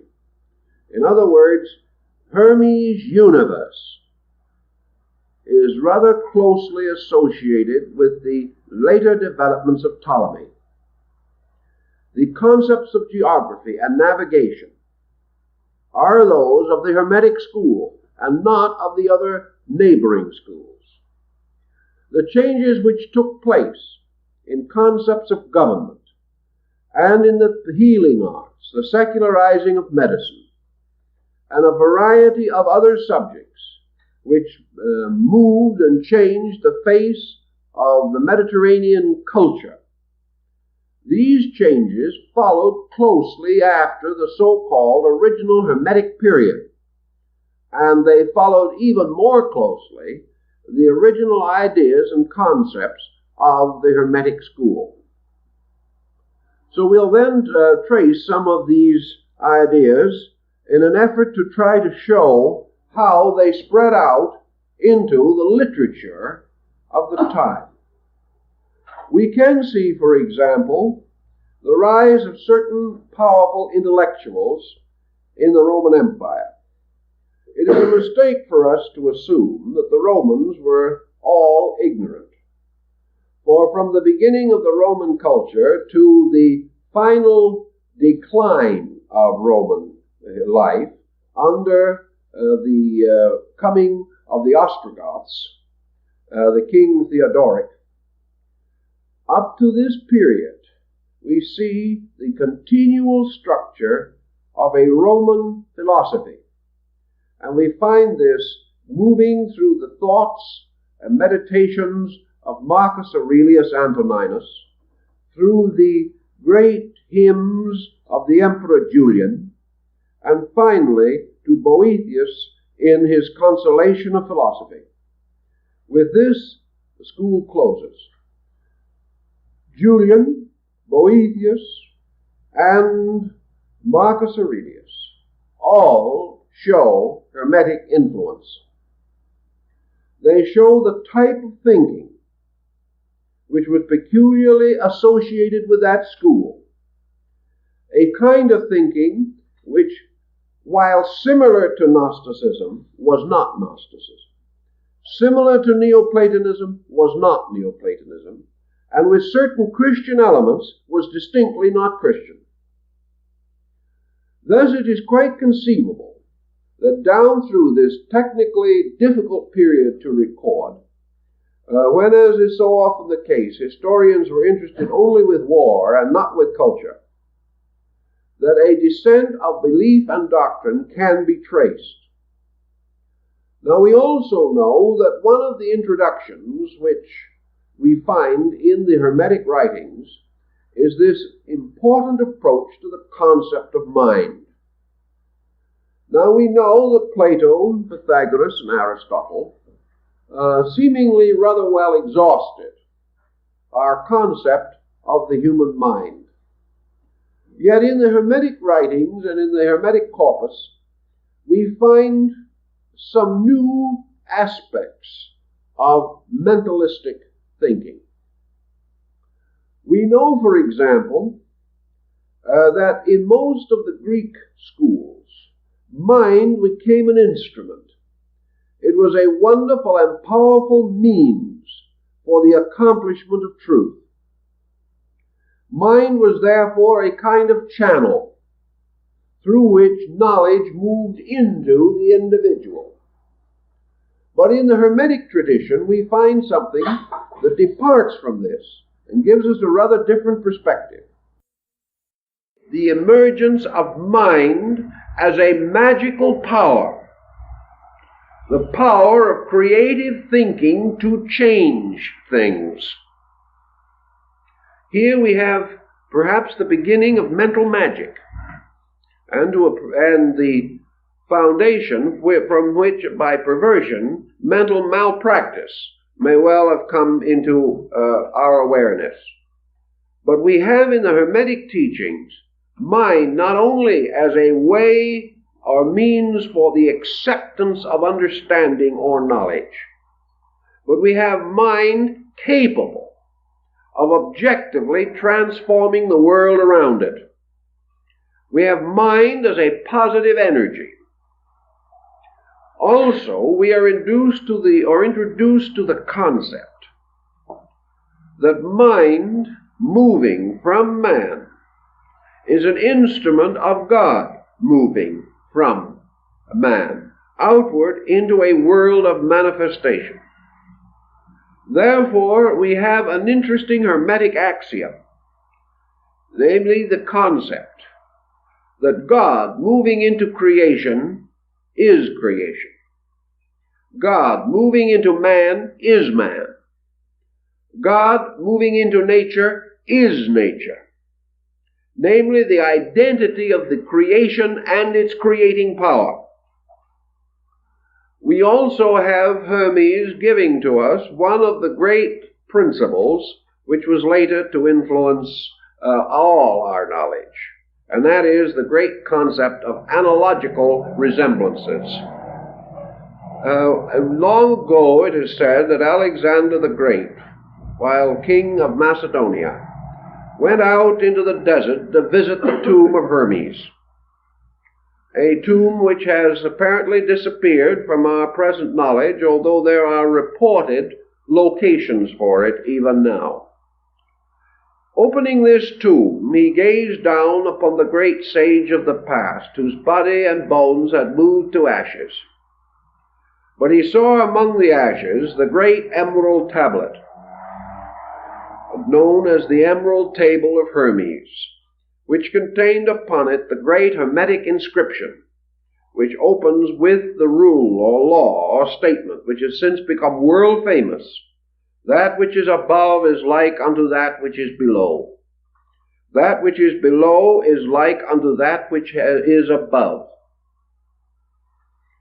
This parallel created the entire concept of medieval science, a science based upon the similarities of things, the idea of macrocosm and microcosm, that the universe was the great man and man the little universe.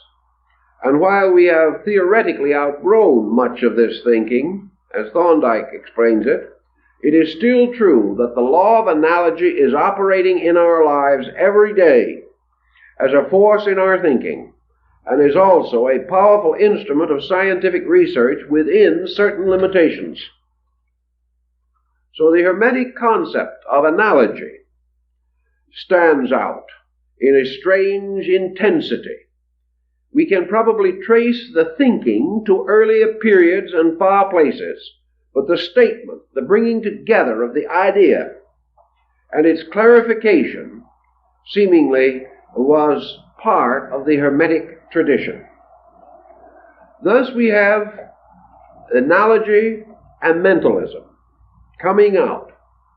We have the Hermetic work emphasizing that a man is what his mind is. That if his mind has experienced its re-identity with God, man is God. That mind, like the later quicksilver of the Hermetist, that mind absorbs all things into itself and transforms them. That it is the agent which can never cease functioning until all opposites have been reconciled. That also that this mental process has a great challenge in life.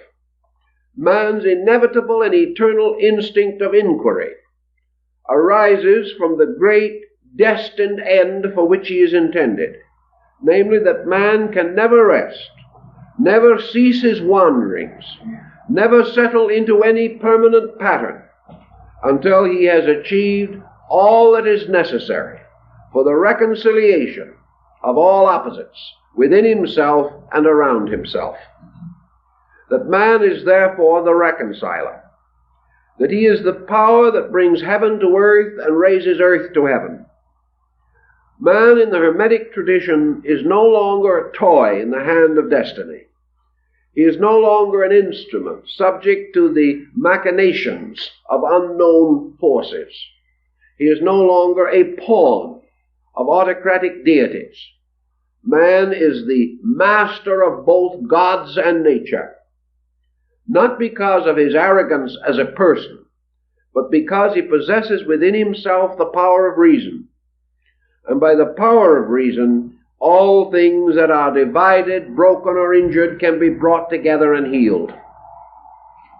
Thus the healing power of unity, the restoration of division, the bringing of all that is necessary to man, and his ability to use it, digest it, assimilate it, and transform it from theory to practice. All these powers rest naturally within the capacity of the individual. The great Hermetic art, therefore, is man's reconciliation of heaven and earth through his own wisdom, through his own reason, through the attributes of his own conscience and consciousness. The Greeks were given to numerous disciplines. They believed in training the mind. They believed in, to a measure, the preparation of the mind for certain experience. They hoped to attain, as the Neoplatonists, illumination above intellect. But all of this was a strange journey homeward. It was man searching for a truth, searching for a reality for the salvation of himself. The Hermetic philosophy shows different principles, and these principles were to gradually emerge and mingle with the later streams of humanism. For in the Hermetic art, man was not only capable of redemption, he carried with him a tremendous responsibility to redeem. He had a job. He had a work. And it was the great labor of his mind to reveal to him his work. One of the purposes for which intellect is given to man is that that man may discover his own job. This is a rather practical way, perhaps a little homely way of saying it, devoid of fine Greek, but it is the principle involved. That man was not here to leave here, as some taught. That his existence in this world was not a penalty for sin. That he had not fallen from a grace into a disgrace. That he was not merely here because he was in prison, and that we all shared a common guilt or we wouldn't be here. Nor was his primary end to escape here, to leave this place, and to return to some far distant land in the terms of Neoplatonism. The real purpose of man was to assert the universal mind over nature, not as a tyrant, but as a gardener. And in one of the alchemical books of Hermes, we have the Hermetic gardener in the garden. This Hermetic gardener is not there merely to enjoy life. He is there to keep the weeds out of the garden.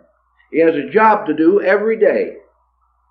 It is his duty, therefore, to pick the weeds of false knowledge out of the garden of truth. It is his duty to see that good things are well fertilized and well cultivated. It is also within his province to be a kind of Luther Burbank, to be able to improve the qualities of plants. And we have another Hermetic axiom, namely that art perfects nature. In this axiom, which later became one of the outstanding keys of the Hermetic alchemical philosophy, it is assumed that skill in man becomes the skill of God working for all things. Thus the individual who goes forth and improves something plays God, just as the individual who goes forth to destroy anything plays devil. That each individual has the right and the power to have a divine participation in the improvement of things. That it is not his duty nor his place to simply wait until deity does all things. Rather, deity expressing its primary power through the potential wisdom of man, deity releasing its own mind through the human mind, forms of all humanity one mind for the accomplishment of its own works. Thus the Hermetic philosopher, if he wishes to assume that Hermes is this mind personified, may well say that this mind is the author of all books, the author and original of all knowledge, and perhaps most of all, the patron of all skill, and that the greatest of all skill is this skill of transformation, this skill of transmutation, by which all things are transformed from a lesser to a greater state by law, and by lawful procedures. Man becoming skillful then in the administration of natural law becomes the preserver of his planet, becomes the perfecter of his way of life, and makes possible all other good things, so that not only man but all nature enjoys a wonderful fecundity and prosperity. Hermes tells us, either as the person or as the embodiment, that all things are under the sovereignty of their superiors, and all things are servants of their superiors, and that it is the duty of the superior to guard the inferior, and it is also the duty of the inferior of every level to revere and obey that which is superior. Now, in the concatenations or orderly sequences of nature, man is, hermetically speaking, the chief of the animals. He is the naturally ordained ruler of the life upon the planet in which he exists. He is better equipped than any other creature visible to him for the advancement and common profit of the whole earth.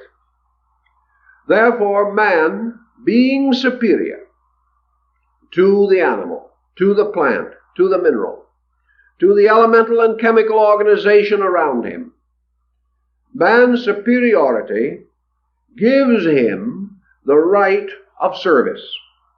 It makes him responsible for the security of all these other things. Man has a proprietorship over everything that is less than himself. But this proprietorship is not merely tyrannical authority. This proprietorship is responsibility to serve and improve, advance and increase, unfold and enlarge, strengthen and redeem everything in nature inferior to himself. Now that was quite a concept for the time. In fact, we're having a little trouble with it now. The idea that man's sovereignty is duty, that because he possesses a certain kind of mind, he is the God of the kingdoms beneath him, and that he must be a just and righteous God, that he has those responsibilities which are similar to those which we assume God has in relation to ourselves. We assume, as Hermes explains, that the deity that we worship is all good, all powerful, all virtuous, all beautiful. Therefore, we bestow our allegiance upon that power with perfect confidence that it will not betray us. Those kingdoms below ourselves transfer a similar allegiance to us, and in any degree to which we fail to make the common good of these things our primary consideration, to that degree we are false gods in nature. All science in the Hermetic concept only exists for the purpose of equipping the individual for the service to which he was intended. Science is not to give us mastery over nature, but to give us insight into nature. By science, by philosophy, by religion, we are supposed to have the three elements of the philosophic stone, the salt, sulfur, and mercury, that must be brought together, and from which comes an elixir of life, a life which bestows the healing of all things, because it arises from unity. Here there is appearance that perhaps Hermeticism is indebted to the Pythagorean philosophy, But do not forget that Pythagoras declared that he gathered his numerical philosophy from Egypt at an earlier date. So where it came from directly, we do not know. But whenever Pythagoras referred to the number 2, or the duad, he spat upon the ground, on the assumption that it was the symbol of division, and that all division is death, that it is something even sacrilegious to speak the number of division, and those who speak it must cleanse their mouths. Thus all things which separate, according to alchemy, retard the projection of the stone. All growth in nature is restoration, and restoration is reunion. It is the bringing together of things separate, so that in their unity they may find wholeness and wellness and fullness. But as alchemy and the later Hermetists also taught, the bodies of things are not easily brought together. It is not very easy to cause an amalgam of two rocks, no matter how hard you hit them together. Nor is it easy to conceive that out of two separate human beings, the Hermetic androgyne can actually physically be created. Physically, things cannot be identical, having a separate existence in body. Therefore, the Hermetists always pointed out that union is not to be attained in body, which, however, is not a misfortune nor in any way a retarding of the process. Before things can be united, they must achieve a victory over body, because things outwardly not to be united may be inwardly united, which is the strongest union of all. If this be true, though bodies cannot be identical, minds can come into a common union. And out of the compatibility of minds, a unification may take place. And this may in turn lead to the final Hermetic step, namely, that minds are compatible. But as man outdistances mind and elevates himself to a spiritual state, he passes from compatibility to identity. That in a spiritual condition, all things may be one. In mental things, or a mental level, all things may be in agreement, may find common purposes and common good. Whereas physically, all things can only be, as the old masters used to so quaintly state it, in vicinity. That is, close to each other in some way, but not achieving any internal union. Hermes then gives us the mind as the wonder worker. He tells us that mind, because it is superior to body, is master of body. That the body cannot be held responsible for any corruption while it is under the sovereignty of an intellect. Therefore, that all ills, troubles, misfortunes that afflict a body must be blamed upon the mind, which is the ruler of that body. Therefore, that if this mind leads man or permits man to indulge in unreasonable or irrational procedures by which the body is injured, it is the mind and not the body that is responsible. Also, if through its own mistakes the mind has brought the body to mishealth or to difficulty and to sickness, the body cannot remedy the excesses of the mind, and therefore the mind must remove its own negative factor and must reintegrate its own position and must redeem its own conduct before health can be restored to the body. Even then, as mind in turn is master of body, so spirit is master of mind. And whereas mind is accountable to the body for certain leadership, it is accountable to the spirit for certain obedience. For all things must obey superiors.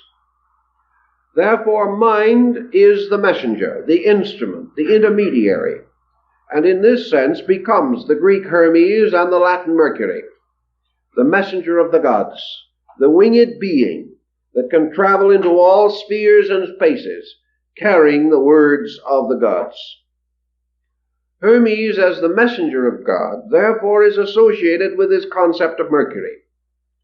He is associated with the quickness of this deity.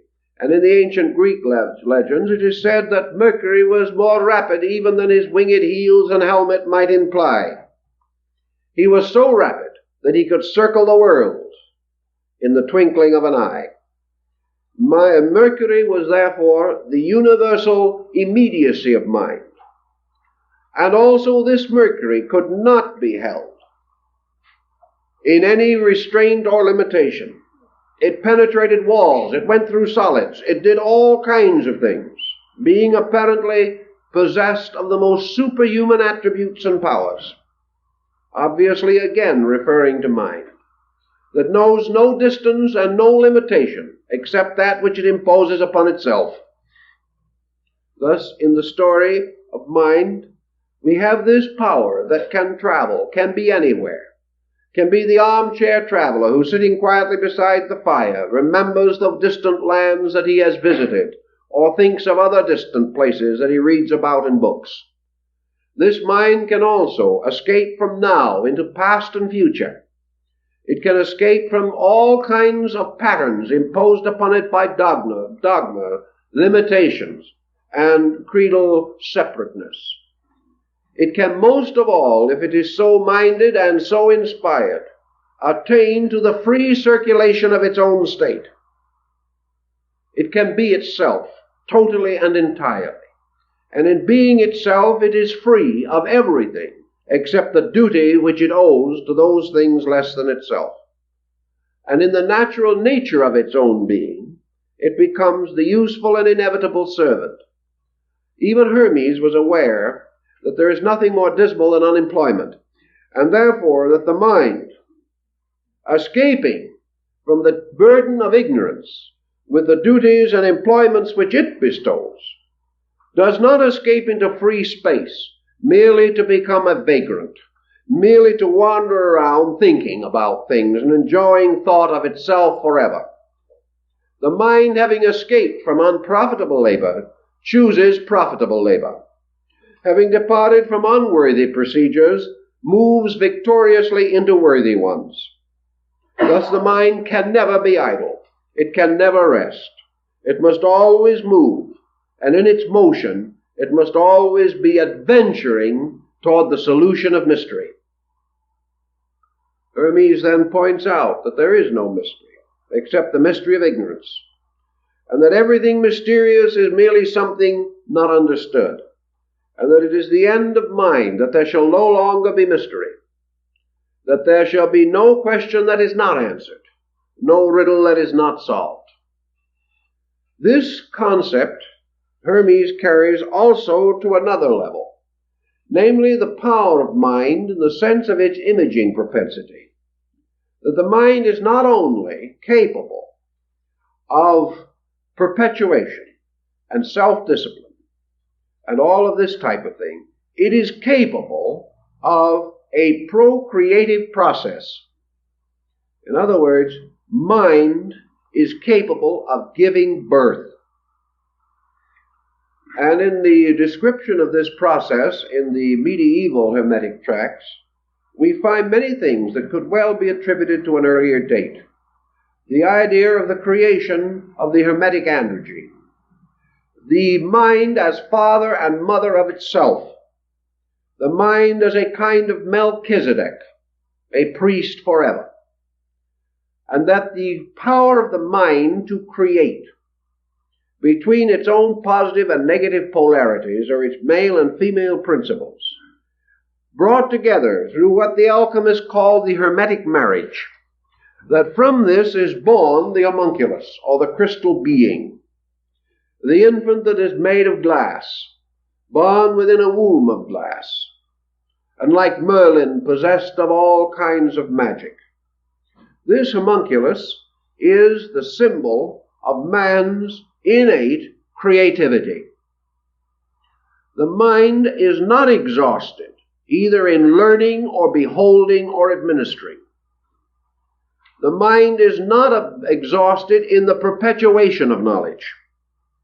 Its final function is not to take that which has been known, become aware of it, and pass it on as that which shall be known. This does not exhaust the power of mind. The power of mind includes the possibility of a direct creativity, and it is because of this creativity that the world does not remain the same. It is because of this creativity that the world is not merely the same kind of a garden forever. It is because of this same creativity by which the skilled gardener can improve the quality of plants, so man can improve the quality of self. And furthermore, he can creatively project from the known, creating within himself tremendous instruments of imagination. These instruments of imagination have to have a validity. Imagination is not the individual actually freely generating something from nothing. Imagination is not merely a conjuring of a web of insubstantial fabric. There can be no creativity without law. There can be no procreation of mind unless the image, the created thing, the new creature, is lawful. Thus, although the mind may engage in flights of fantasy beyond our conception, we have the extraordinary record that the fancies of one generation are the sober facts of the next. At the time, a novelist of the quality of Jules Verne wrote some of his wonderful books about trips to the moon and journeys under the sea and around the world in 80 days. Everyone thought him mad. They said his creativity, his imagination approach insanity. Yet these things are now sober facts. And down through the ages, countless dreams that have never had substance in their own time became the basis of the mature growth and development of the race, or of the tremendous social pattern to which we belong. In all things, therefore, Hermes points out, there is a lawful creativity in mind. We can imagine nothing that has no relation to a fact. We may imagine a disproportion of things. We may build a daydream about futures we will not live to see. But the only reason we create this dream is because we have already recognized a need for something more than we have. We are merely projecting both our processes and our necessities. Therefore, we are bringing together procreating elements and fashioning them into a new vision. If this vision takes the form of More's Utopia, or Campanella's City of the Sun, or André's Christinopolis, makes little difference. There is nothing essential in these great social visions of the 17th century which have not since been realized. Yet in their own time, they existed only in the creative power of the human mind. The creative power of the human mind may also formularize. It may not only have certain abstract thoughts, but it may weigh and estimate needs so exactly that it can create solutions immediate to problems imminent. This means that certain minds have the power to go beyond the common acceptances and to achieve certain things. There were thousands and thousands of good parents who realized in an abstract way the need of their children's education. They knew that there had to be a way to bring essential knowledge to the young. But from among these parents, Amos Kominsky, or Comenius, came forth with a creative concept of an exact method, and that method has given us the modern public school. These things existed as dreams first. These dreams are sometimes handed on from one to another before they are realized. But dreams realized now or later, according to Hermes, belong in the fact that there is a creative dimension in the mind. That the mind not only buffets itself against the necessities of nature, but is forever ingeniously solving the unsolved problems of its own necessities. This mind, then, carries still further implications, and on this ground, Hermes approaches that section of his work which is essentially religious. Hermes now identifies this mind with a series of situations, and he produces what is called the great Hermetic confusion, inasmuch as he presents to us a concept of God that is monotheistic, polytheistic, and pantheistic, all at once. He intended to. Actually, when he created a monotheistic concept, he did exactly what many ancient peoples did.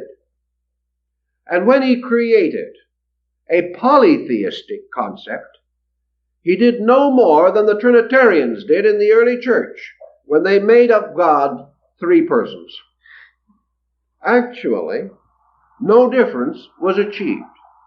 And pantheistic, with its implication on the divinity of natural beings, also did not depart from the concepts of the Greeks, the Egyptians, or for that matter, much of our modern thinking. If there is a tendency to religion in modern materialism, that tendency is pantheistic. It is not so named or so distinguished, but science, with its tremendous exploration of energies and its discovery of ever-increasing power throughout nature, has gradually come to take an almost reverent attitude towards elements and substances and essences and principles and laws, regarding these as innumerable powerful agencies which it would like to control, direct, and use for its own purposes, whereas Hermes says the answer is to use them for their own purposes, which is something a little beyond us at the moment. But Hermes does give us a monotheism. And in this he is not different from most other ancient peoples. For it is a great mistake to regard either the pagan or the heathen as essentially a polytheistic believer. Although we may have gods by the thousands in ancient and oriental pantheons, these peoples are essentially monotheists. For monotheism is not primarily the existence of only one divine person in nature, but of one divine principle in nature, that principle being reality, truth, or God. That this one divine power manifests solely in itself, by itself, and through itself, and has no dependency upon its own creations for the expression of itself, is scarcely reasonable or logical. The most devout person today believes that he is a spark from the flame of God. He sees no conflict with his monotheism in affirming that there is a divine principle within himself. This principle within himself must be divided from other similar principles in other selves. But all of these are suspended from one common principle, the great fire from which all the sparks have come. That great fire is the one deity. The sparks are the polytheistic expressions of that deity. And nature, every part of which is filled with the life and power of God, the innumerable sparks in the atoms, in the blades of grass, in the rocks, in flowers and animals. These sparks are pantheistic in the sense that they represent God growing up through nature. They represent this one power. Medieval man denied the power in himself, or the divine principle in himself, to all other creatures less than himself. But today we are not inclined to take this position. We recognize that growth is the manifestation of life, that anything that can grow is alive. We further recognize that existence, the continuance of a thing without disintegration or decay, is also the proof of the presence of life. Therefore, all things which have a continuance have some kind of a life. Even dead bodies have some kind of a life. And therefore, this life, which is a continuance of existence, or is an animation in existence, with growth, with motion, with power, this life must either be God, or else there is a life in nature apart from God, which Hermes would not accept. Consequently, we live in the substance of a monotheism. As human beings, divinely ensouled, we are polytheism. And as we gaze out to the infinite vista of the presence of God in all universal mysteries, we are in the midst of pantheism. Yet these things are not essentially different. They do not contradict each other, in spite of the fact that much has been made of this apparent Hermetic contradiction. It is not a contradiction because it is an unfoldment upon levels, and is no more unreasonable nor unorthodox than the statement of Paul relating to the thrones, dominions, powers, principalities, angels, and archangels. A recognition also of the existence of secondary powers of a divine origin, but superior to man. The Hermetic tradition binds this entire problem together by placing over the universe a kind of being representing the extension of divine consciousness into nature. This medial being, suspended twixt heaven and earth, dominion wielding, is the concept of universal intelligence. Intelligence is less than God and more than nature. Man likewise is less than the totality of God and more than the totality of nature. Man has powers above nature, but he is subject to powers beyond himself. This median power is the instrument by means of which the sovereignty administers the world. This power is intelligence, wisdom, knowing, learning, or reason. Man has become peculiarly, by his position, the embodiment of this reasoning agent. Everything above man has a faculty beyond reason. Everything beneath man has a power or faculty less than reason. Therefore, as man ascends, he moves from the reasonable to the intuitional, to the inspirational, and to the illuminal. As he leads downward from reason, he goes down into instinct, into sense, and into attributes of reflexes and sensitivities which he cannot really understand. Thus man possesses this reasoning power. This reasoning power, however, is also in motion of its own accord. The power of reason is not forever the same. The power of reason, apparently, is subjected also to a kind of growth. Reason moves upward, as all other things in nature. And this motion of reason is clearly set forth in the vision of the Pymander.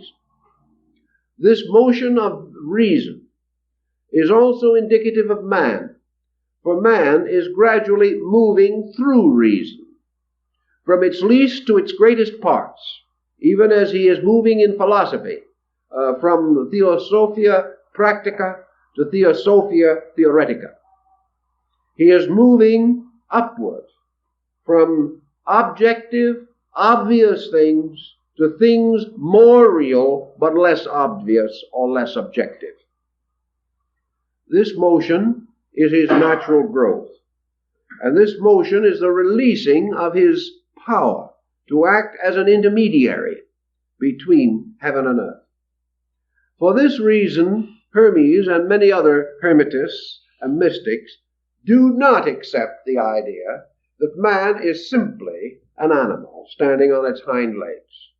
Nor will they accept the famous old Platonic definition that man is a biped without feathers. There is something more to this than meets the eye. Man is divided from the kingdoms beneath himself by a quality which these kingdoms possess in potency only to a limited degree.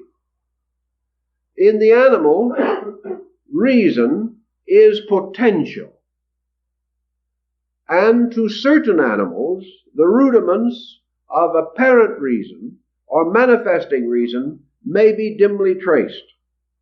But man is the only creature, the only reasonable creature that can build an empire. He is the only animal that can wonder where it came from and wonder where it goes. He is also the only animal that can look at the sky and determine to conquer it. Man has proportions and dimensions within himself, a great uneasiness. If this uneasiness was in the beast, he would have taken the world away from man. But because man possesses this uneasiness, possesses this constant pull, and is moved toward the continuous improvement of himself, man is gradually learning the magic of his own mind. He is learning, however, that this mind is governed by law. He is learning that this mind is something for which he is accountable. That unlike the concept of modern humanism, he is not lord of all he surveys to do as he pleases, but only to do what must be done. He has the right to do as he pleases only because he has the power to do so. And if having this power and exercising this right, he does that which is contrary to law, he falls into adversity. And here we have the Hermetic concept that what we call the tragedy of the world, the tragedy of life, the misery and misfortune with which we have burdened our own kind, is man exercising or attempting to exercise a kind of free will which is without foundation in value. If he continues this exercise, he may do as he pleases for a time or within a certain pattern, but the laws which he has violated will turn upon him and destroy him. He is not merely a mind in vacuum. He is not the type of being conceived by doing. He is not the person for whom all the world is his oyster. He is not the individual for whom all the world is a slave. He is not merely here to gratify. And while he attempts to follow such a procedure, he is in trouble and will continue to be in trouble. He is here primarily to understand, to become the Hermetist, to become the alchemical master. He is here to learn the secret way by means of which all imperfect things may be redeemed, including himself. He is here for the purpose of becoming the master of the Hermetic arts, the capacity to play God to nature, even as he bows humbly to the God of nature. He is therefore exercising toward a divine state, And it is because of this reason within himself that man has creatively projected the concept of deity. Deity, in its own inevitable existence, is unknown to man. Man's only possible assumption is that it exists. Man cannot define it without defiling it. But man instinctively recognizes the total sovereignty of something. And this is partly due to the fact that he instinctively experiences the potential of the total sovereignty of himself. Therefore, that phase of mind in which all things are possible becomes a very interesting thing. The question was once raised theologically, and this is a nice point. Does God perform miracles? There was a great question over that problem. A number of theologians affirmed that because he was God, he could perform miracles. Another group said no. The mere fact that God is God does not permit him to perform miracles. Then the third group came forward with a very pithy quotation from Scripture which sort of settled the argument. They said, frankly, there is no need for even the speculation as to whether deity can or cannot perform miracles, because it is stated in the Scripture that with God all things are possible. Therefore, where does miracle come in at all? If God can do anything, then there is no problem of miracle, because the all-doing of God is of the nature of God and therefore not miraculous to God. And as he can do everything and anything, there is no requirement of an action beyond his common nature. This was a very interesting point of argument. But it is very reminiscent of our Hermetic problem. For Hermes envisions this kind of a deity, in whom no miraculous or exceptional action of any kind is necessary. For the common works of God are themselves sufficiently miraculous. There is no requirement for man to consider that he lives in a universe beyond law. There is no assumption that he lives in a universe ruled over by any temperamental or eccentric factor. For in this universe, universal mind, moving into its own creations and becoming identical with them, moving forever, moving into all parts of its own nature, and establishing itself in the midst of itself on all levels, becomes the kind of alchemical garden, where it is stated by the Hermetists that the seed of immortality is present in everything. The alchemists declared clearly that they cannot manufacture the elixir of life, the philosopher's stone, or any great thing. They can only take the seed of it, which is present in everything, and help that seed to grow through art. Thus, by art anticipating and advancing nature. Hermes would have said this: universal mind is locked in everything. Its lesser expressions are the habits and forces peculiar to various types of life. Its greater expression is the reason within it. Its greatest expression is the consciousness within it, which is the master of all its reasoning processes.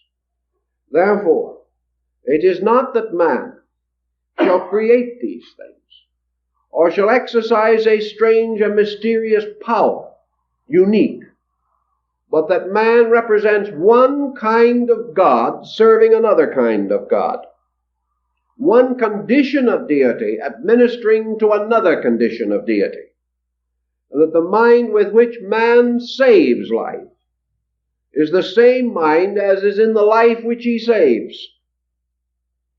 Therefore, all processes are deity working upon deity. All creatures are God manifesting among gods. And over this sovereignty is mind, Therefore all things are attainable by mind, because mind is all things, in all things. And the various operations which we call nature may be understood, because the very understanding by which they operate is identical with our understanding by which we understand the operation. This goes into many abstract phases of metaphysics, but it does give us certain clues and certain keys, and I think constitutes the essential burden of the general phase of the Hermetic literature. It cannot be rescued from a single book. It cannot be taken from any one group of fragments.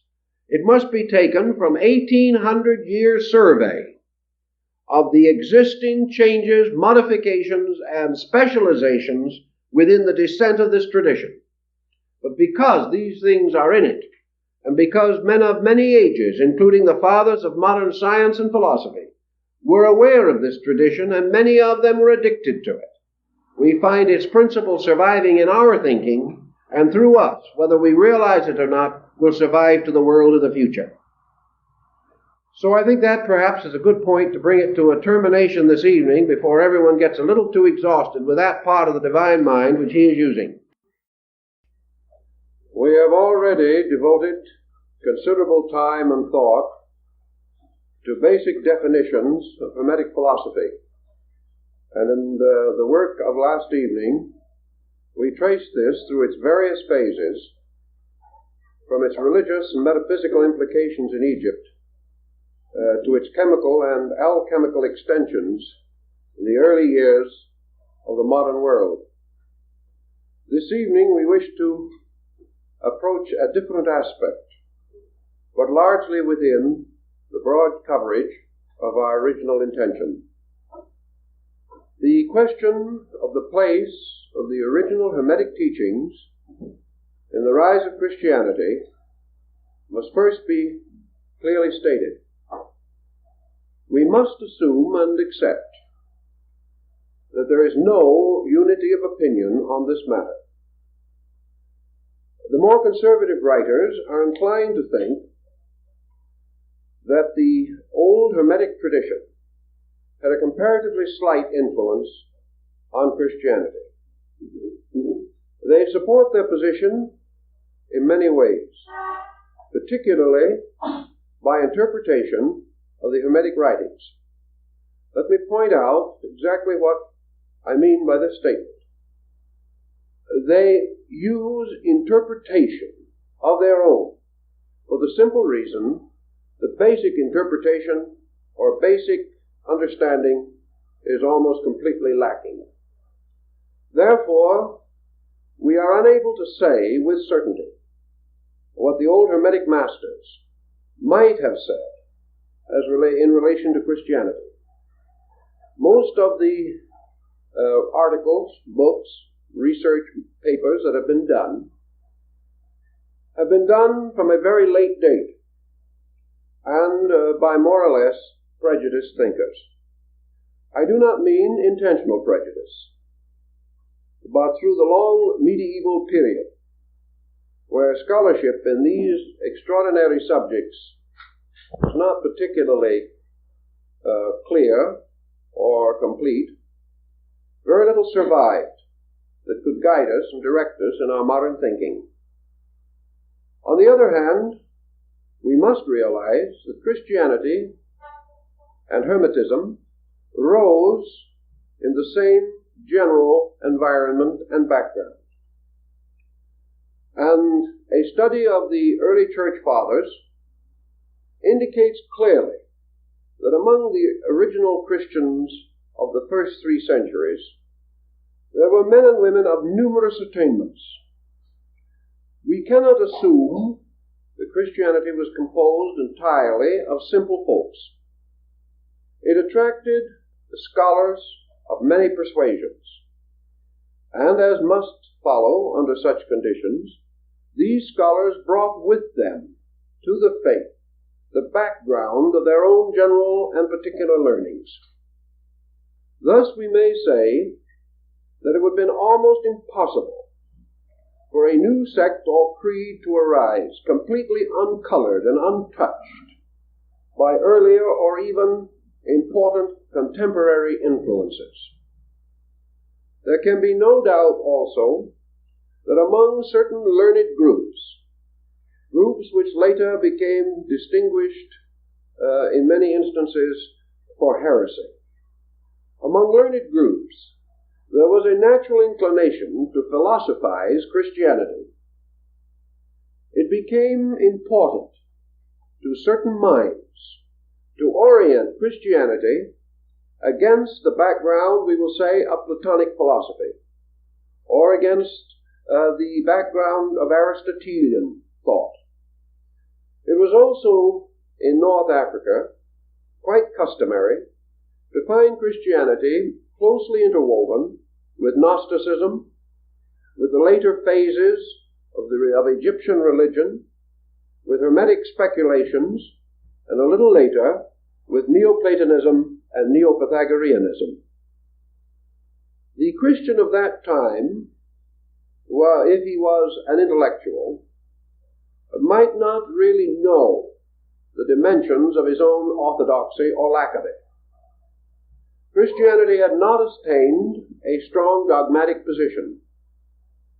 Its own beliefs and doctrines were not too clear, as we find from the ante-Nicene Fathers.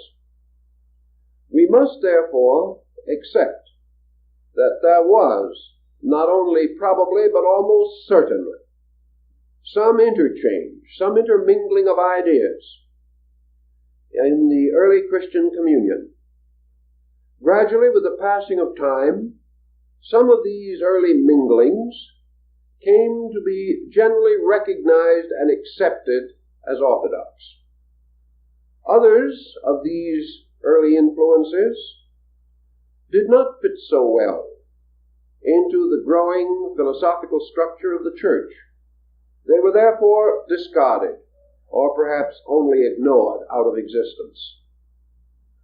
The question that perhaps interests us is the degree to which Hermetic ideas may have survived, may even now be found within the body of orthodoxy, acceptable, generally regarded as orthodox to the person of today.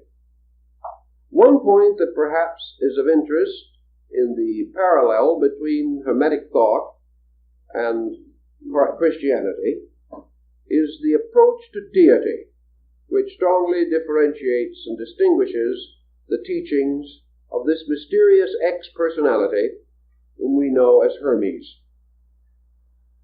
In one of his earlier tracts, Hermes says the universe is composed of only two qualities: the Creator and the works of the Creator.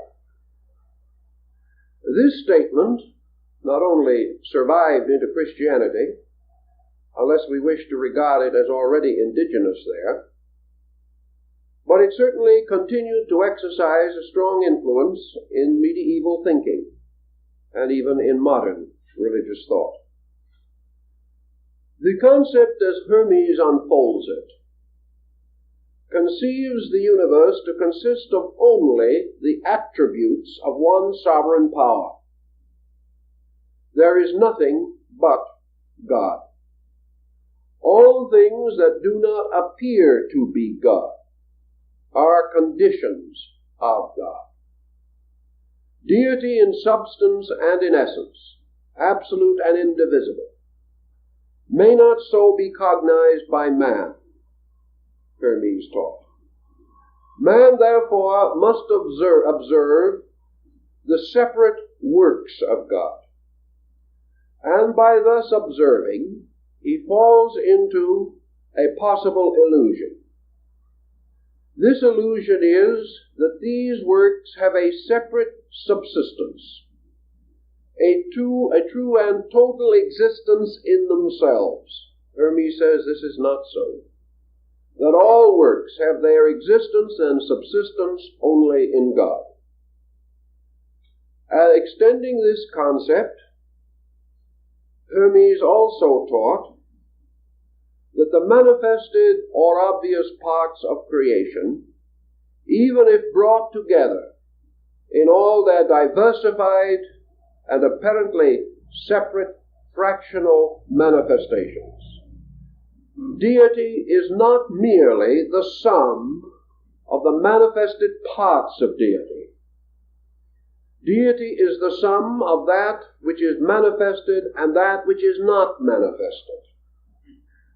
Deity is the substance, therefore, of all things knowable, all things known, and all things which have an existence but are unknown or unknowable.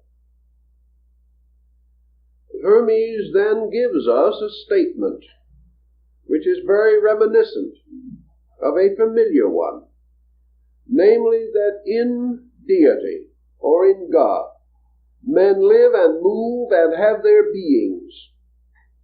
And not only do they exist in God, in a world of God, surrounded by God creatures and God creations, they exist here not as visitors or strangers, or things separate and apart.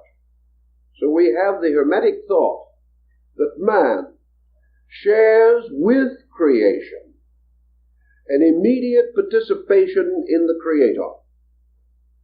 The total of things knowable must include man.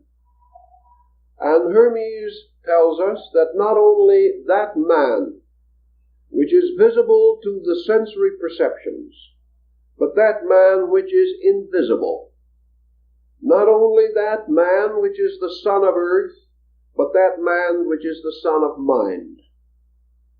Thus Hermes gives us the relationship of parent and child, as far as this can be applied to an abstract theological concept.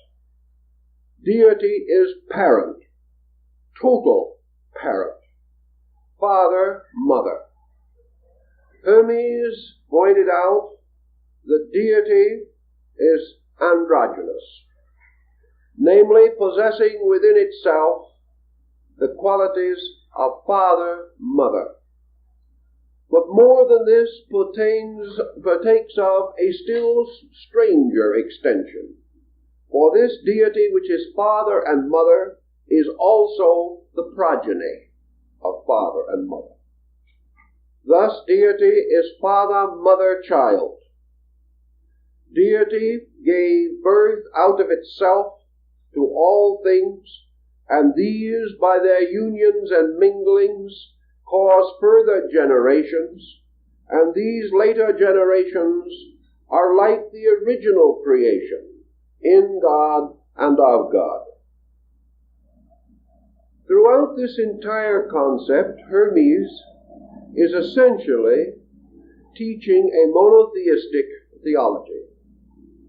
Yet he differs from some other schools in recognizing that monotheism in itself and by itself is not adequate to explain the phenomenal existence which we call creation.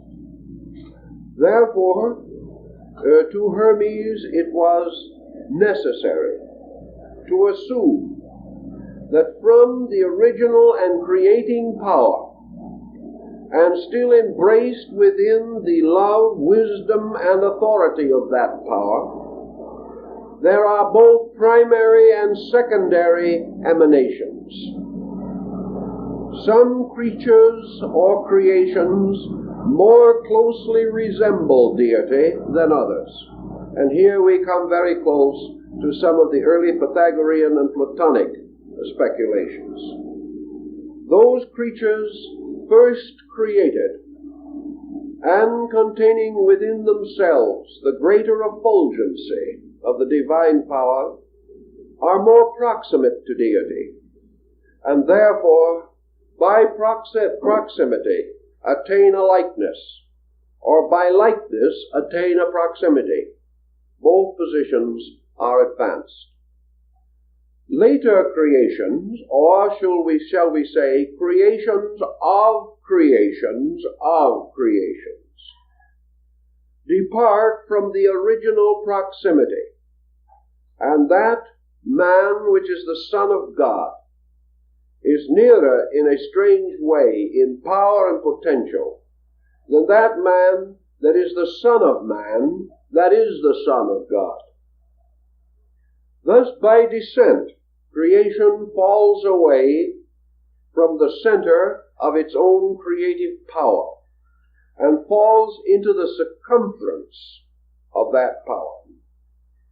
Hermes conceived the center of this power to be will, or the tremendous dynamic of life, and the circumference of this power to be love, or the hunger of all things for their own divinity, and the hunger of God to absorb into himself or itself all of its own creations. Therefore, man falling away from the will of God falls into the love of God. He never departs from God, but may be brought back by love to proximity again with deity. And the story of this return will be the subject of the final lecture of this series, which will deal with the great Hermetic book, The Shepherd of Men. Hermes, therefore, like the Gnostics, envisioned a hierarchy, a universe of powers, principalities, angels, archangels, thrones, and dominions. He saw not only the great fountain of all things, but closely followed the Chaldean oracles in describing the farther fountains from the great fountains, the powers and the minds that flow forth from the power and the mind. He conceived of Anthropos, and Anthropos the son of Anthropos.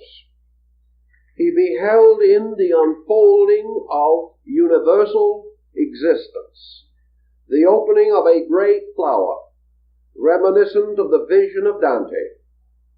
And as the petals of this universal blossom, this rose of the troubadours, opened in the light of the divine sun, it revealed a universe of splendid majesty, an infinitely unfolding chorus of powers hymning the eternal, and all, to various degrees, revealing and serving this tremendous fountain of fountains, this father cause of all that exists.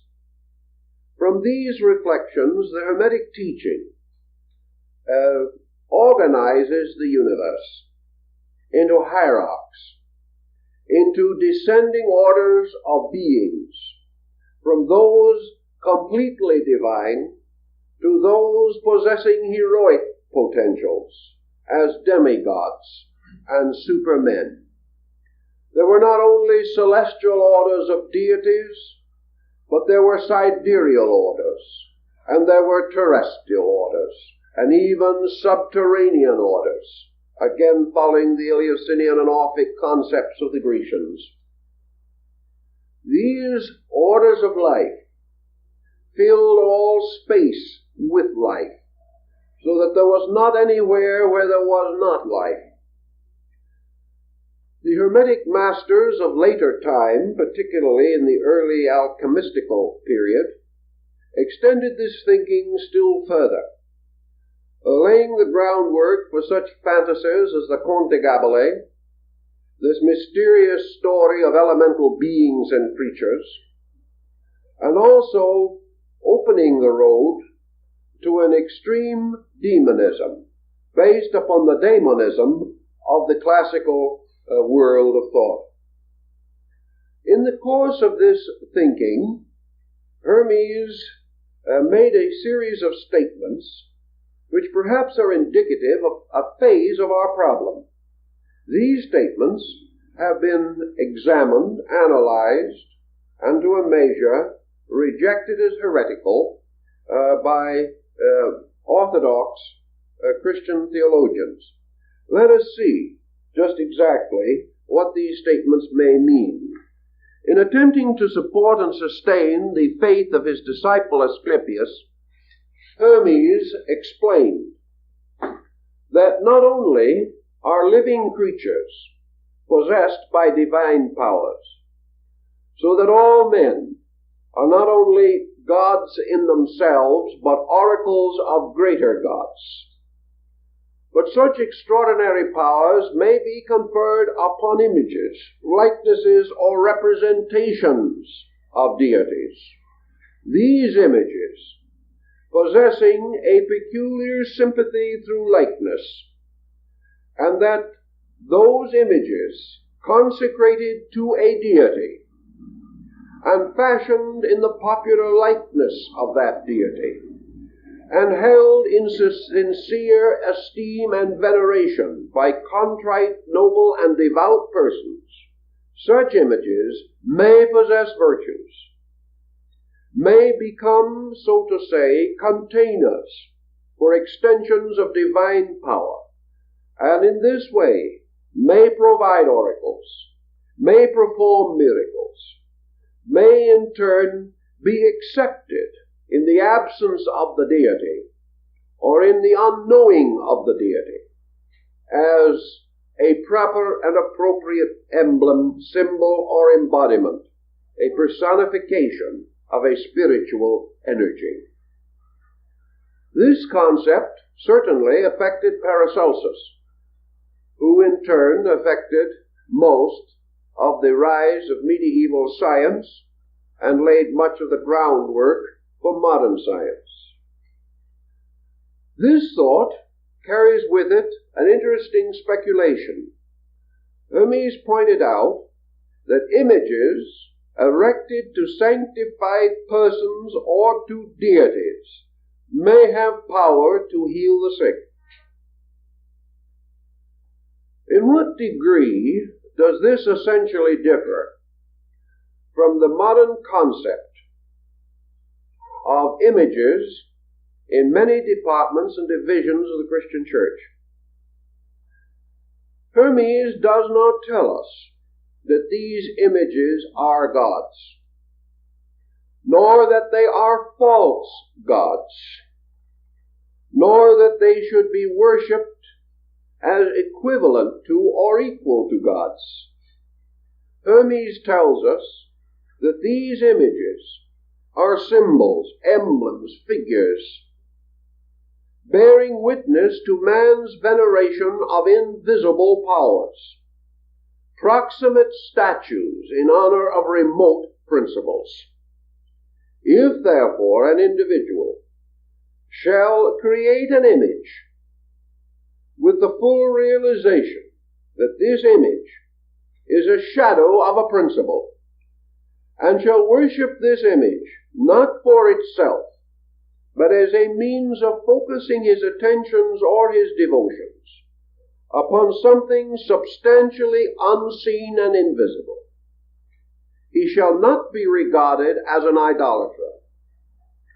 He shall not be regarded as a worshipper of idols, unless he bestows the spiritual power upon the idol itself, unless he regards the creature of marble, stone, or wood as having a sanctity in its own nature.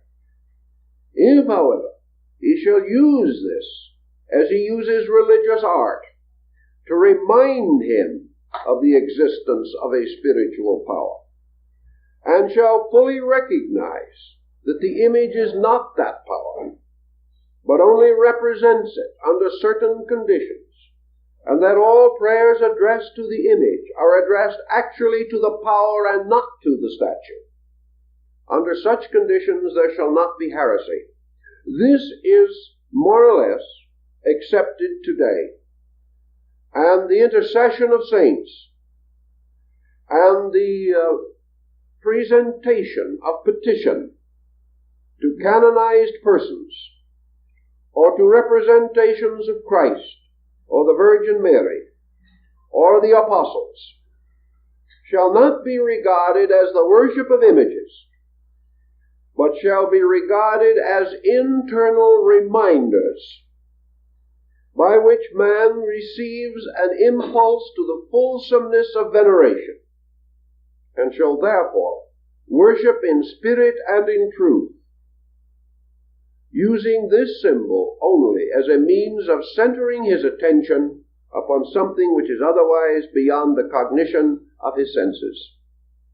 Hermes clearly makes this point, and we can scarcely deny that it has survived to us.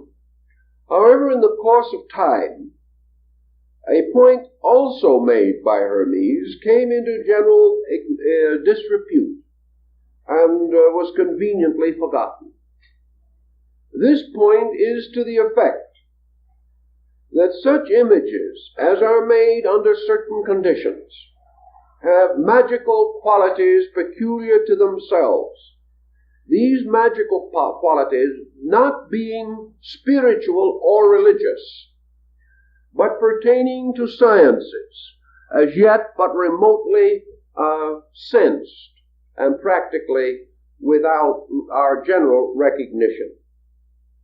Thus, according to Hermes, if into a figure or into a symbol there shall be incorporated certain principles of mathematics, of universal procedure, of cosmogony, of art, of musical harmony, of artistic canon, if, in other words, this image shall be made a resplendent, geometrical, or artistic composition, so essentially proportioned, so beautiful in its parts, so benevolent in its complexion, that it shall cause the admiration of men, then this image is not dead, for it may lead men to repentance. It may cause evil persons to ask forgiveness. It may console the afflicted and the burdened, and it may also inspire the studious to examine its proportions in search for universal truths concealed behind the actual structure and form themselves. Thus, according to Hermes, anything which influences man cannot be dead. Furthermore, anything that influences man and is alive, or has life of any quality in it, can not only not be dead, but it can participate in but one life, and that is the life of God.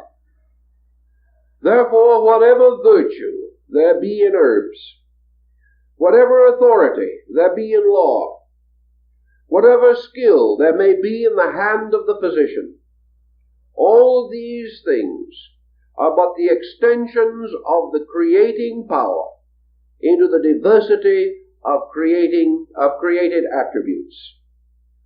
Hermes therefore assumes that deity not only causes to come from himself forms and lives, but also relationships, patterns, interplays of forces, and that in these relationships there are also virtues, for things in themselves unchangeable appear to change or take on new mutual meanings and values because of motions.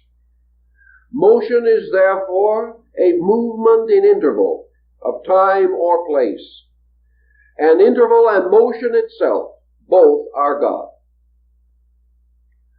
Out of this concept, a great many philosophical points could be developed.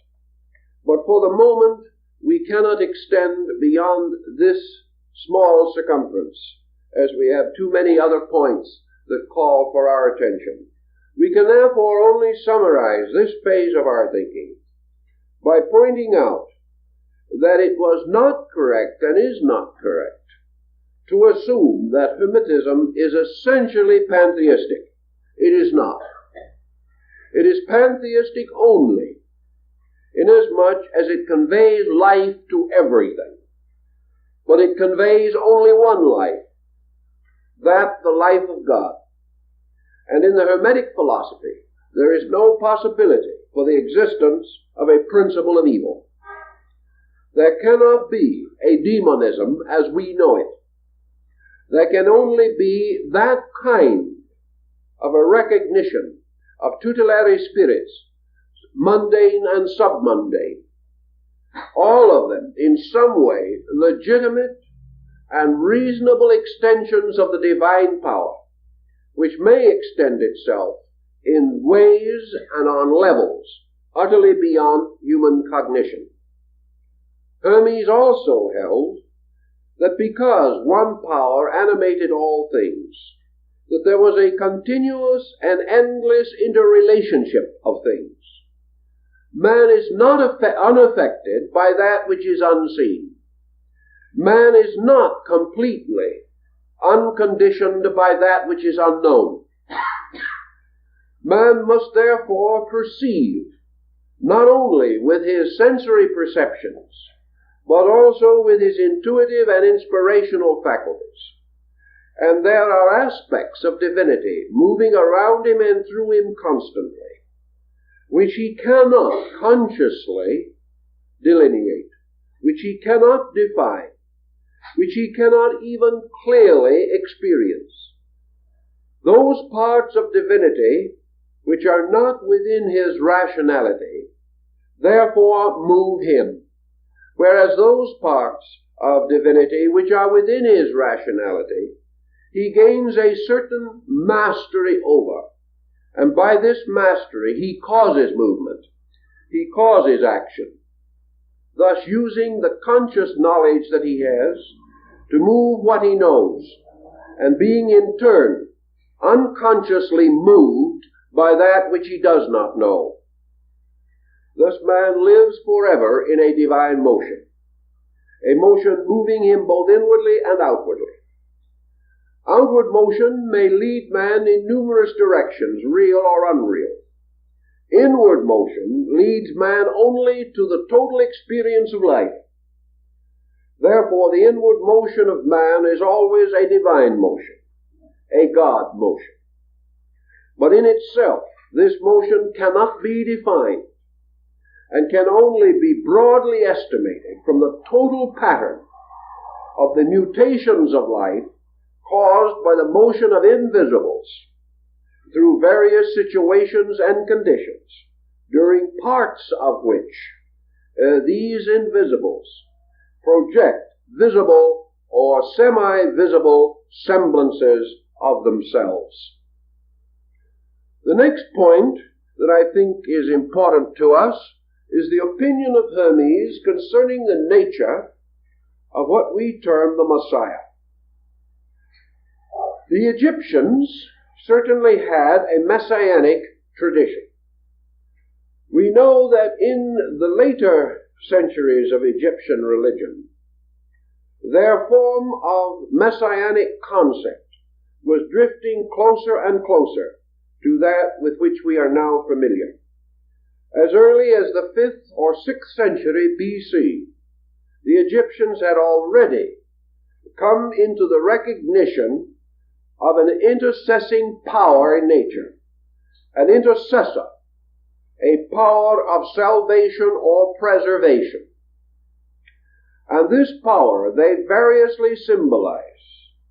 One of their names for this power was Iesus, a name which is startlingly reminiscent of Jesus. In the Hermetic philosophy, we do not have exactly the Christian presentation of the messianic concept. We do have, however, a concept, and one which almost certainly has played a part in the rise of Christian philosophy, as this philosophy was unfolded by men like Thomas Aquinas. According to Hermes, that which is eternal, that which has of itself everlastingness, enduring unto all generations, that which has neither a source in time nor in eternity, but a subsistence in foreverness, This power is alone immortal, incapable of death because essentially incapable of birth, incapable of in any way departing from the totality of its total self. This universality cannot be divided. It is indivisible. There can never be two, nor can it divide by some philosophical fission to become a duality. As Pythagoras had earlier taught, the only way in which division can be countenanced in the concept of a total divine power is that division is within that power, but that power itself remains undivided. Thus, in the Hermetic philosophy, a certain division occurs within totality. And this division blazes forth not as a separateness, not as a power brought into any possible antagonism with its own cause, but a power which is a somewhat restricted manifestation of totality. That power Hermes calls the divine mind. He calls it also universal reason. He says that the firstborn of the infinite is the extension of the infinite itself into the field of pure cognition. Therefore, that the first act of the first creation is to worship the Creator. Mind, therefore, by its natural inclination, turns toward its Creator, and pure cognition venerates above all other things the source of itself. This mind, in the Hermetic philosophy, becomes the only begotten of the Father. It becomes, strangely, both the only begotten and the firstborn. And in this Hermes is in no more difficulty than some other schools. For we refer to Jesus as the only begotten, and at the same time assume that deity is the creator also of ourselves. Therefore, Hermes begins to ponder the problem of the difference between the begotten and the created. Also, the difference in a kind of generation, and comes to the conclusion that mind or reason is the product of a peculiar kind of creation, a kind of creation that is never again repeated. That in the projection of the divine mind, to borrow an Eastern term, deity creates by will and yoga alone. The deity, by the pronunciation of a determination within its own nature, engenders within itself that aspect of itself which is mind. This mind, or this cognition, then becomes, strangely, the instrument of the divine purpose. It becomes the apex of the ascending pyramid of creation, and the base of the descending pyramid of the creating power. Thus, in the Hermetic philosophy, mind is a kind of savior. But Hermes was not perturbed with some of the peculiar situations that later arose in Christian theology. He was not concerned with the problem of a mind preserving something otherwise lost. He was not confronted with the need for a saving mind, as we know it. He was rather in need of the concept of an instructing mind. In the Hermetic doctrine, all so-called redemption, or regeneration, or restoration, or the transmutation of things inferior into a superior state or condition, is the result of the power of the revealing mind. It is due to the fact that through the revealing or the unfolding principle of reason, all things become aware of reality. And regeneration is awareness of reality. It is not a rescuing from sin, but a restoration from not knowing. It is the creature becoming aware more and more completely of the universal reality in which it exists. By the Hermetic concept, therefore, there can be only one kind of wisdom, and that is the wisdom by which man is capable of becoming totally aware of the total existence of deity, by which man can also become aware that all diversity is an illusion, and that what we call division is merely the result of limited sensory instruments which are unable to attain a state of total cognition. Universal reason, having come forth out of the eternal, becomes next to the eternal the most immortal of all creatures. Yet this wisdom is not in itself immortal. Nous, or reason, or mind, with its overtone in Hermetic speculation, a mind which is pure cognitional reason in itself, is therefore the most aged and the most immediate of all things. Mind has a beginning in time and an end in time, but its timelessness is exceeded only by the eternity of divinity itself. Thus mind must be born or begotten, and that which has been begotten must again return ultimately to the state from which it came. Therefore, eternal reason or absolute cognition must ultimately return to the Father, must become one with the Father.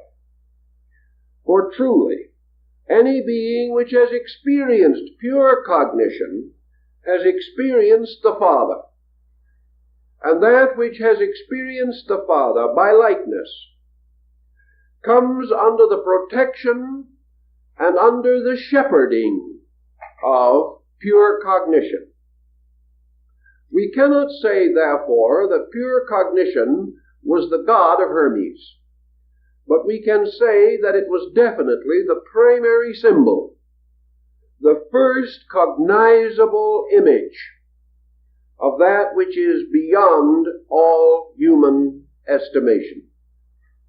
This mind, this universal reason, must then be examined in its several parts, for it contains within itself universal perception, universal reflection, and another quality, perhaps born of the union of perception and reflection, and that is the quality of immediate experience within the substance of its own rationality. Mind must therefore, in its fullness, to return to its full archetypal proportion, contain within itself the absolute experience of itself. Reason, therefore, must lead to what perhaps we may first conceive of as understanding. Understanding being more than knowing. Understanding being an enlightened kind of knowing. A human knowing impregnated with a spark of divine knowing. Understanding must then also be the power of impersonalization of perspective. It must be the flowing of knowing and of wisdom into the conscious participation with life itself, so that man understands not only intellectually, but by the impact of a factual significance upon himself. Hermes, therefore, points out that this mind possesses numerous saving attributes, if we wish to regard them as saving. But salvation is now merely rescue from inadequacy. Salvation is the natural return of life up the great ladder of souls. It is the path leading by means of love, through wisdom, back to the one which is the sovereign of all experiences. Hermes thus divides this wisdom into a spiritual, a semi-divine, a sidereal, and a terrestrial wisdom. He has special terms for these kinds of wisdom. He assumes also that in all the material and objective works of man, there are also patterns of wisdom. And there are various kinds of knowing, marked or sealed upon creation itself. These kinds of knowing become the parents of creatures. And according to Hermes, there are men in whom are embodied the cognition principle, other men in whom the reflection principle is especially strong, and a few who are destined by their own achievements and by the merits of universal procedure to a state of earlier understanding by which they can be elevated by certain mystical, avocational dedications to the experience of God. Thus there are some who are born with a peculiar power to know men, others with peculiar power to know nature, and others with peculiar power to know God. Those with the peculiar power to know God are called religious. Those who have the peculiar power to know men are called philosophers. And those with the peculiar power to know nature are called scientists. These powers appear as a natural and innate predisposition. They can be cultivated, but they cannot be created. They can be given expression, or they can be frustrated. But there are certain lines of inevitable conduct moving in space, and these lines of conduct are embodied in groups, in persons, in nations, in races, and coming to manifestation in various times and in different regions, so that we are not able to say with certainty that all things are identical in their appearances or in their functions. We may, however, declare that all appearance and all function is suspended itself from identity. Hermes then goes on to explain that in man's world, in the human world of things, the universal or divine mind becomes embodied in man himself. And Hermes divides man into two essential patterns. The first of these is the archetypal man, the total man. This total man is an image existing in cognition itself. This archetypal man may or may not be an image held in total completeness. It is quite conceivable that archetype itself carries in it the dimension of growth. But archetype also bears a strange relationship as totality to its own parts. As deity, being the creator of all things, projects creation and inhabits it. So archetype, the archetypal man, the anthropos, is the source and collective unity of humanity, which is projected from it, which exists forever within it, is moved by it, and is gradually growing toward identity with its totality. Thus man, growing up in his human evolution, is fulfilling the collective archetype of man. And he accomplishes this by the peculiar process of fulfilling the particular archetype of himself. For as bodies are made of small units, such as cells and atoms, so the man archetype of Hermes is composed of an infinite number of units, the personal human archetypes of individuals. As these archetypes form, as it were, cells in a vast body, so this body is a kind of macrocosmic man, a great man containing in potential all the power that is necessary for the complete potency of the creatures fashioned within it. In this archetype, man lives and moves and has his being. It is a kind of strange proximate deity, not absolute and not eternal, but possessing reason and mind. Therefore, we have a break, in a sense, between the older concepts of archetype and the modern ones. The archetype of Hermes is not merely a design upon a trestle board, nor is it a thought arising in the divine mind, because in his philosophy the divine mind cannot create a thought. The divine mind can only create a thinker. Therefore, what we term this divine thought is actually a divine thinking pattern. A pattern in itself, not only complete so far as the biological growth of man is concerned, but also complete in his psychological and spiritual growth. Therefore, if a man attains pure cognition, he attains unity with the archetypal cognition of his own kind. This is a different approach, but perhaps in the long run the conclusions are not so strange in light of other modern concerns.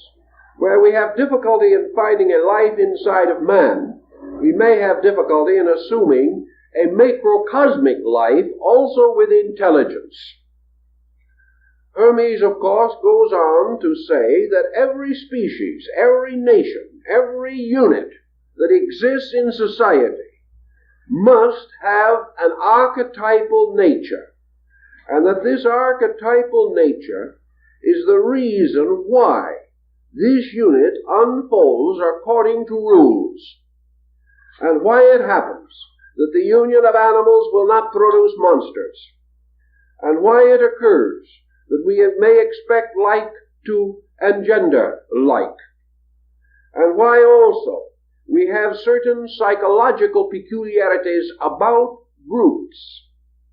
These group peculiarities can perhaps most easily be studied in animal life, but we are not as concerned with that. We are most concerned with the group archetypal entities in human affairs. One of the strongest examples of such an entity is nationalism, or, again, racialism. And Hermes would say also sectarianism. These isms are actually not merely man-created things.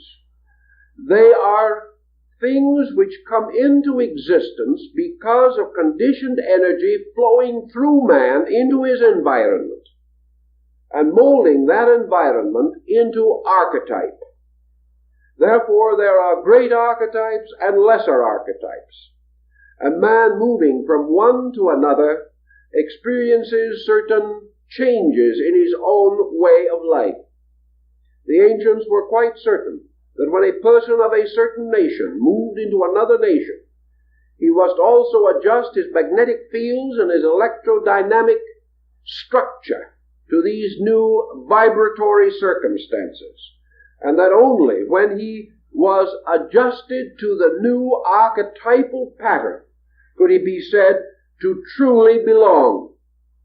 For things belonging must ultimately belong to archetypes, because archetypes alone have the energy or power to require belonging, or to manifest the instinct of belonging through themselves. The forms do not do this. It is the archetype behind the form that exercises this influence. It is not then particularly remarkable that Hermes should use this philosophy of archetypes to a measure as Iamblichus did in his development of his treatise on the gods and of the Egyptians.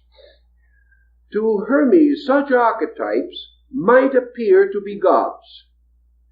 They might appear to be sovereignties, and sovereignties of this kind might well reveal the peculiar dispositions of the creatures suspended within and evolving through these archetypal dominations. Thus, archetypal deities cannot be dissimilar to the peoples whom they support and from whom they receive worship. Plato perhaps gives us the same idea when he causes the world to be divided among the mundane gods, each having a certain allotment. We know that the Athenians regarded Pallas Athena as the patron deity of their city. To Hermes, this would have been an archetypal assignment. In other words, Athena or Minerva was the archetype of the Athenians. The Athenians being a kind, not only just Greek, but a kind of Greeks. The Athenians had laws, principles, ideals, traditions. Their culture was filled with this mysterious, intangible manna that is worshipped in the South Seas, or the arenda of our Indians. These people belonged, and because they belonged, they lived and died in the support of that to which they belonged. And escaping from this sense of belonging were uneasy and dissatisfied. We may have 1,000 other explanations for this condition today, but to Hermes, the basic meaning of this belonging was that they were within archetype, and that to what we call the folk, or the collective consciousness of groups, is archetypal, and that these archetypes have a consciousness, not merely as an existence as patterns or designs upon a tracing board, even though that tracing board be regarded as the universal mind itself. This concept, then, would lead to the concept further that reason, or universal mind, this firstborn cognition of the infinite, must recognize archetypes of a mundane order as dividing forces. As Homer describes the struggle between the gods of Greece and Troy in the battles for the Trojan city, so all struggle on earth bore witness to archetypal strife. And as surely as individuals find grave difficulties in overcoming their prejudices or their opinions, or escaping from the boundaries of their racial or cultural traditions, so likewise these things are dividing powers, keeping the individual locked within an archetype, but forbidding him to depart into a larger pattern. Here Hermes conceives the rescuing power of the universal mind. He perceives that this power is not only master over the world, but master over the patterns of the world. That it is within the power of the messianic mind to liberate creatures from archetype. That it can impose upon all things one greater archetype, and that is the archetype of divine reason itself. By this means, men break away from lesser gods, revolt against restrictions and limitations upon consciousness, and because there exists within them the peculiar power of the true mind of God, They are able, as in the Gnostic philosophy, to escape from the abyss and to free themselves from the power of the 7 planets, representing deities of archetype, deities imposing limitation and separation upon living things, separation through classification, whereas the universal mind breaks through. It does not deny the levels of life, but it unites these levels at their apexes, or at their most common grounds of junction. It brings them all within one master archetype, that archetype being the pure substance of the divine cognition itself. Thus this mind functions as a preserving force. It may also be merit to worship this mind, to adore it, to venerate it. For to Hermes, worship was merely a profound statement of acceptance. Worship implied that the individual agreed with the object of his worship, that he believed likewise, that he saw in the object of his worship an archetypal pattern that was the fulfillment of the deepest graces within himself. Therefore, worship is an allegiance. It is a giving of oneself to a concept, to a degree of enlightenment, to a conviction, deeper and more real than that ordinarily or previously held to be true. Thus man, moving by consciousness toward universals, moved by the reason within himself, sought to break through archetype. And our entire history of civilization has been a motion from isolation towards unification to at least a partial degree. We have not achieved the end, but the natural tendency for man is to seek to find fraternity with man.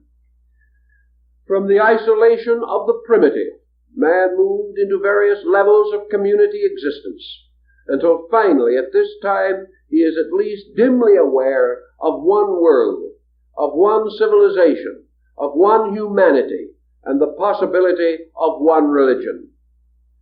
This one concept is a primary archetype. It is the great Pythagorean archetype, the archetype of the restoration of unity. And also, to Hermes, it carries with it something else. Man cannot attain to reality merely by the affirmation of reality. He cannot achieve any great end unless his cognition is merited by a total action. Thus we have, perhaps in Asia, a reason for the various postures, mudras, and mantram forms, which represent a kind of action. In any event, the achievement of a state must be as the result of the performance of a deed, not merely by the acceptance of that state itself. Theory without the performance of the dynamic action can never transform knowledge into understanding. Thus, in the search for reality, man must make a symbolic kind of gesture. He must move not only his mind and his soul, but his body. And in moving his body, it is not assumed that he can fly with it to some remote place, nor that he can perform some strange motion in space. He must perform a symbolic motion. A motion which, however, reveals by its instinctual direction and quality that it bears witness to a moving conviction. Conviction leading to motion moves man, and this motion is the thing which must take place in order for a condition or level of experience to be changed. Thus, to Hermes, the search for truth must involve a motion. It must involve a movement. We can think of this motion as spiritual. We can think of it as psychological. But it must receive the peculiar seal of action. Perhaps this again, as the Egyptians pointed out, has something to do with the sensory perceptions. A motion which does not include them is not a complete motion. A motion in which man moves inwardly away from them, without including them, without considering them, without giving to the body and its various aspects the proper opportunity to worship its own superior. Failure to give this opportunity leaves virtue imperfect and prevents man from a completely holistic adjustment. This again would have some conflict perhaps with some theological systems, where man has thought of moving away from body, of transferring allegiances from body to consciousness or to mind. He has hoped that perhaps he could leave this body behind like some empty shell upon the shores of the sea of time. Hermes says, no, the body cannot be left behind. The body is the younger brother who must be carried along.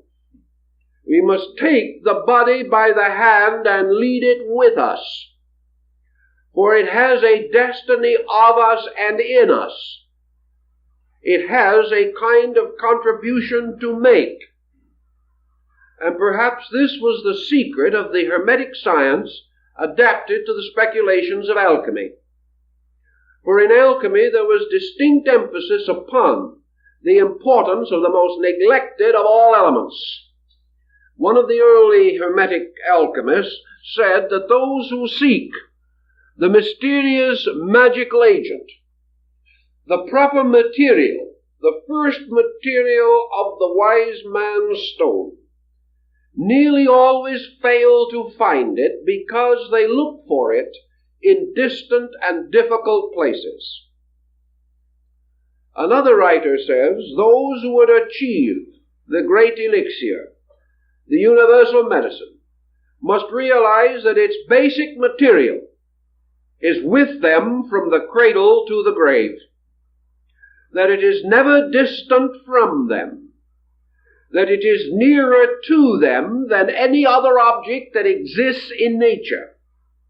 And this same writer says that even more humble than this, the very excrement from this near thing is richer than any foreign substance if we seek the material of the stone.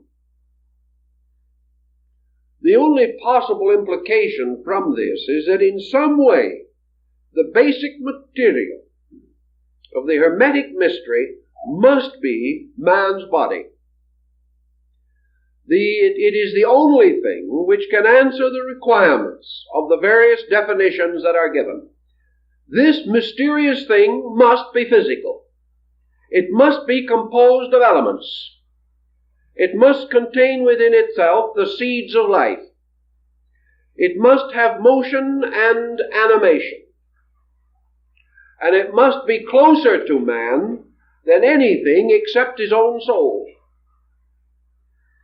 The implications become increasingly obvious, for the only thing that can be so close and still physical must be the body. And the experimentations as they unfold justifies this thought.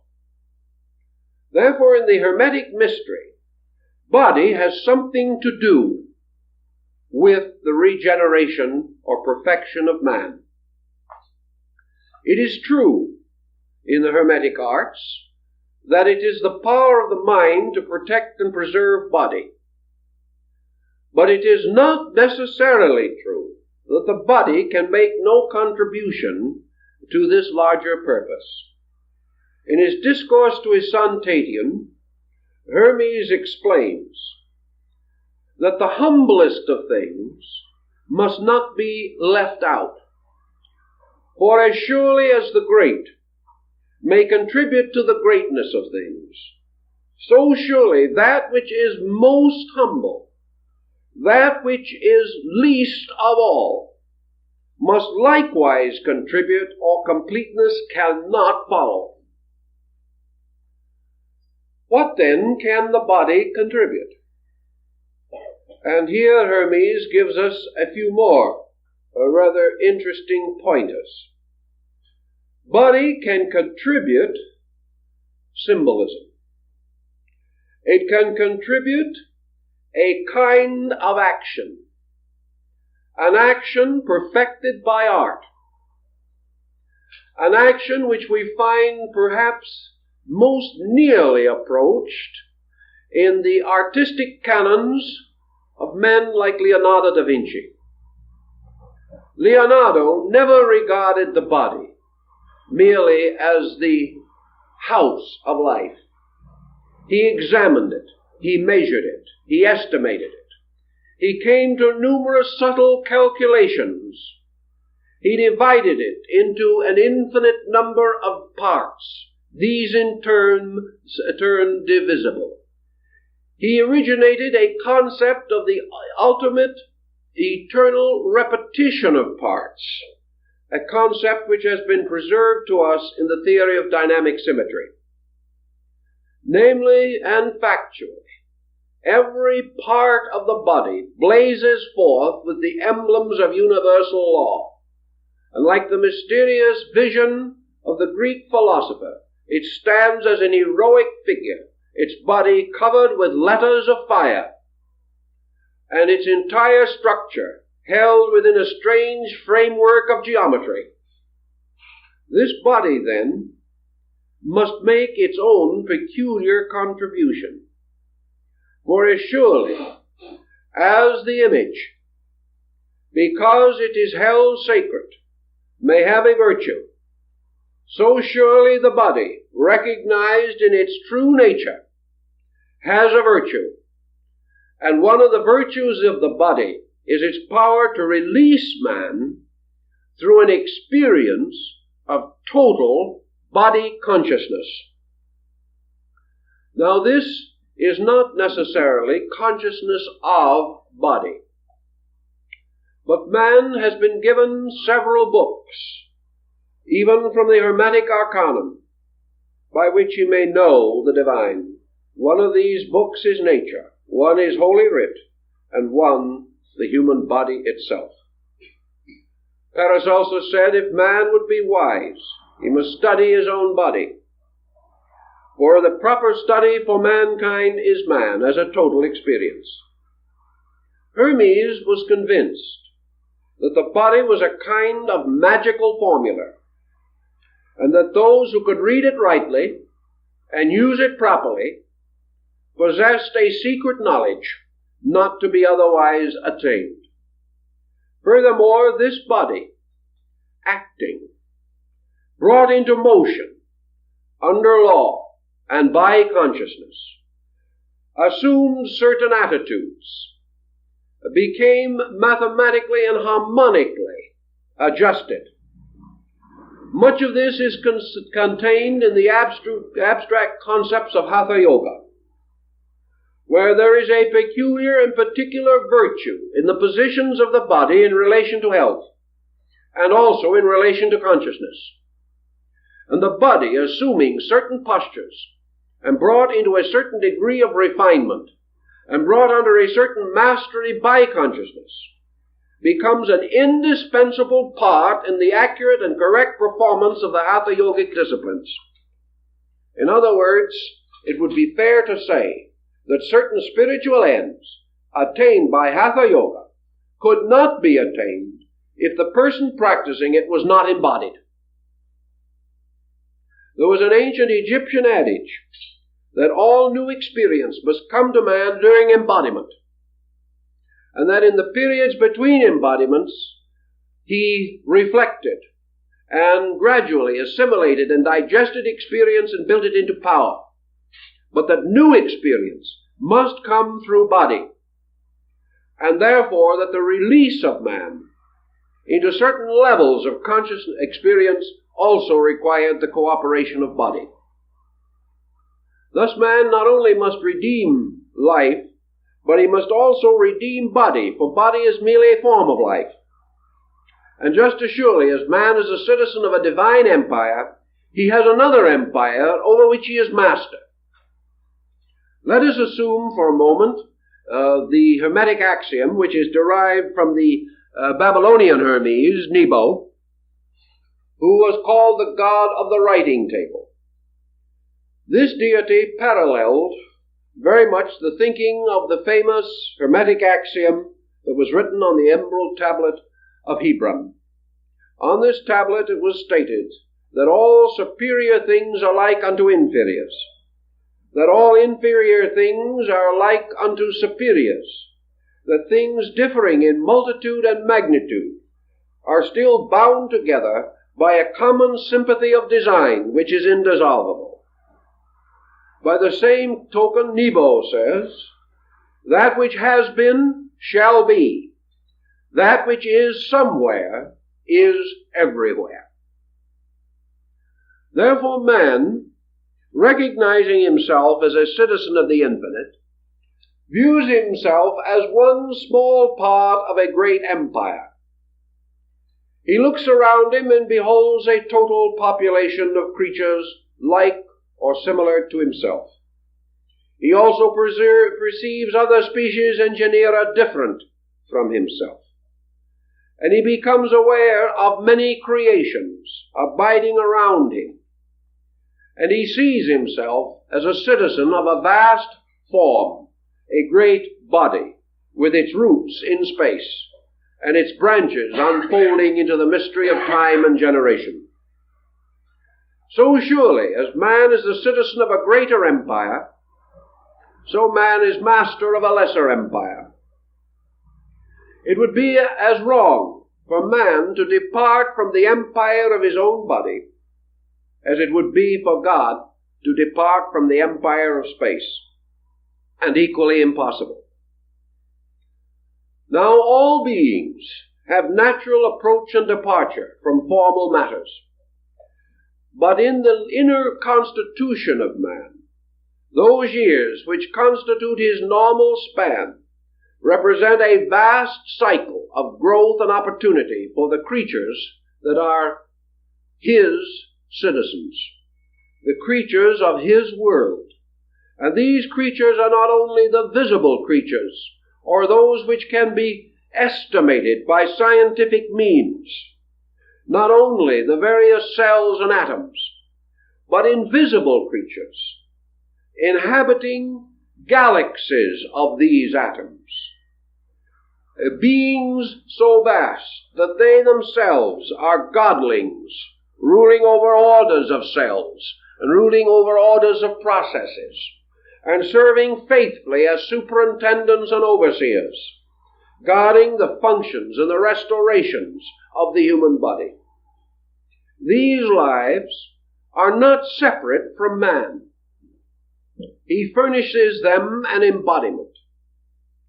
But if they become disembodied, they do not die, nor do they depart from man, but they return to man, and there await re-embodiment. Thus there is a vast evolutionary process in which the body plays a part, and man cannot escape from the evolution of the cell life within himself. His release results from his releasing those things that are parts of himself. Therefore his emancipation, his final liberation from his humanity, means that he has also brought up to a certain level of attainment, to a degree of revelation and liberation suitable to themselves, all the life that is dependent upon him and upon which he must bestow a sacred obligation. So Hermes ties man to the body. He ties man to the degree that man cannot escape except by perfection. He also implies that what we call ethical procedures, what we may term scientific methods, what we might broadly describe as such sciences as nutrition, or physiology, or even anatomy, are really sciences by which man learns to become a good and just ruler of his own empire. Thus Hermes, in his book For the Instruction of Kings, writes not merely for those who rule nations, but for those who seek to exercise proper rulership over the compound structure of themselves. The man who is a despot to his own body will never attain the idealistic liberation which he hopes. Man must bring with him the least of himself, or remain behind with that which he has left imperfect. Man cannot depart from his humanity until he can take with him the total of the parts of himself. And this totality includes those parts which are extended into matter. Man, therefore, can cast off a physical body, but he cannot cast off his responsibility to body archetype. He can only bring it to perfection with himself. He cannot outgrow it. It must outgrow the need for him. And this it accomplishes through his assistance, through his wise and effective administration of that empire which is himself. By the next step, man, belonging to a society, must ultimately bring that society together, for there is no release from archetype except outgrowing of archetype. If, therefore, there be a complete archetype of humanity, there can be no true substantiation of this archetype, no total fulfillment of it, until all humanity occupies its proper relation to the archetypal pattern.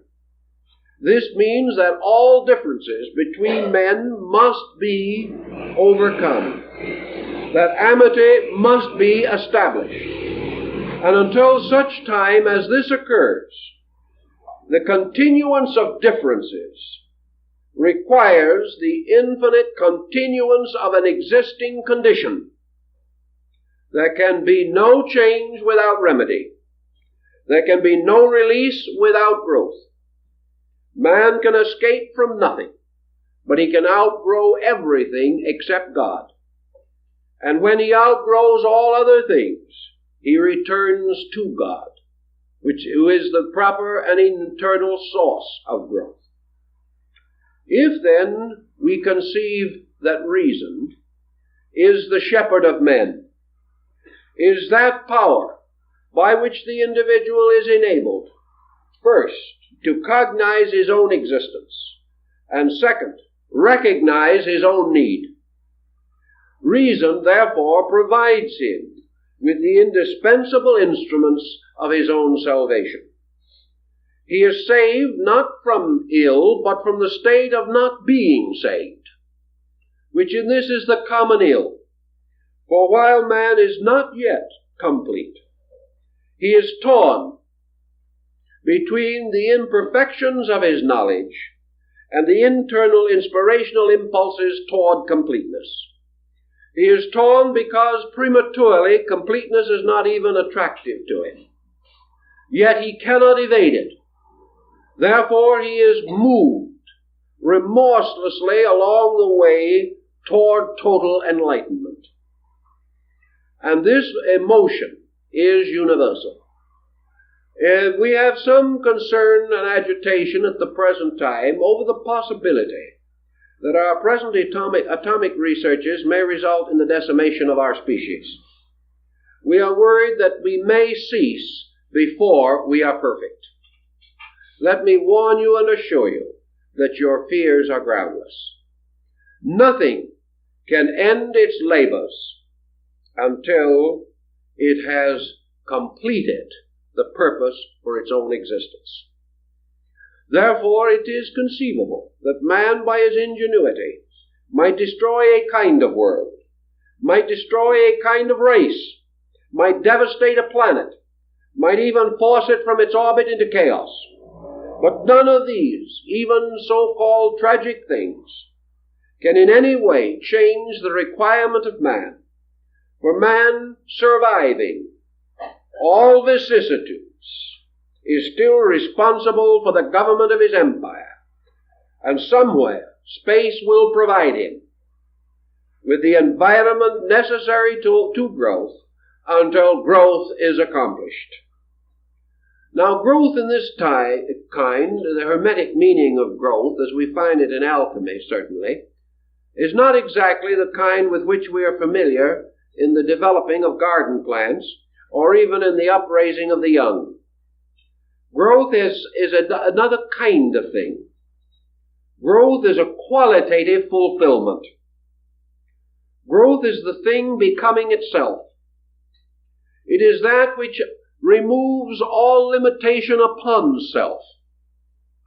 Growth is not an addition of that which is not natural. Growth is the achievement only of that which is inevitable. A thing does not become necessarily more by growth. Rather, we may say it becomes whole by growth. Growth does not increase the number of the parts. It increases the unities of parts. Growth does not remove the evil of its own absence. It merely removes intervals by means of which things lose their dissimilarities and find it possible to reunite or to coalesce in a more complete and harmonious manner. Therefore, growth is an increasing awareness by means of which we are able to reconcile dissimilars and gradually come to the realization of identities. Growth in this same sense of the word generally appears to us as a means of enlarging our abilities. Actually, this is not the truth either. It is not the enlarging of the ability that is achieved any more than it is the increase of knowledge. What we have done is to overcome debility or disability. We have not added to knowledge, because knowledge is eternal and knowledge is forever, and knowledge is total. But we have removed intervals between ourselves and knowledge. Therefore, growth is the setting up of a situation by which ever-increasing normalcy may be attained on the various levels in which growth is specified. Growth toward God is not a motion nor an enlargement. Growth toward God is a gradual removal of interval through realization, through understanding, and through the unfoldment of conscious powers.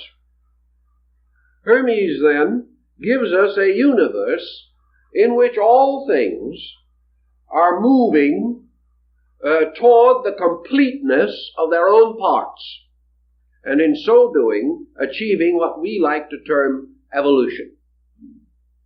Evolution is really the overcoming of discords on all levels.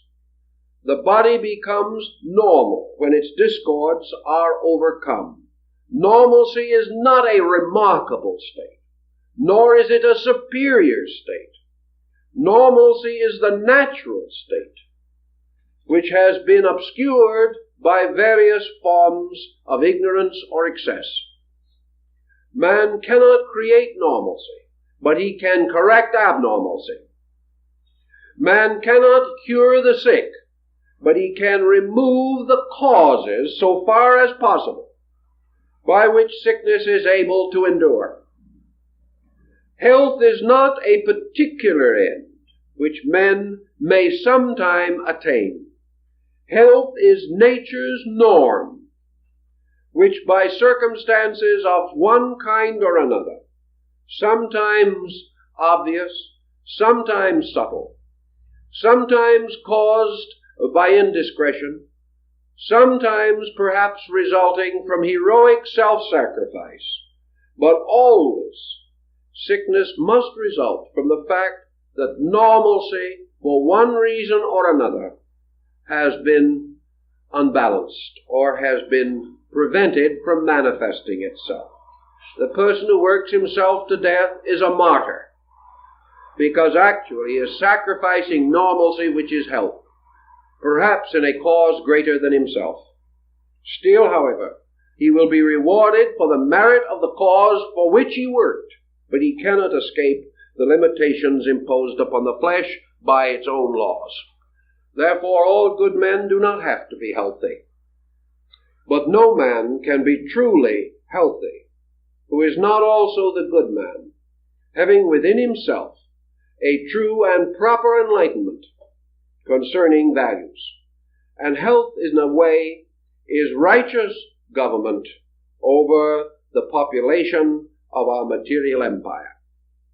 And where it is endangered, we must rush to its assistance with every possible and available means. Not because we simply want to be well, but because we have an obligation to universal life, and we want to meet this obligation in every possible way that we can. Hermes then tells us something about punishment and reward, and here again we may see traces and evidence of a relationship between old doctrines and new. Hermes had no concept of hell. The Egyptians did not know it as we understand the term. Most peoples of antiquity had but a dim vision of it. Some had a comparatively extravagant notion, but this only upon the outer surfaces of themselves. Their deeper and more mystical schools nearly always recognized symbolical meaning rather than literal meaning. To Hermes, as to Plato, hell or perdition or punishment represented the condition of a soul in bondage. It represented the individual who had not gained ascendancy over the total economy of himself. That being who is not able to posit his rationality in such a way that it is his guide, his leader, and exercises a kind of determinism. The individual who is not master of certain processes of his own life must be regarded as a slave, and hell or punishment is slavery to mental, spiritual, or moral infirmity. Hell is the condition of the individual who lives without attempting to attain unity. Hell is the discord of diversity in function, in attitude. It is confusion. It is pandemonium. And it expresses itself most commonly in the most obvious and simple evidence of confusion, and that is fear. That individual who has not been able to establish value, has not established a core consciousness within himself, has not devoted his mind and his thought to such arts and sciences as give him dominion and at the same time give him earnest responsibility. Such a person must be under the condition of fear. Fear is unreasonable doubt concerning providence. Fear is founded in a belief in accidents. Fear exaggerates the power of things over principles. Fear is natural, where man looking from himself sees confusion and not unity. And furthermore, looking from himself, observes in the conflict of parts a variety of misfortunes, and further contemplates the possibility that he may himself be involved in these misfortunes. Therefore, fear must be in that mind which has not a goal, a purpose, or a plan. The mind which is aware of the principle of the universal Creator cannot abide in fear. Therefore, one of the primary purposes of divine mind, or universal reason, is to bring man into a rational cognition of destiny, to reveal to man his inescapable place in a plan, that he is and must always be a creature of purpose, that truly, in this plan, the plan itself cannot be solved, cannot be completed, cannot be consummated, until fear ceases in every existing creature. One fearful creature leaves one part of the inevitable imperfect. Therefore, the very power which traditionally is said to mark the sparrow's fall, this same power decrees that in this universe there is nothing to fear but fear.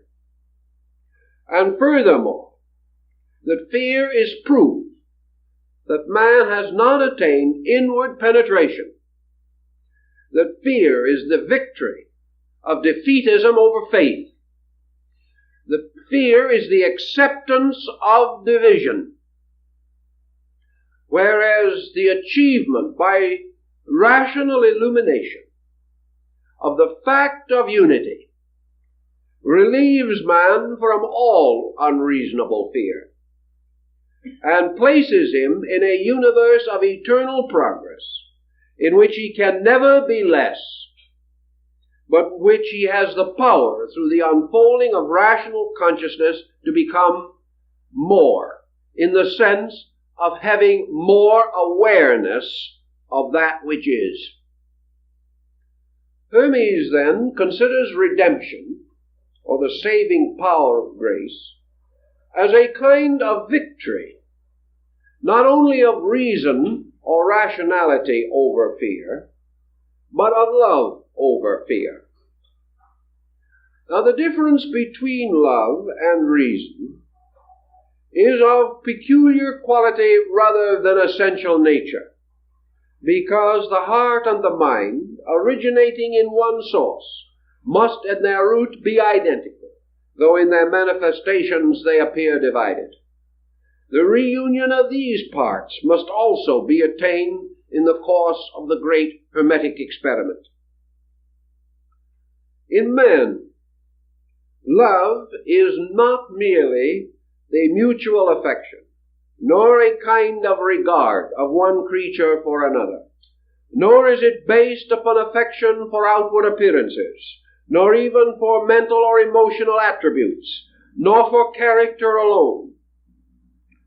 Love is of itself a kind of spiritual agent. It is a power. It is a transmuting force. And the reason for its tremendous value lies largely in the fact that it enables man to escape the pernicious pressure of egoism. Now, egoism has its place in the philosophic empire. Man must pass through the experience of self-existence. But having passed through this experience, he must not linger, for intensive egoism is bound to transform itself from a helpful factor at one stage of growth to a pernicious factor at another. Egoism or egotism helps man to gather the lesser parts of his own nature into an identity.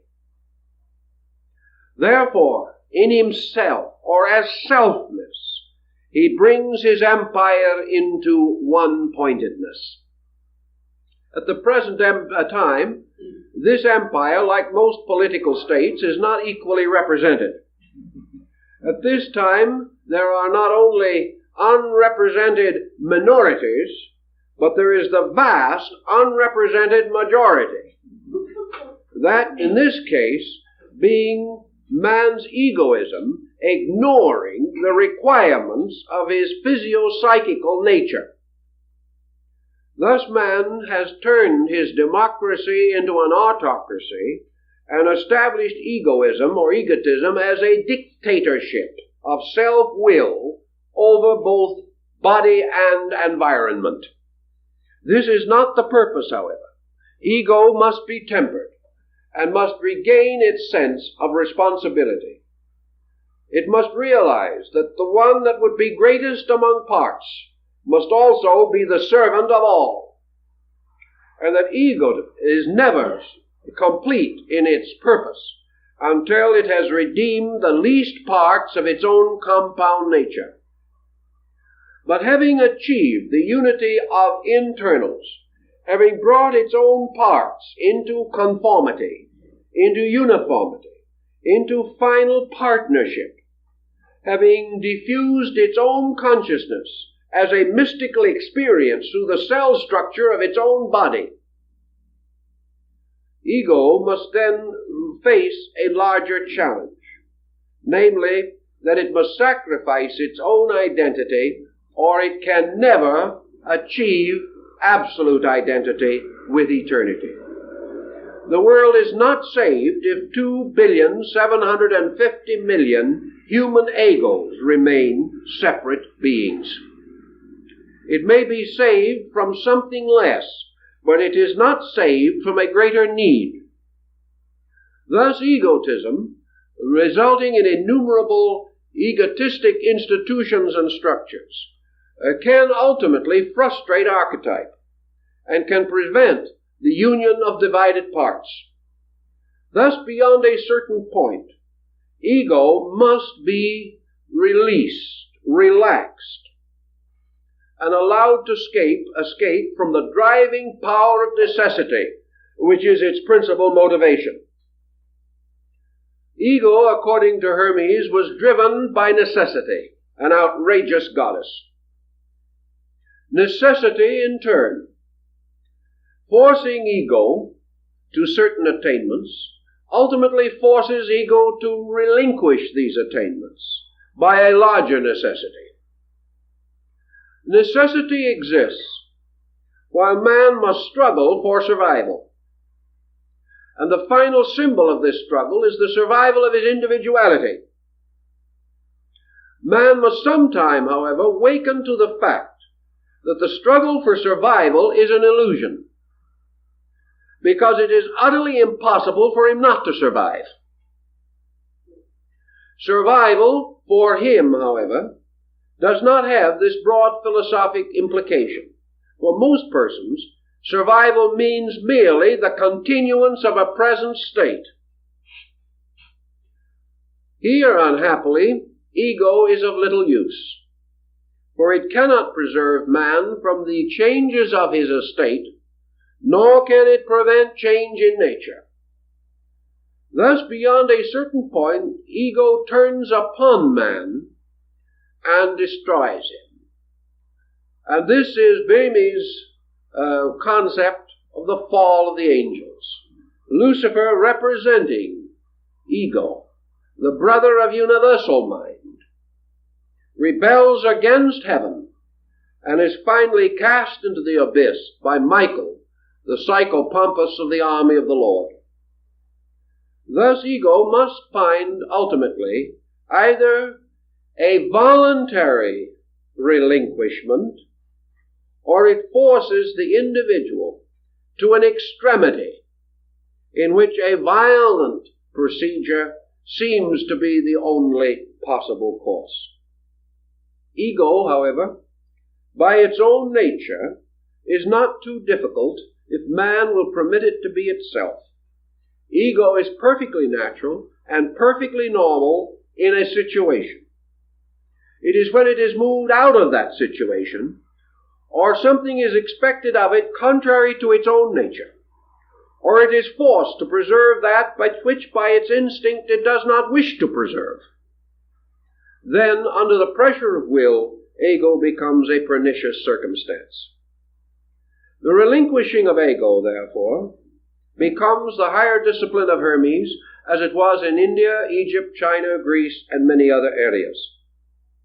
The relinquishment of ego is the gradual breaking down of the barriers of mental isolation, by which things are even more totally divided than they are by physical isolation. That thing is truly separate which is mentally apart. And as surely as mental separation is a more terrible problem than physical, so surely mental union is a greater blessing than that of any other kind. Mental in this case does not mean intellectual, scholastic. Mental means union on the level of idea, union on the level of pure intellection. And the moment man is confronted with a challenge to depress the power of the ego, he finds an ever-present agent working for him and with him. And this agent is love. And love, according to Hermes, is one of the primary fields of the divine nature. For love of all things forces upon man the importance of the not-self. Love causes the individual, first of all, to place value above self. At first symbolically, by transferring his attachment from himself to another. Love causes him to work industriously for a profit not for himself, but for the objects of his affection. Love leads him into civilization. Love begins the restoration of unity by the establishment of the home. Love progresses this restoration by the foundation of the ecclesia, the assembly of those who are devoutly united in spirit. Love also gradually turns man from the adoration of things inferior to the veneration of things superior. Man unfolds and evolves from the fear of God to the respect for God. From respect he advances to admiration, from admiration to awe, and from awe finally to simple love.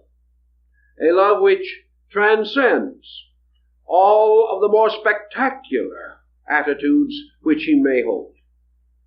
Thus man, seeking for final union, finds that even the mind itself, even cognition, even reason, the only begotten, is itself in a kind of lesser division from totality.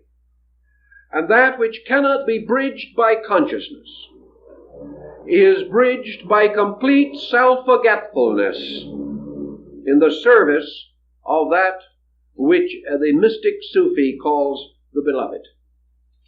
Thus man, unaware of his own motion, makes the final step to God by not even desiring the step, but by becoming completely immersed in total affection for that which is divine.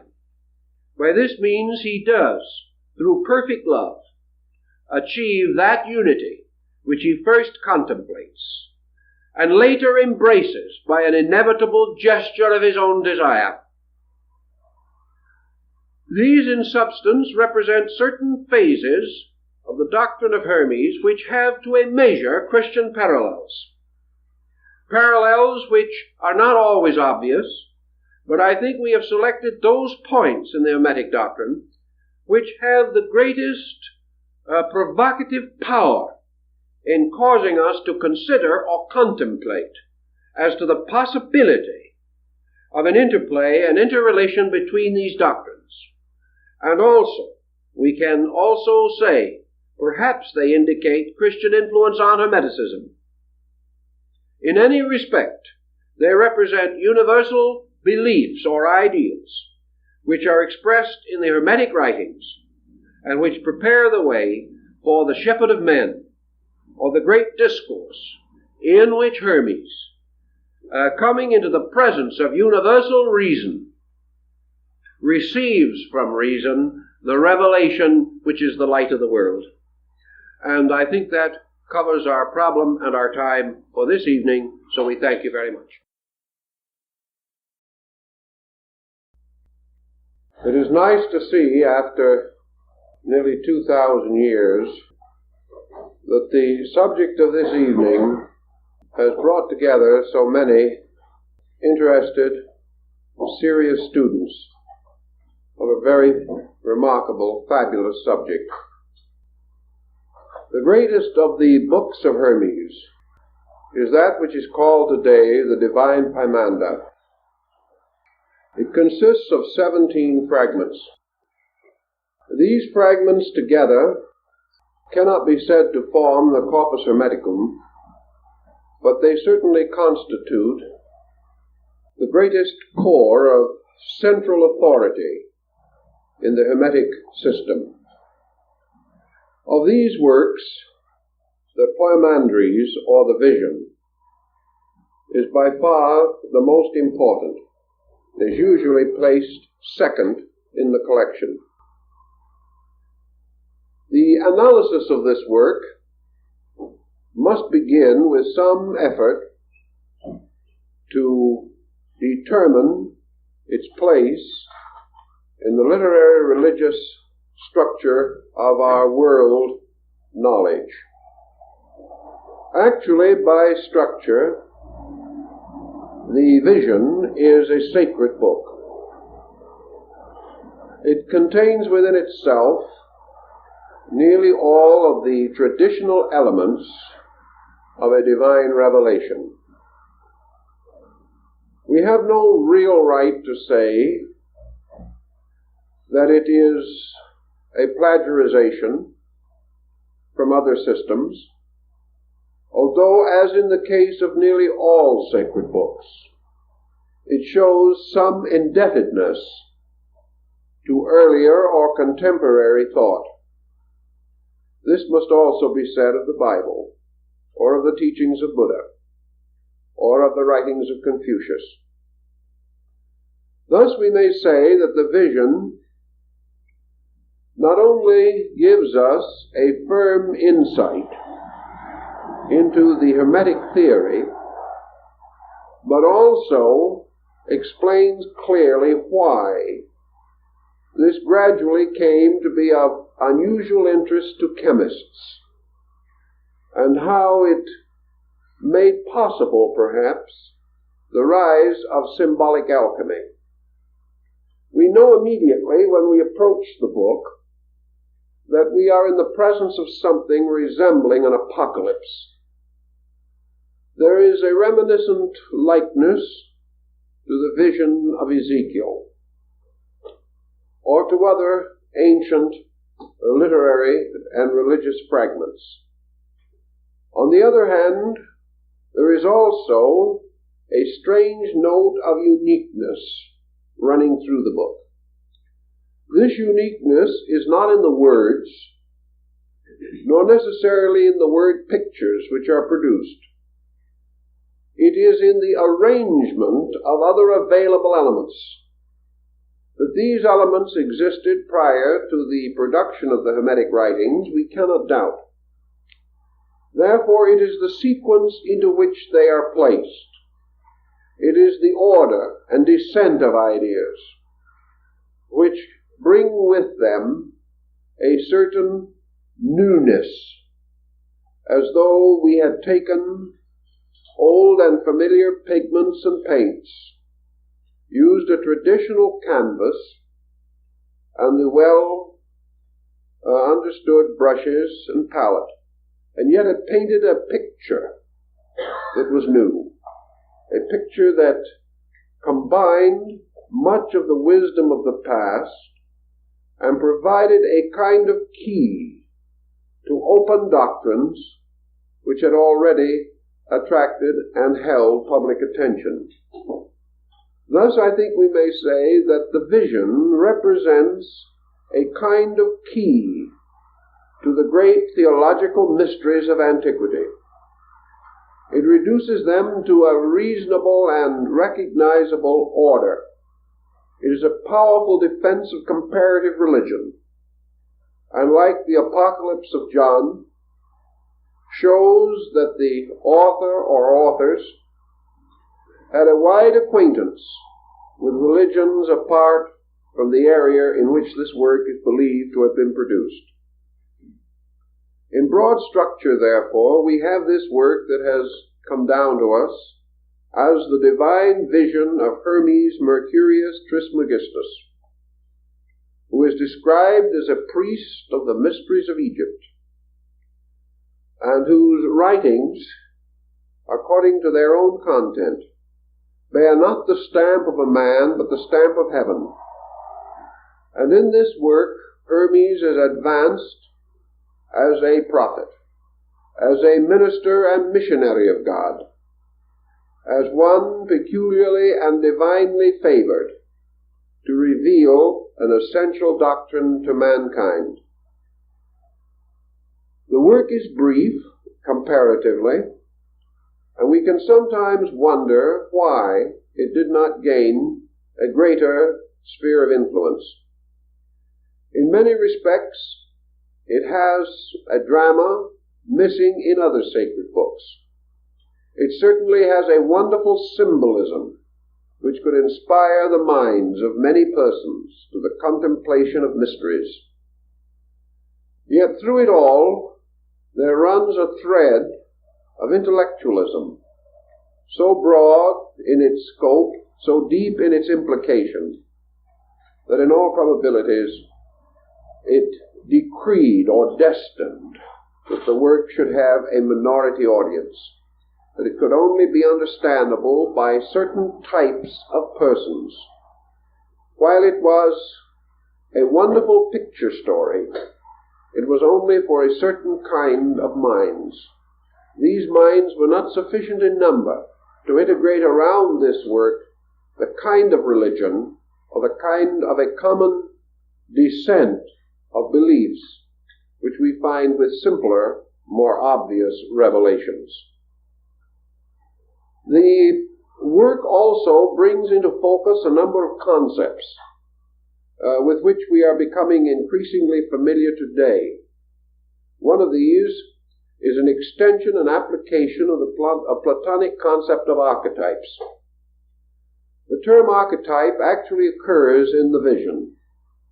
Therefore, there is a link between it and the psychological concept of archetypes which we have today.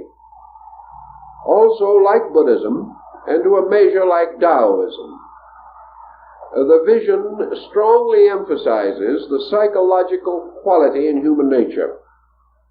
It deals with mind, it deals with reason, and it deals with the pitfalls into which the mind may lead, and the method of rescuing the individual from the disturbing influences of his own thoughts. Thus, the work may be regarded in modern terms as psychological, and it presents religion as a psychological mystery. It presents theology not in its traditional or conventional form, but more as a philosophy.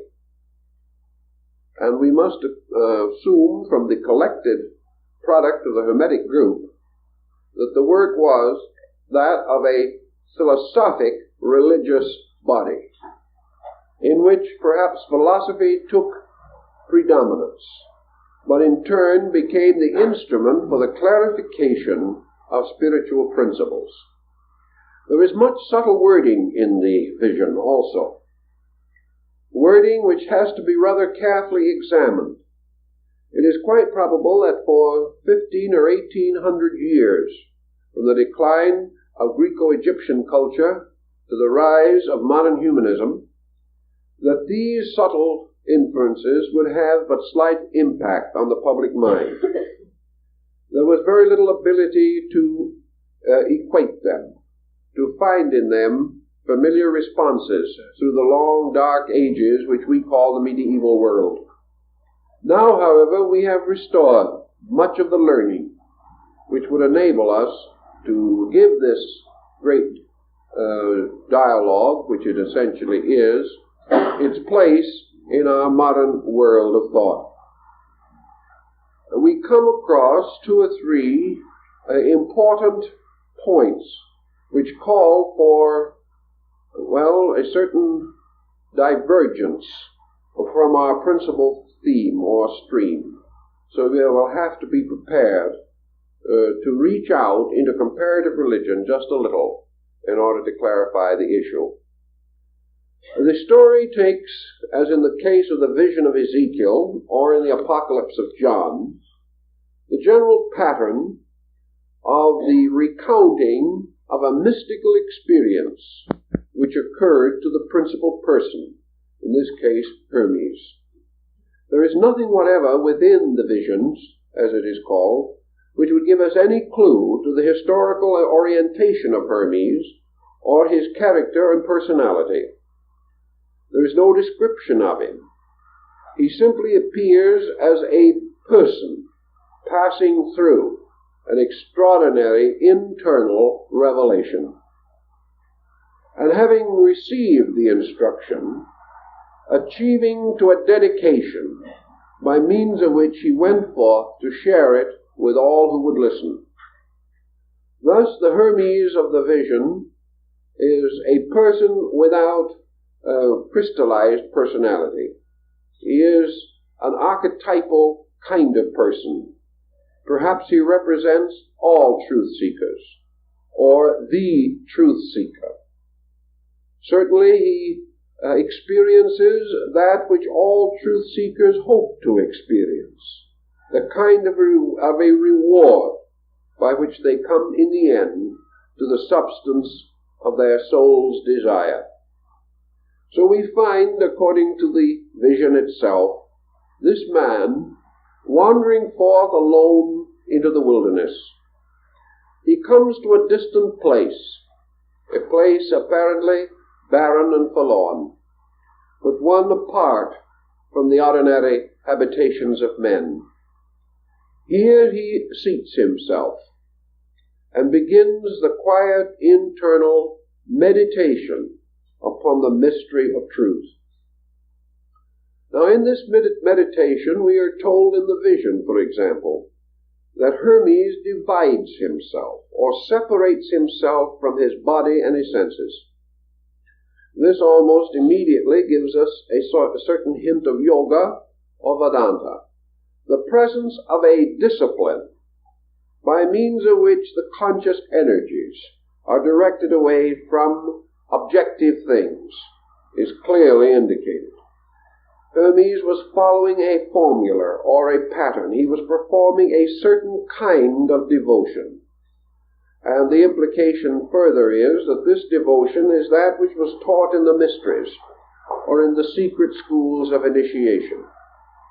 In any event, he retired into the inner parts of himself.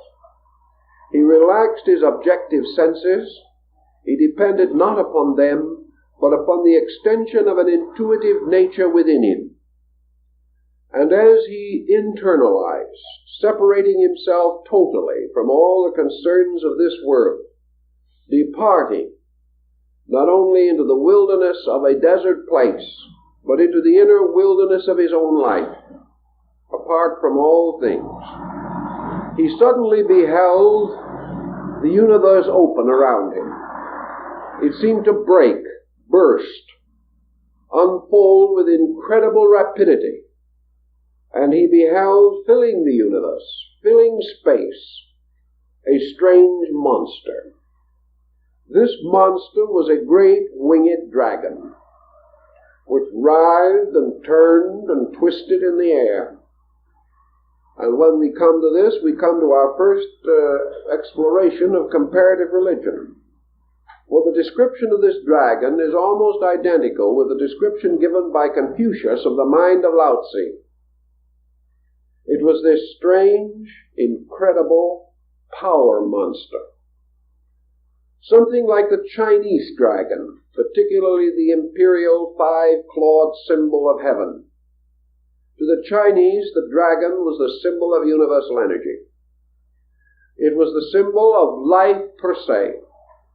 It was the symbol of all power and of God as power.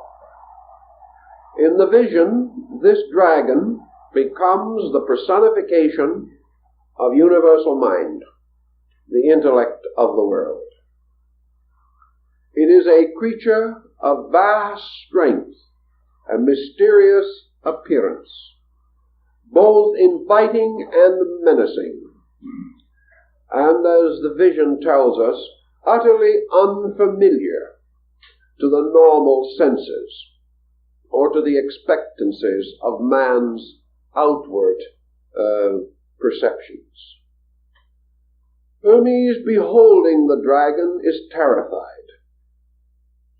But there is nothing whatever in the vision to indicate that this dragon was a monster of evil. It was not.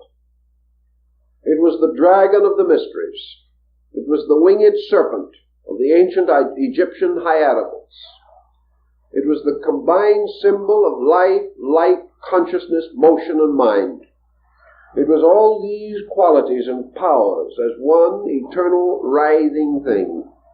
In the Chinese philosophy, the dragon is a most sacred and important symbol, inasmuch as it represents an animal that feeds from the sky.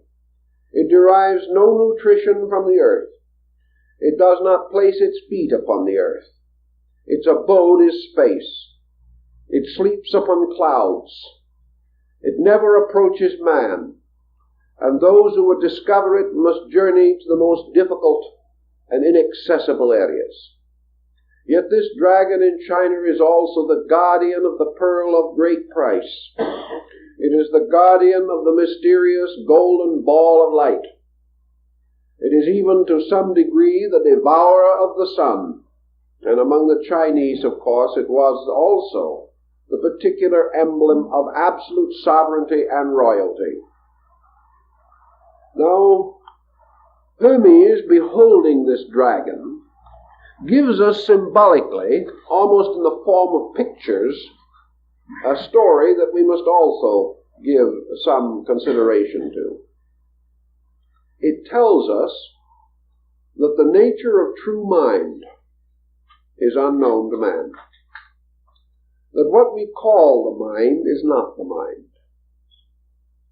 That this thing that is really the mind is as incredible as the dragon. That it is utterly beyond our experience. And he tells us in one of the fragments that the mind that we know is not the mind. That what we call the source of thought is simply an aggregate of physical faculties and powers within us. That what we call the thinker is not the thinker.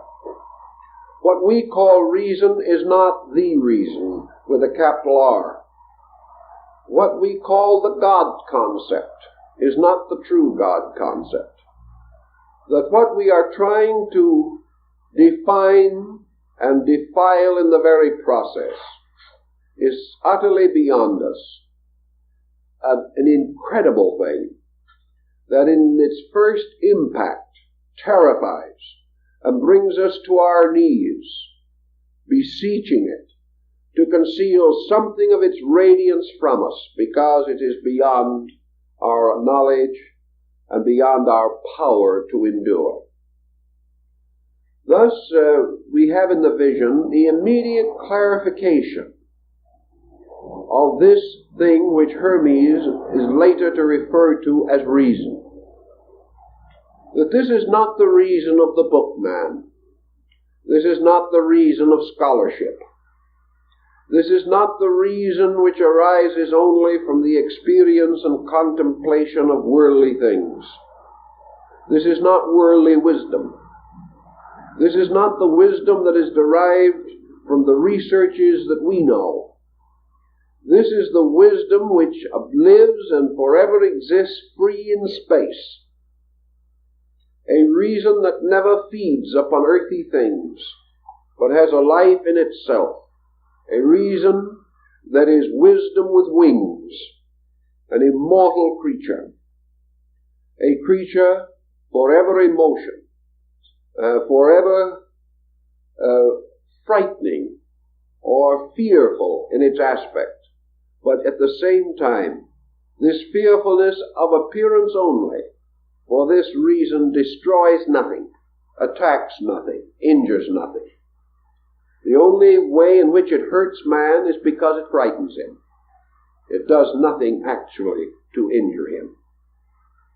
Hermes, however, fearful of the tremendous impact of this mind in the form of the great dragon, beseeches reason to present itself to him in some more familiar or more simple form.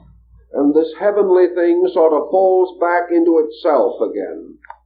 And in the place of it is a great area of radiance. There is only light.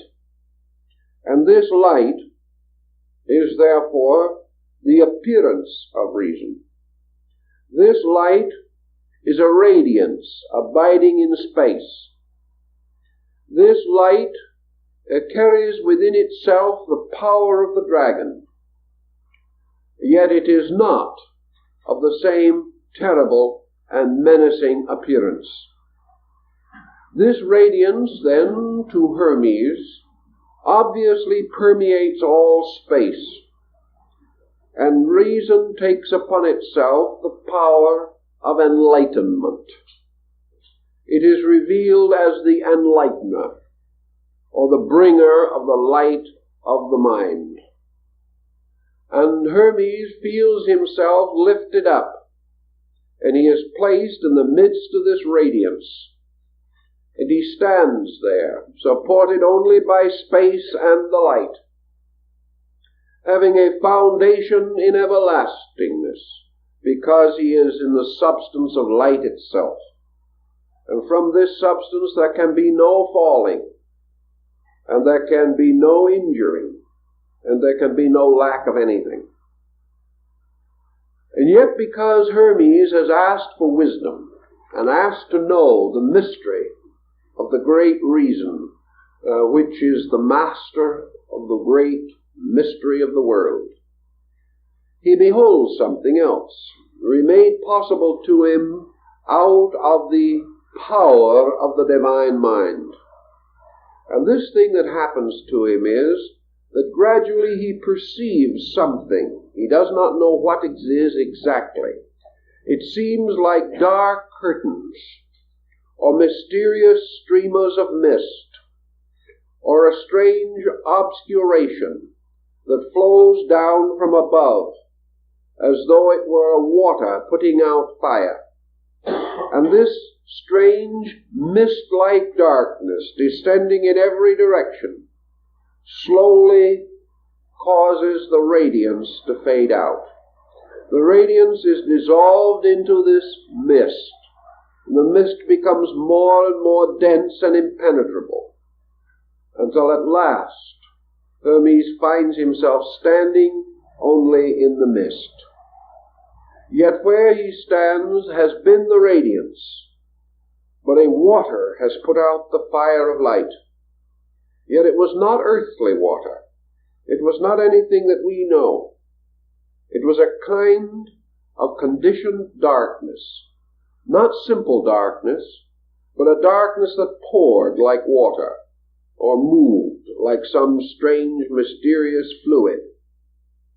And as this darkness finally caused the radiance to vanish into itself, so that it was no longer apparent or visible, Hermes became aware of sighing and of moaning, and of strange sounds coming out of the mist. And in the midst of all of this strange moaning and sound, he became aware that another transformation was taking place. He knew inwardly that what had happened was that matter, a mysterious, tangible substance, had gradually fallen from the sky and had devoured the radiance, and that this radiance was now locked in this strange fluidic mist, and that this mist was what some of our mystics of the early 20th century referred to as the mist of matter. It was this material something that had swallowed up the light, and because of this there was a strange moaning and crying and sighing. As this condition continued for a time, another strange and wonderful thing happened. There arose out of this mist and this darkness, now ascending from below, a great column, a pillar. And this pillar became a great radiant thing, standing in the midst of the mist. And Hermes heard the voice of reason, the great invisible dragon that was no longer to be seen. And the invisible dragon declared that this mysterious thing that had risen out of the darkness was the word of the mind, the power. That this mysterious mind-word power represented a kind of instrument that was brought forth and created out of mind itself, out of being, out of reason, that was to stand under everlastingness as the symbol, like the column of Enoch, of the enduring fact. It was the pillar perhaps set up in Egypt, referred to in the Old Testament. Anyway, it was the steadfastness of the Lord, standing forever like a rock, like a great column, a great lighthouse or tower, forever standing in the darkness. Now this thing that stood in the darkness was a symbol also, but it was a symbol that in the Hermetic mystery, and particularly with some of the later Hermetists, takes on a great many attributes. This tower takes on some of the qualities of the mysterious rainbow of Noah, because this tower is the tower of the covenant. While this tower stands, there also stands the power, which stood, stands, and shall stand. This column represents the presence of reality in the midst of all things. In fact, the great mind instructs Hermes that this tower is the certainty in the midst of the darkness. It is the ever-present and indestructible monument, the lighthouse, the testimony unto the ages. And perhaps Hermes is not so far from the fact when he tells indirectly that to him this tower means law. This tower is the law. And this law is the law that stands in the darkness, that remains whether man knows it or not, sees it or not, understands it or not. And modern science, looking out into the universe, beholds a tower of law, which it cannot break. And that which in its own nature is forever invisible, reveals itself by the immutability of the seasons, by the motions of planets, by the great courses of cosmic systems, by the principles of growth in all things, by the harmonies of elements, by the structure of cells, and by the mysterious formulas which by their reversal can even split the atom. Every one of these things stands as a strange lighthouse in the darkness, bearing witness to the fact that this world in which we live is forever supported and sustained by the single column of the divine will, and that this will is the proof that God cannot, has not, and never will depart from his world, that this principle stands forever. So in the midst of all uncertainty, man searching for truth may detect the presence of these eternal landmarks. these principles and invariable patterns, which impel Lord Bacon to say on one occasion that it is not necessary for God to prove himself by miracles, for his commonest works are in themselves miraculous. This thought, perhaps, is the principle behind this concept. Certainly, it is the column standing as the inevitable, visible, knowable, tangible proof to the eternal power that never ceases, never changes, and can never be destroyed. From this tower, then, also comes other thinking and other value. For this tower, more or less, bears witness to the power of deity. The strange, intangible dragon, which is, in a sense, reason as universal will, gave place to radiance, which is reason as universal love. This, in turn, destroyed by matter the strange veil of the senses which descends over man's spiritual emotion, gradually dimming these emotions and perverting them. This, in turn, gives witness to the final manifestation of the invisible through the immutable structure of a universe upon eternal foundations and rising as a column out of the darkness. Now the great reasoning power of things then further explains that Hermes has beheld the descent of the eternal into the darkness of illusion.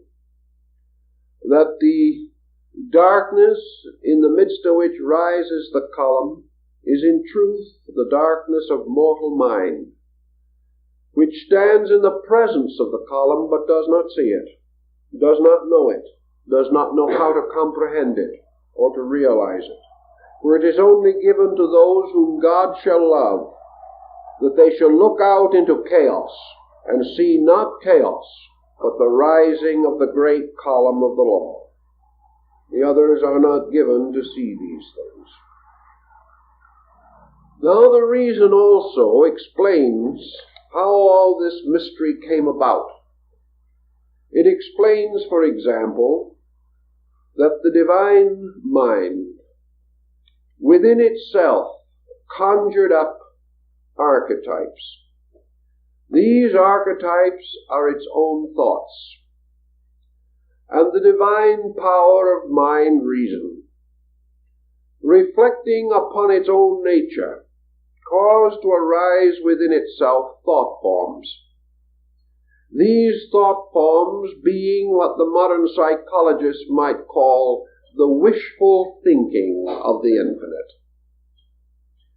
The infinite possessing within itself absolute potential, and with also the power of absolute transformation of potential into potency. The universal mind began to devise out of itself the devisements of itself. It began to project its own eternal reason into the products of reason, fashioning out of itself many patterns as though upon a potter's wheel.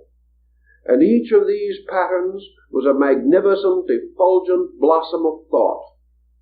Each of these patterns was a tremendous dynamic symmetry of divine idea.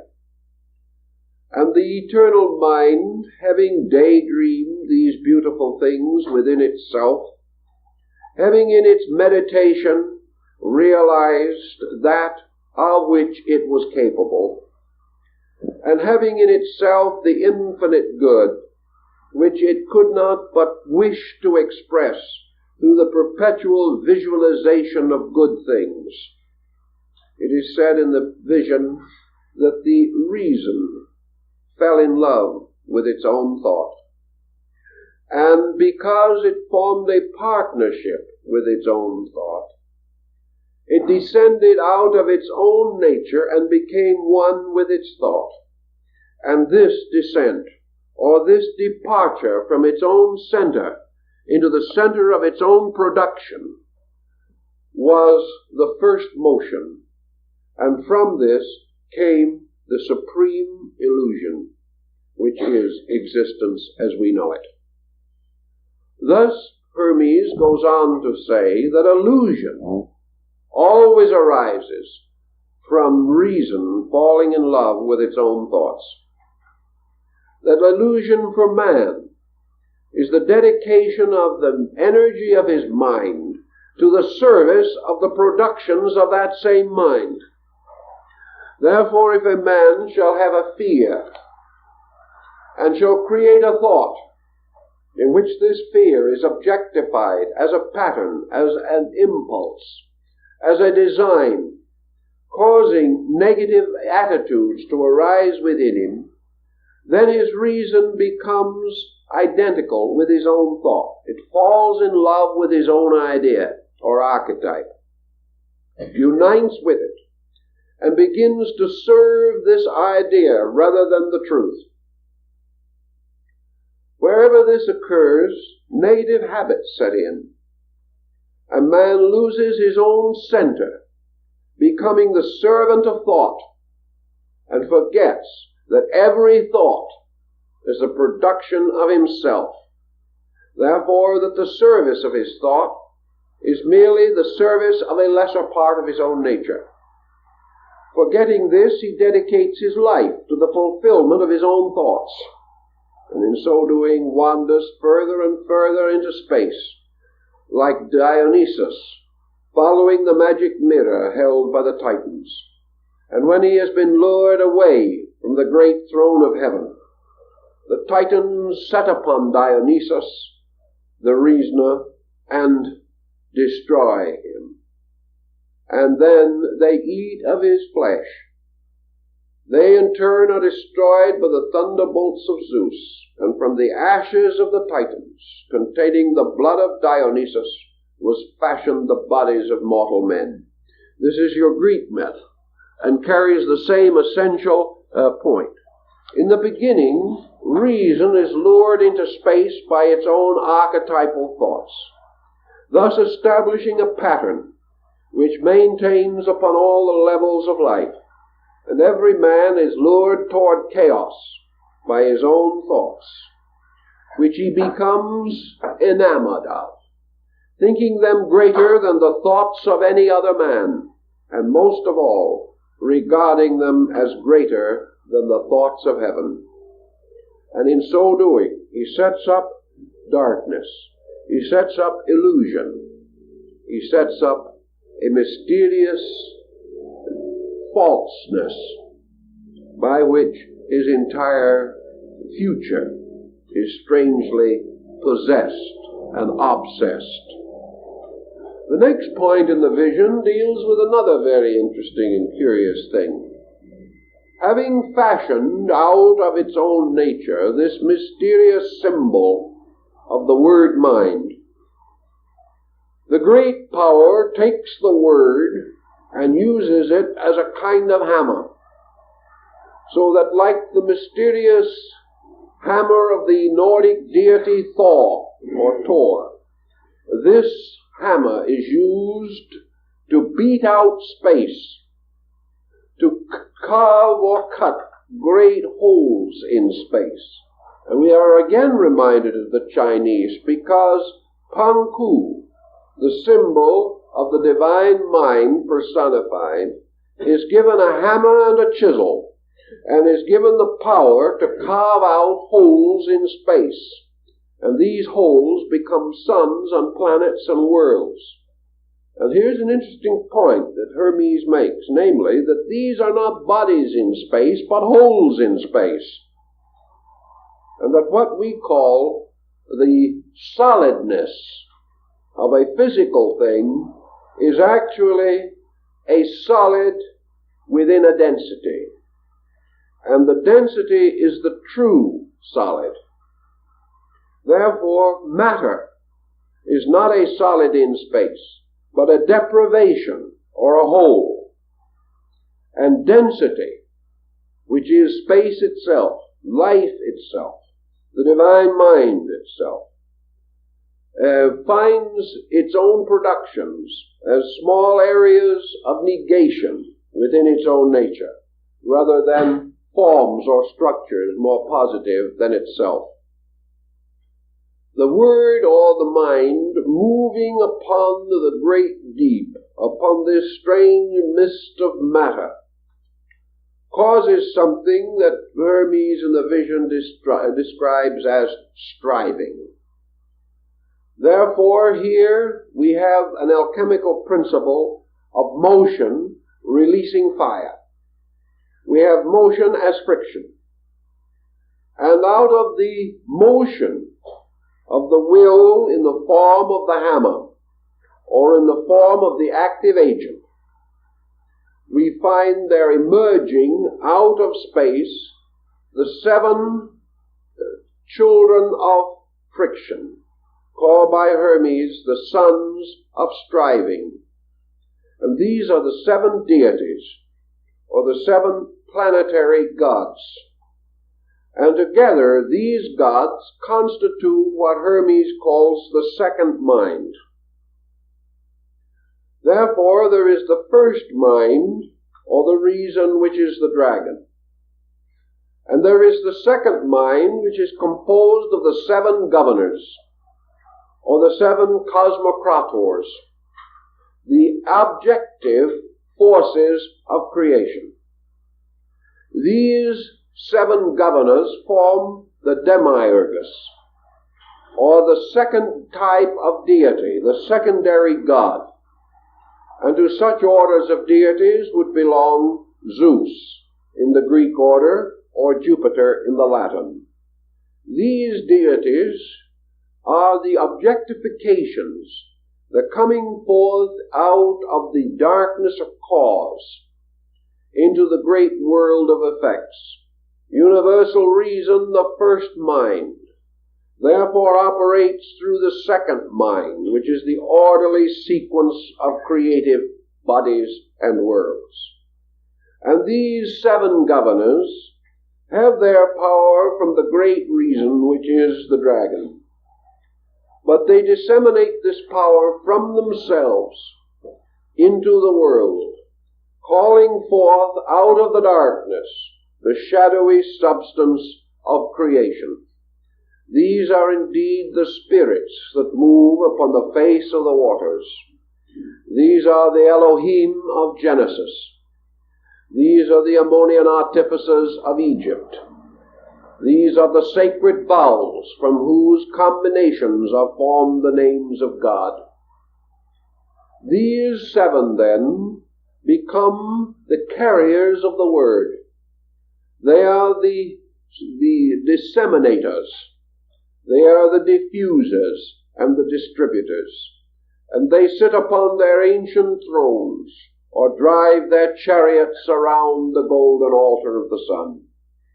We have therefore now the concept of the emergence of a universe, of a solar system, or of a power.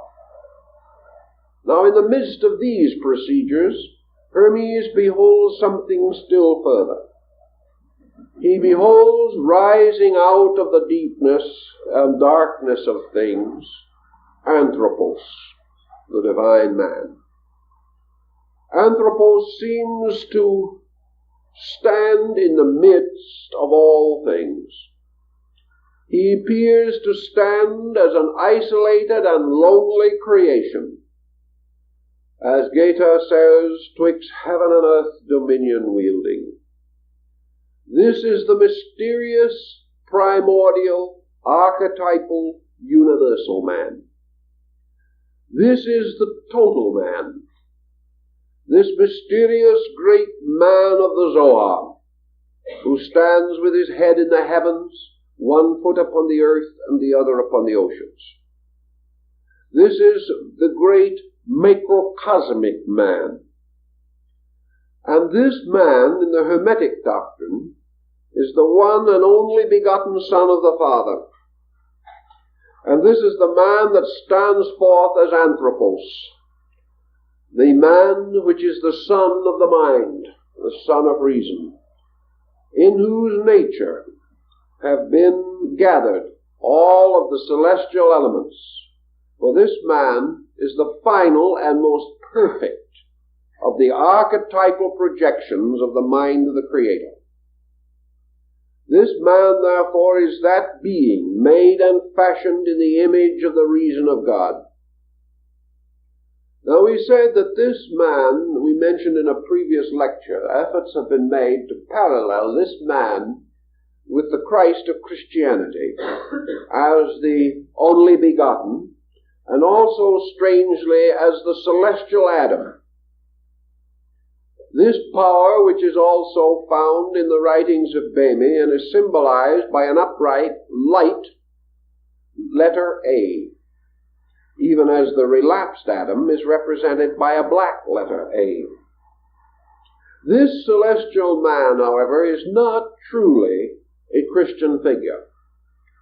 This does not mean that it is opposed to Christianity, but it cannot be said that this archetypal man of Hermes is simply patterned upon the Christ concept. Nor could it be safely said that the Christ concept could have been patterned upon this. It stands apart. For this man, fashioned by the Father, is truly the Redeemer of the world. It is truly the creature that was made to be proprietor over all things. It was this creature that was given the right to be a citizen in space, to wander from star to star, to gather experience in the great meadows of the constellations. This great man, this mysterious, shadowy archetype, was a perfect, magnificent, heroic creature, almost in itself a god, yet a product of a god. And into this archetype, all of the essentials and essences of the divine nature were united, so that truly it was the noblest work of the Creator, and was really a kind of projection of himself. There may be a parallel to this in the idea of Osiris being reborn in his own son Horus. For it was through this great man or universal being which it had fashioned that reason came into its perfect rulership over matter, because this archetypal being was virtuous, gracious, full of light and wisdom, defective in nothing, deficient in nothing, because within it were all the potentials and powers of the eternal reason. Thus, in a way, eternal reason is consummated in the concept of archetypal human reason. Not the reason of the schoolman, but the reason of the internal intuitive being. For this being was not embodied. It was simply a great design, a great living archetype. Into this archetype, however, the Creator placed not only the tremendous potential of its own being, but it placed therein also the peculiar habit of itself, namely the habit of daydreaming. This creature, like its father, could project thoughts from its own mind. It likewise could conjure up ideas, fall in love with them, become possessed by them, and wander away from its own strange, ethereal space foundations. And there is a wonderful word picture of this universal man, this anthropos, standing upon the rings of the seven governors, or the masters of the planets, and gazing downward into the mystery of the unknown. Hermes tells us then also a very interesting fact that I believe has become quite a point in Jungian psychology, namely that in the presence of the unknown, man is always in the position of being liable to a fall. the human being cannot, apparently, in his own personal psychology, survive a kind of mystery which, if it ever grasps him or envelops him, leads him into the strangest and most distant departures from reason and common sense. And in the vision, this anthropos, this divine man, standing with the governors of all things, looks down into the abyss, looks down into the strange whirling shadows, somewhere in the midst of which there is a broad, desolate, plain-like area, matter. Matter which has swallowed up the radiance of the dragon. Matter, all of the atoms of which are seminal with God, filled with the seed of God, filled with the power to bring forth dragons of themselves, filled with life, this life being more or less than the thought of reason, the eternal thought of the eternal thinker. And then the Pymander shows a certain indebtedness to Greek mythology. For this anthropos, this heavenly man, gazing down into the abyss, gazes as though into the depths of a still pool, or upon the surface of a burnished mirror. And looking down into the abyss, he is like Narcissus in the Greek legend. He sees, looking back up at him, a strange shadowy likeness of himself. This is the projection of his own thought in the daydream of creation. It is his first sensing of the power which he possesses within himself to create by reason. That reason generates, gives birth to things, that it is not merely for the constant remembering and handling of dead facts, that reason is a living thing, a God, and that which possesses it can bestow life. And this anthropos, looking down, becomes enamored of its own mysterious reflection, and descends or hurls itself from the ring of the governors down into the darkness of the underworld. It goes not because of sin, it goes rather because of fascination. It goes because within the nature of mind is an eternal inquiry, that the thinker cannot exist without his thought, that reason cannot escape the instinctive desire to reason, that the noun is forever giving birth to itself in the form of the verb. Therefore, that the thinker without a labor is inconceivable.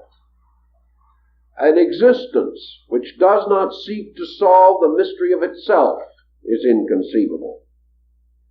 And an existence that is not fascinated by the projected shadows of its own creation is also inconceivable.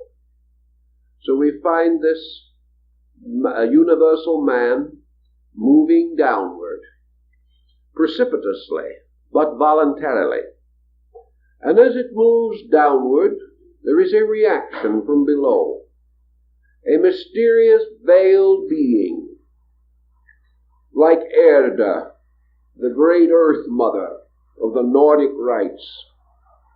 A mysterious mother principle, rises out of the darkness of the below and envelops the anthropos with robes of mist and of darkness, envelops it with strange protecting garments, and in these garments it falls into darkness and into sleep, and suddenly it is born again, and its birth is in the birth of body, and this thing which fell from the rings of the stars is reborn as the weeping infant coming into this world. Now, Hermes is not really telling us the story of human birth primarily. That is not his motive. Remember, our anthropos, or our man now, is a kind of mind. Of course, the great mother, the enveloping mother, is form, or body, which to protect this mind in the darkness of the abyss wraps it in a kind of swaddling garment, which is also not different from a grave cloth, and thus protecting it, protecting the power of the mind by encasing it in a form. It then leads it downward into the world of form. And we find then archetypal man, passing from the state of a spiritual existence to the state of a material existence. And symbolically, man the thinker is born into this world. Man not as a person, but as an instrument of reason. Man as a projection of the Father. Man really is the wish fulfillment of the eternal. Man as reason, exploring the darkness of the field of its own thought. So what has actually happened now is that the dragon, having projected the archetype of creation, creates an instrument by means of which it can move into its own archetype. This instrument is archetypal man, the symbol of Manus, the mind thinker. And taking upon itself the likeness of its own mind, it moves into its thought, falls with it into nature or into matter, and comes forth as embodied reason. This embodied reason is a strange thing, for it has a tremendous invisible and a comparatively limited visibility. This creature, wrapped in cloths and robes, is almost incapable of motion. It has lost all memory, as in the famous Gnostic hymn of the Robe of Glory. It has lost all memory of its own origin. It has, however, come into existence with a spark, and this spark is the seed of reason. And it is this seed of reason without which no thing can be created, and which is intrinsic in every atom, every electron, every indivisible, ultimate, minute particle of energy or substance. Every one of these contains the seminal reason of the infinite, contains the seed of eternal truth. This mind, then, coming forth and becoming the archetypal material man, becomes the parallel of the Adam Kadmon of the Kabbalists, for this is the Adam made of the red earth.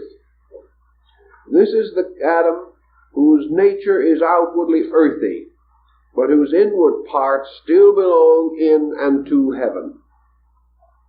Now this man, or this eternal power, this wonderful anthropos, has stood upon the rings of the seven governors, and descending into the darkness of material obscuration, has brought not only with it the power of the divine reason, but also brings with it the powers of the seven governors.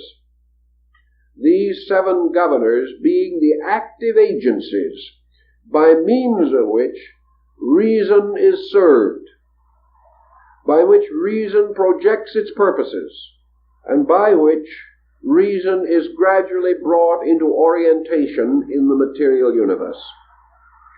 Thus we find in the Pymander, or the Great Vision, that Hermes describes a multiplication of this primordial man, having become absorbed into the mystery of material diffusion. This man becomes seven men, multiplying itself according to the mysterious powers of the guardians, or the governors of the world. And therefore the archetypal man, now embodied, but although embodied, not obvious to us, for we see no giant standing with its head in the sky. This becomes a totality which is broken up within itself to produce the seven men. Now, it is pretty obvious that Hermes is now telling us the story of the archetypal man by which we shall say humanity, the totality, humanity as one. Later, by the action of the differentiation of the seven governors, we find the one man as humanity, a reversal of position. So out of the one man come the seven androgynous male-female beings, and these, in the Hermetic tradition, represent the seven races. They are the seven differentiations by means of which humanity can be variously distinguished into levels. And each of the races, therefore, is an embodiment of the power of one of the seven guardians sitting upon the circle of the stars. Each of the racial beings has, therefore, its heavenly ruler, its star angel. And each of these seven different creatures have a different kind of core within them. They share in the one reason, but they have gained their hammer, or their instrument of action, from one of the seven guardians, or governors. And therefore each has its word, or its sacred syllable, by the pronunciation of which it can split space, by means of which it can release its own eternal potential to come forth into manifestation. So from one come the seven, and from the seven proceeds the multitude. And by the mixture and admixture of the seven, within themselves and among themselves, there comes forth the generations and the infinite progression of things. And these generations are reflected as the gradual individualization of the power of reason. Each of these seeds develops within its own nature its own individuality. For the symbol of the anthropos, or the universal man, is the symbol of individuality rising in the universality of divine reason. So out of all of this comes the mortal mind, mortal reason, the human thought, the human projection of its own thought purpose. And the result of all of this combines to produce individuality. And the final statement of individuality, I, or selfness. And this I is a pillar set up in the soul of man, just exactly like the great column was set up in space. And this pillar of selfhood, or selfness, becomes man's great center of assurance. It becomes the mysterious axis tree upon which turns the entire wheel of his existence. And it is this same wheel which, as Buddha taught, he clings to so desperately in the cycle of transmigratory existence. So there is an I, a column set up in the soul, which to each individual becomes the peculiar symbol of his godhood. But this symbol of his godhood is a strange and illusionary thing, and in the pursuit of it, man passes into a constant procedure of separation, segregation, division, further division, until finally, out of the one comes the circumference of ultimate diversity. And while the eyes shine like little stars, matter becomes an incredible area of selfnesses. And these form a new kind of matter, which is interesting and curious in itself.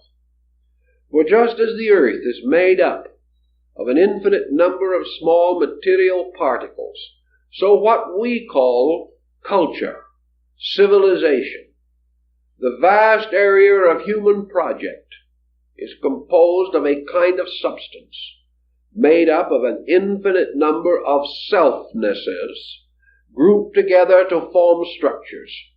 These structures we may call economic, political, religious, artistic. They become schools and sects and creeds. They become doctrines and arts and sciences, forming like bodies and are composed of infinite units, compounds, each one of which must ultimately be dissolved. Thus all mental and emotional forms, cultural forms and concepts are temporary kinds of bodies composed of the voluntary cooperation of selves, of selfhoods, that stay as long as they wish to stay, or endure as long as they can endure, and then depart. So we have another interesting level, namely the self, iota, the ego, is the column set up in the midst of our own natures, by which we seem to see or feel the presence of a tremendous and enduring power. But this power is purely symbolical. Hermes then beseeches the great mind, reason, which is the eternal dragon, to reveal to him something more.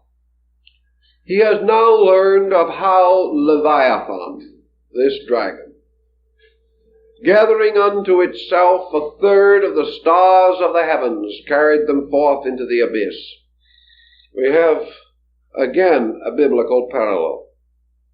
Now, according to Hermes, comes the greater mystery of it all. How this infinite number of separate I-nesses shall finally be reconciled. How from the base metals and substances of nature the infinite mind shall be rescued and restored and revived. And reason explains to Hermes that all these forms and bodies set up in nature are merely the instruments of its own purpose, and that its purpose is the complete and full discovery of its own unity. Man, in order to experience that which is good, must have certain need, must have desire, and must be capable of the archetypal thought of good. It must have the ultimate archetype of unity in order to experience its own eternal unity.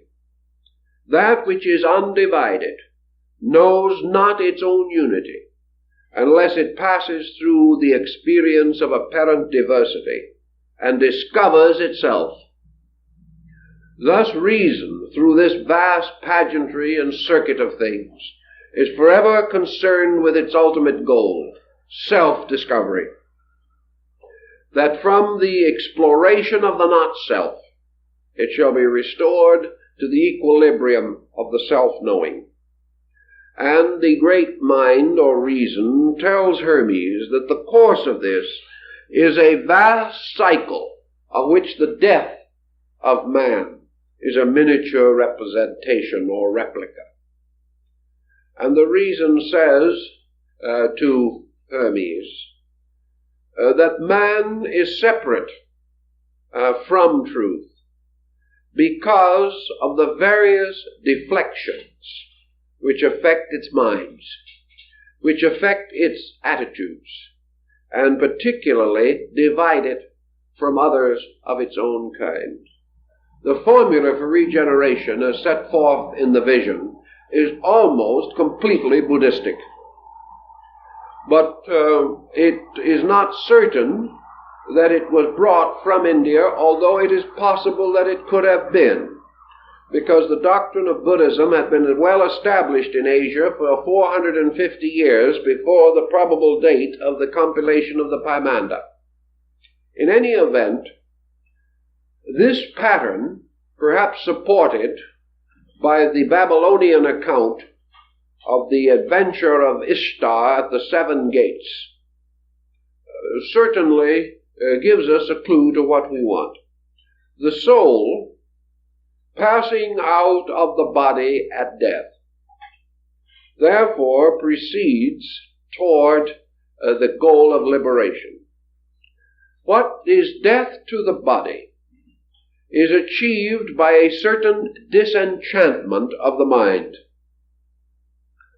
Thus, as body must die to release its occupant, so illusion must die in order that the truth content in reason may rise victorious over error. Here again is a strong psychological position. And in this sense, death thus becomes disenchantment, the reason escaping from the wiles of the senses and from the pressures of material situation. We have something a little reminiscent also of the Parsifal legend and the young prince in his experiences in the enchanted garden of Klingsor, the black magician. This disenchantment, like in the story of Mohammed's night journey to heaven, consists of the reason ascending through the 7 orbits of the planets, ascending through the 7 gates of the governors of the world, and voluntarily returning to each of the governors the conditioning qualities which that governor has bestowed. In other words, man fell by taking on attributes and qualities. He rises by renouncing them. So we have a bit of astrology coming into this pattern, which is perfectly consistent with the times, for in those days astrology was as sound a science as physics is today. People regarded it with just as much appreciation and keenness of affection. So the disembodied being, the disenchanted one, who has wakened from the sleep of material life and has passed out of this world of matter into the sidereal world of the divine machinery, moves first upward through the gate of the moon. And there, as Hermes says, it relinquishes the power to increase and decrease. In other words, it ends the moods, or renounces its strange allegiances by which man has become servant of the moon, servant of change, servant of vacillation, servant of mood, servant of generation, servant of all these things which in their inconstancy hold up the mirror of illusion in which the being sees the distorted reflection of itself.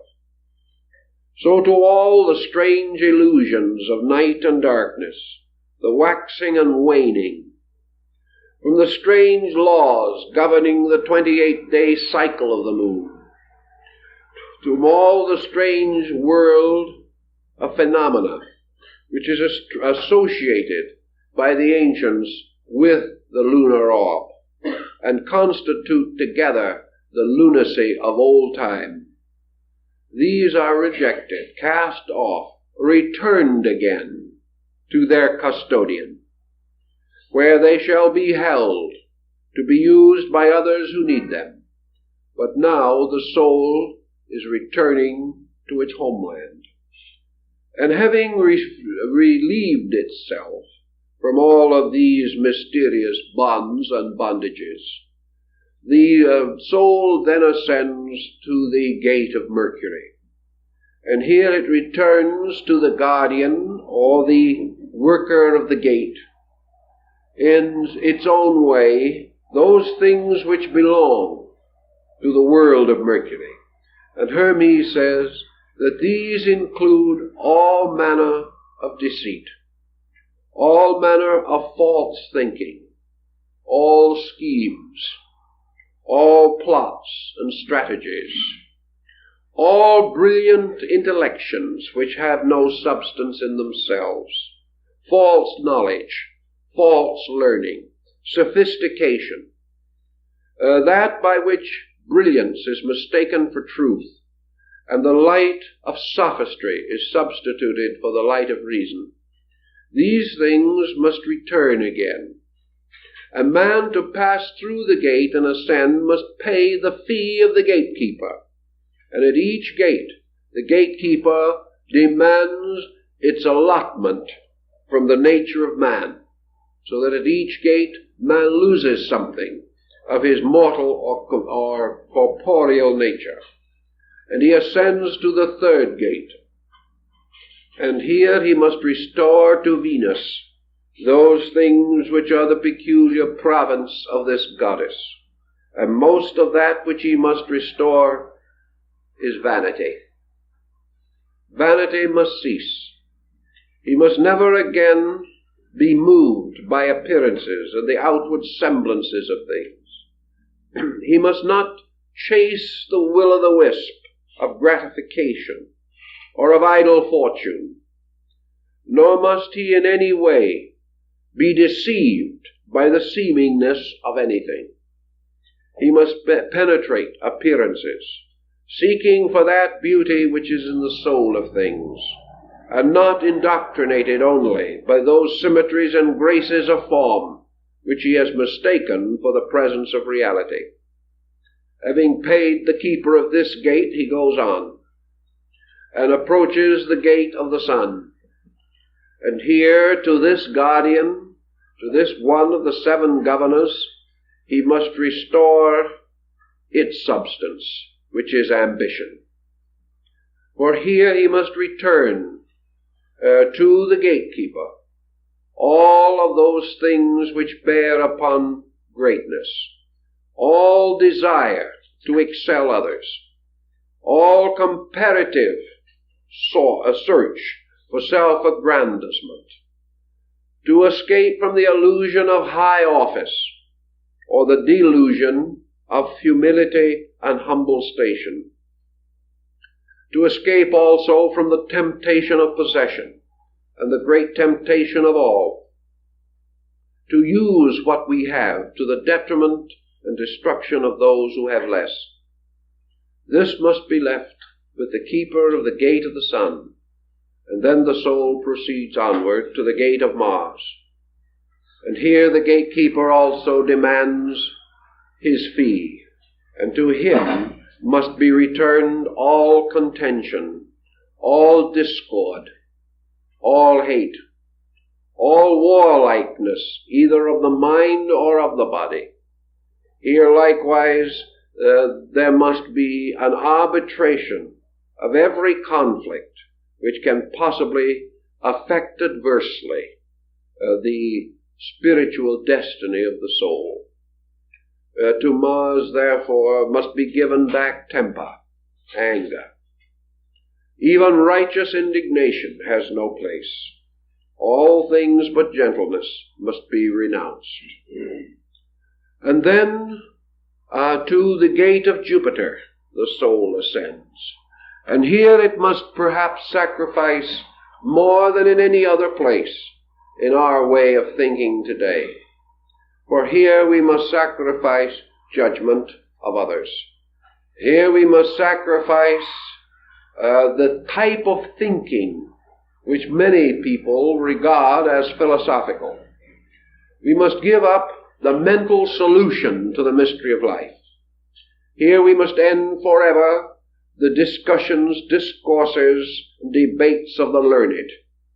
Here we must also seek to escape from theoretical knowledge, from the common mistake that if we name a thing we know it. Here we must reform the whole concept of our higher learning, making it identical with the quest for reality, rather than the accumulation of a wealth of ideas, which may seem to be a marvelous fortune, but really are only a burden to the spirit. And having passed through this gate, the soul comes finally to the gate of Saturn. And here it must give up those things which are its most basic ideas, its belief in life and death, its belief in happiness and sorrow, its belief that this world bears anywhere within the substance of itself any injustice. Also, we must give up all compromise about the laws of nature and the laws of God. Here we must give up all evasions.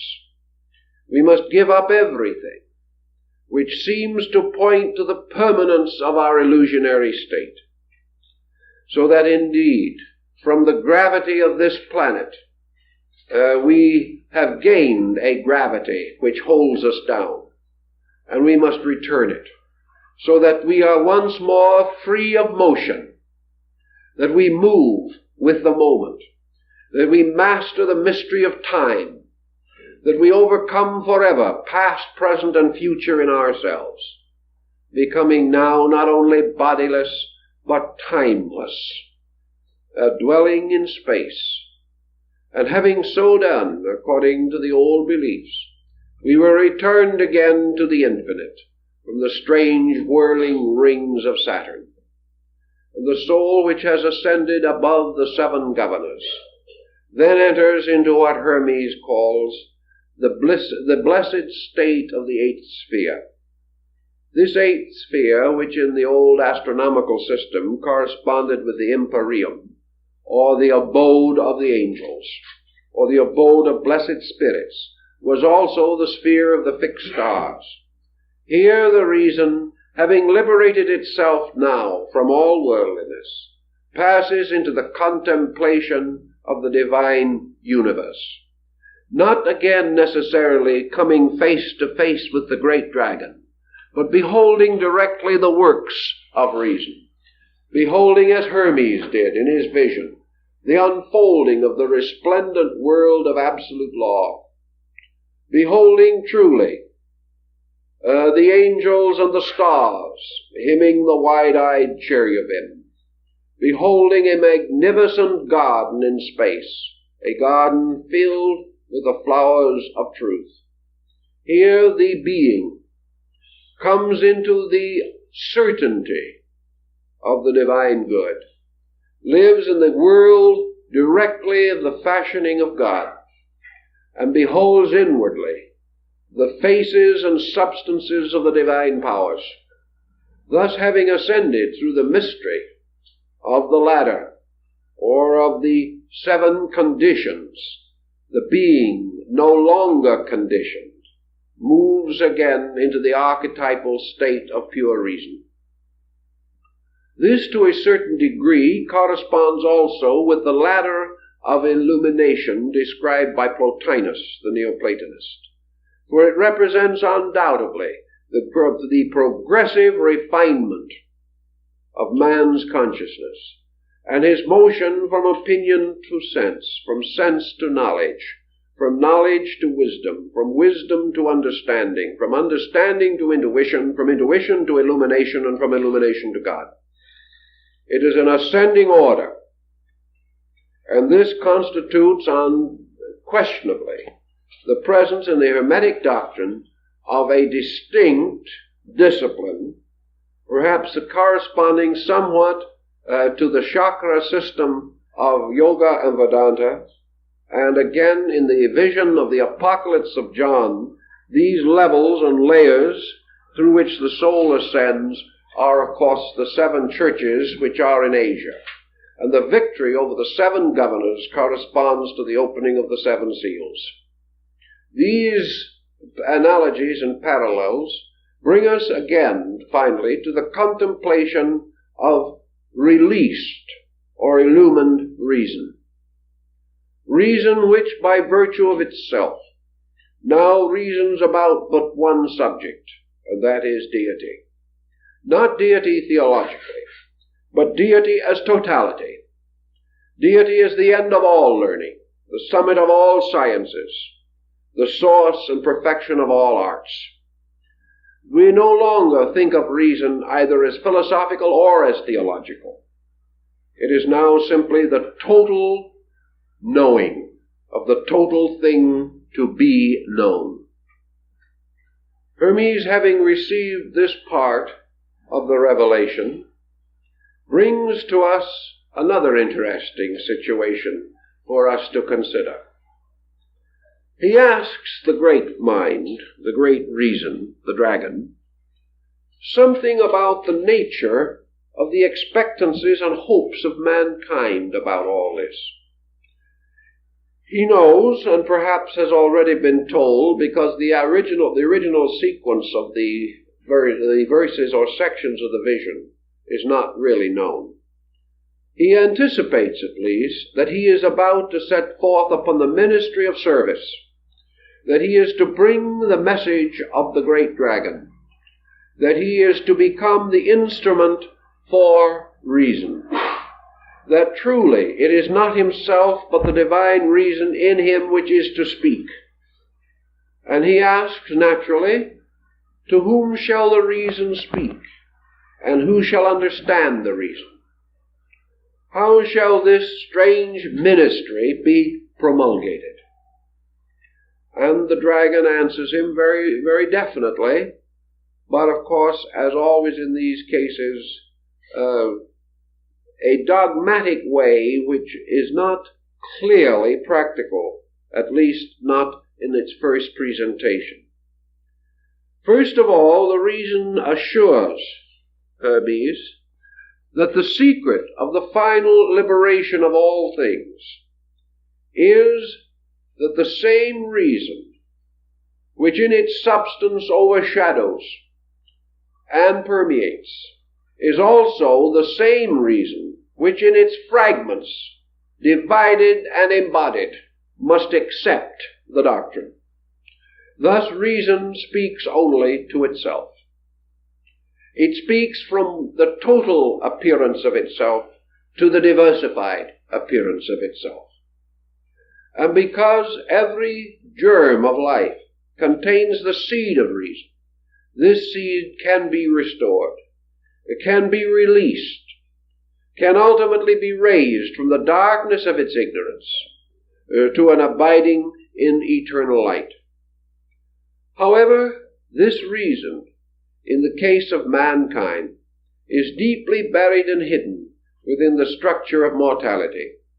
It is obscured, punished, almost destroyed by the senses.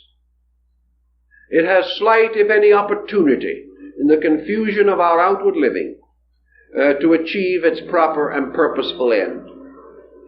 Therefore, the divine reason tells Hermes very simply that the course of procedure, much as in the biblical parable, is that Hermes shall go forth and sow the seeds of reason, that he shall bring the message, and the message shall fall upon fertile ground and upon sterile ground. And there shall be some who will immediately accept. There are others who will ultimately accept. There are many who will not accept, for time or time and a half times. That there will be those who, understanding, will in various degrees of intensity rise from the darkness of their sleep and search for this reason which is the true substance of themselves. There are others again who will believe it but will not seek. There are some who will say, this is true, but it is not for me. There are others who will say, sometime, but when things are different, I will search, but now I cannot. There are others still who will say, I would like to search, but my worldliness is stronger than my faith. Therefore I shall cling to that which I know. At some time, perhaps, I shall know more. All kinds of humanity. And there are some who shall blaspheme the reason, shall deny that it exists, and say that man comes out of the earth and will return to it, and that is all. And these shall be considered as abiding in a strange, thrice dark darkness. For they are not only without the light, but they are without the vision of the need of the light, and they are without the possibility of the hope of the light. These different beings will variously react. and some may turn upon Hermes and injure him. Some will ridicule him. Some may attempt to destroy him. Others will pass him by and ignore him. And a few will listen. More will argue. And some in turn will attempt to convert him to their ways.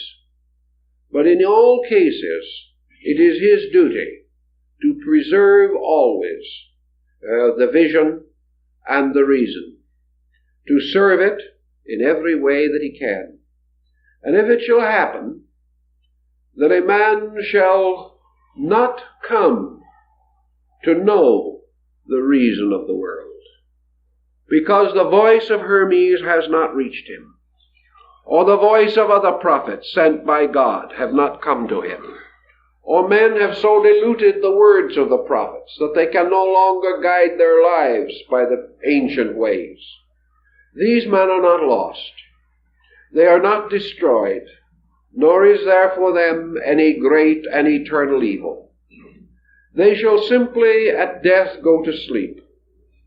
And they shall sleep, and they shall move in their sleep through the gates and the keepers of the gates. And in their sleeping they shall pay no fee, and they shall return nothing to the keeper of the gates. And they shall return again into the great eighth sphere, but they shall sleep. And they shall sleep through the mystery of this, and in their sleeping they shall float into the sphere of the stars. And in the sphere of the stars is a river, flowing forever, which is called by us the river of stars, the Milky Way. And this Milky Way is the nurse of little souls, and it nourishes them out of the milk of life. And when the souls reach this, they shall enter upon the stream as little ships upon a river, and they shall float, and float, and float. They shall float back again, down into the world, and be born again. And so they shall float back into the dream, and into the illusion from which they have never awakened. And they shall rest for a little time among the stars, and then they shall be born again in this world. And they shall keep on this cycle until they awaken. For they cannot be released until consciously and voluntarily they return to the seven guardians, the fees of the payment of the seven spheres. This, Hermes is told by the eternal reason, is not because God loves or hates, because God punishes or rewards. For there is nothing that God could hate but himself, nothing he can reward but himself. There is nothing that he can say, well done, to, except the doing of himself. There is no way in which a part of himself can be lost to himself, for he is all and he is forever. Therefore this great cycle goes on, not by fear, not by hate, not by punishment, nor by reward, but because it is under the mysterious axis which is called the spindle of necessity, upon which all things turn. And these are the roads and the ways and the machineries by means of which the divine power fulfills its own work. They are the functions of its body, just as circulation and assimilation and excretion are functions of the mortal body of man. And because the rotations and revolutions of the bloods and fluids of the body maintain the body, so the mutations and revolutions of beings maintain the vast circulation of that infinite one, who alone is the essential substance of things. Thus this great procedure is function. It is the proper and inevitable way in which growth perfects its own mystery, and by means of which all archetype is fulfilled. And in the fulfillment of archetype, there is then the end of both the dream and the dreamer. And that the dreamer awakens, the dream vanishes, and reality, fully aware of itself, abides continuously in the state of conscious reason, the eternal state of all knowing, but liberated from the great illusion which is self-knowing. This concept gives certain comfort to Hermes, who then declares himself as willing to accept it. He also declares that it has come upon his consciousness, that he knows that the sleeping of the body is the waking of the soul, and that the waking of the body is of the sleeping of the soul. That man has two ways of life, two kinds of life. A life in which the senses are awake and the soul sleeps, and a life in which the soul is awake and the senses sleep. And that he now has joined himself consciously to the wakefulness of his soul, and that by this waking he does not destroy the senses, nor does he turn upon them as upon some evil thing, nor does he hate them. He simply returns them to the substances of space to which they belong. He returns them to the great keepers, who are the guardians of these things, and proceeds on his own victorious journey back to his own native land. He has completed his Odyssey. He has fulfilled the terrible journey which began at the siege of Troy and ends when he reaches the land of his birth. Hermes, then, conceiving these things, meditates upon them, and he tries to give us a certain further insight as to the meaning of religion and of the place of reason in all things. The word reason is hard. It is a word that we have to use. Perhaps some of the things we have said have indicated its extra-intellectual dimension. Certainly Hermes did not mean rationality as we use it. He did not mean the reasoning power as we have it. He meant rather the self-knowing consciousness of deity, which achieves a kind of existence by liberating itself from the self-knowing of all the parts of itself. But while the parts remain self-knowing, the total is not. When the total becomes self-knowing, the parts are not. It is a formula, and it is a formula that is to be found in many ancient works, but perhaps nowhere evolved and developed with as much dramatic insight as in the Hermetic legend or fable. Also, Hermes accepts this reason as a kind of complete and total insight without condition. In other words, reason implies complete freedom from the pressure of sensory perception. It implies complete liberation from any false pressure of thought or emotion. Reason is the pure power of rational cognition. It is that which inevitably turns upon fact and moves into identity with truth. Reason is therefore a kind of undisturbed ability to approach the thing in its substance, and is utterly impossible so long as pressures of any kind, mental, emotional, or physical, color or influence cognition. Thus we have in the concept of this pure reason almost a Buddhistic idea. The sense of nirvana as we find it, the samadhi of the saint in Eastern mysticism, this condition of the total experience of reality without the recognition of self-existence, the drifting of the personality to sleep, in which in this moment, when the personality ceases, the universal part, the universality takes over, opens and rushes in upon man, perhaps even with the terrible aspect of the great dragon. sometimes also in the subtle radiance with which that dragon later enveloped its power so that it was more easily cognizable by Hermes. But in this pure reason is pure knowing, the knowing of causes, the knowing of things not by their names but by their substances and natures. Pure reason is therefore the utter cognition of total existence, total life, total energy, total God.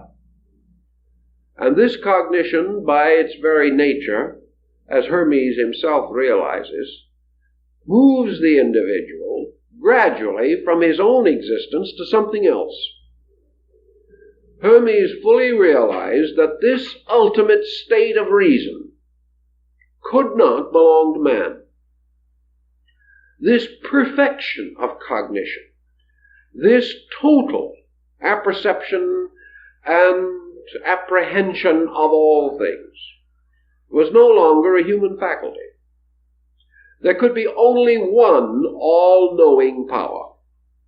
There could be only one reason behind all things reasonable. Therefore, man himself could not ever become totally perfect in this rational faculty.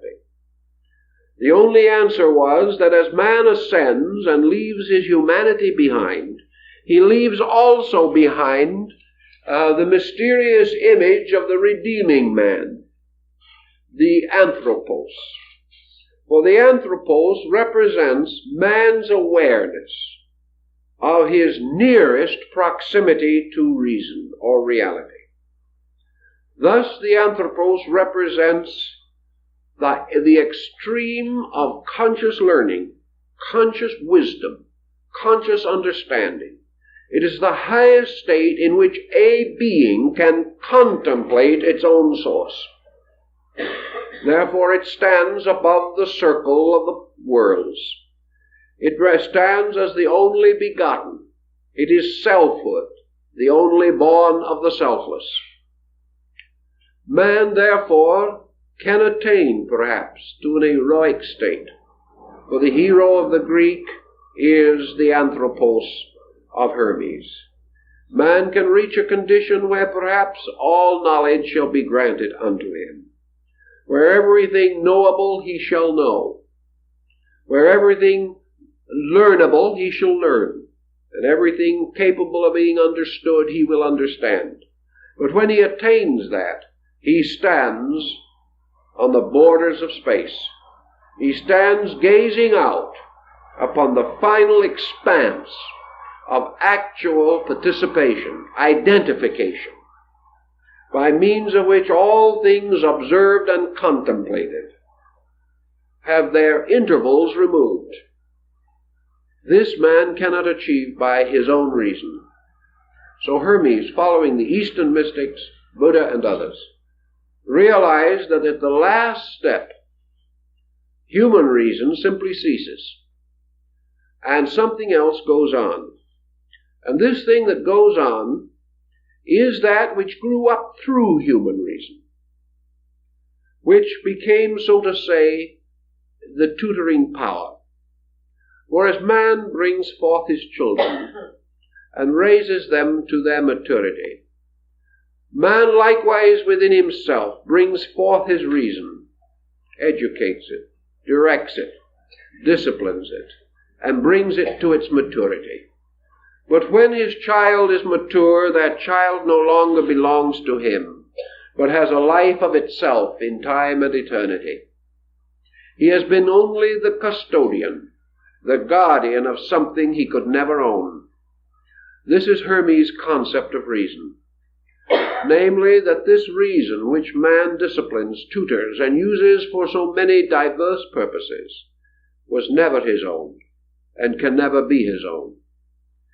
By means of the cultivation of it, he gains certain joys, certain experiences, certain opportunities. But as he shares the companionship of his children in their growing years, only to have them leave him when they reach their own majority, so reason, having attained its majority, leaves man and goes back to God. It carries with it that part of man which is by a strange spiritual heredity associated with reason. It more or less carries back the only thing that is left of man by that time, and that is his own reason. But his own reason, leaving the world behind, leaves its own selfhood behind, and becomes again universal reason. So as Hermes is told by the great mind, or the great dragon, the only reason a man can be saved is because the divine reason is in him, that it cannot be taken from him. He may conceal it, and if he shall rise against this reason with all of the skill and bitterness of his own disillusionments, if he shall become like a fallen angel, a rebel in space, so that he raises his hand against heaven to destroy it, though he deny heaven, though he deny God, though he deny reason, though he lock himself for 1,000 lives within the small circle of his own contempt, he can do nothing. This reason cannot die. He must ultimately join all that has gone before and walk the path that all others have followed. For this reason will never die, will never rest, will never surrender itself. It will survive all antagonism and all resistance, and will ultimately proceed to its own source, drawn by the power of itself, which is greater than the power of the whole world put together. Therefore, nothing can ultimately fail, but things can be unreasonably and unnecessarily delayed. What is the objection to delay if men want it? The universal reason says, the objection to delay is man's objection to the consequence of delay. The individual, in his own objecting, becomes miserable.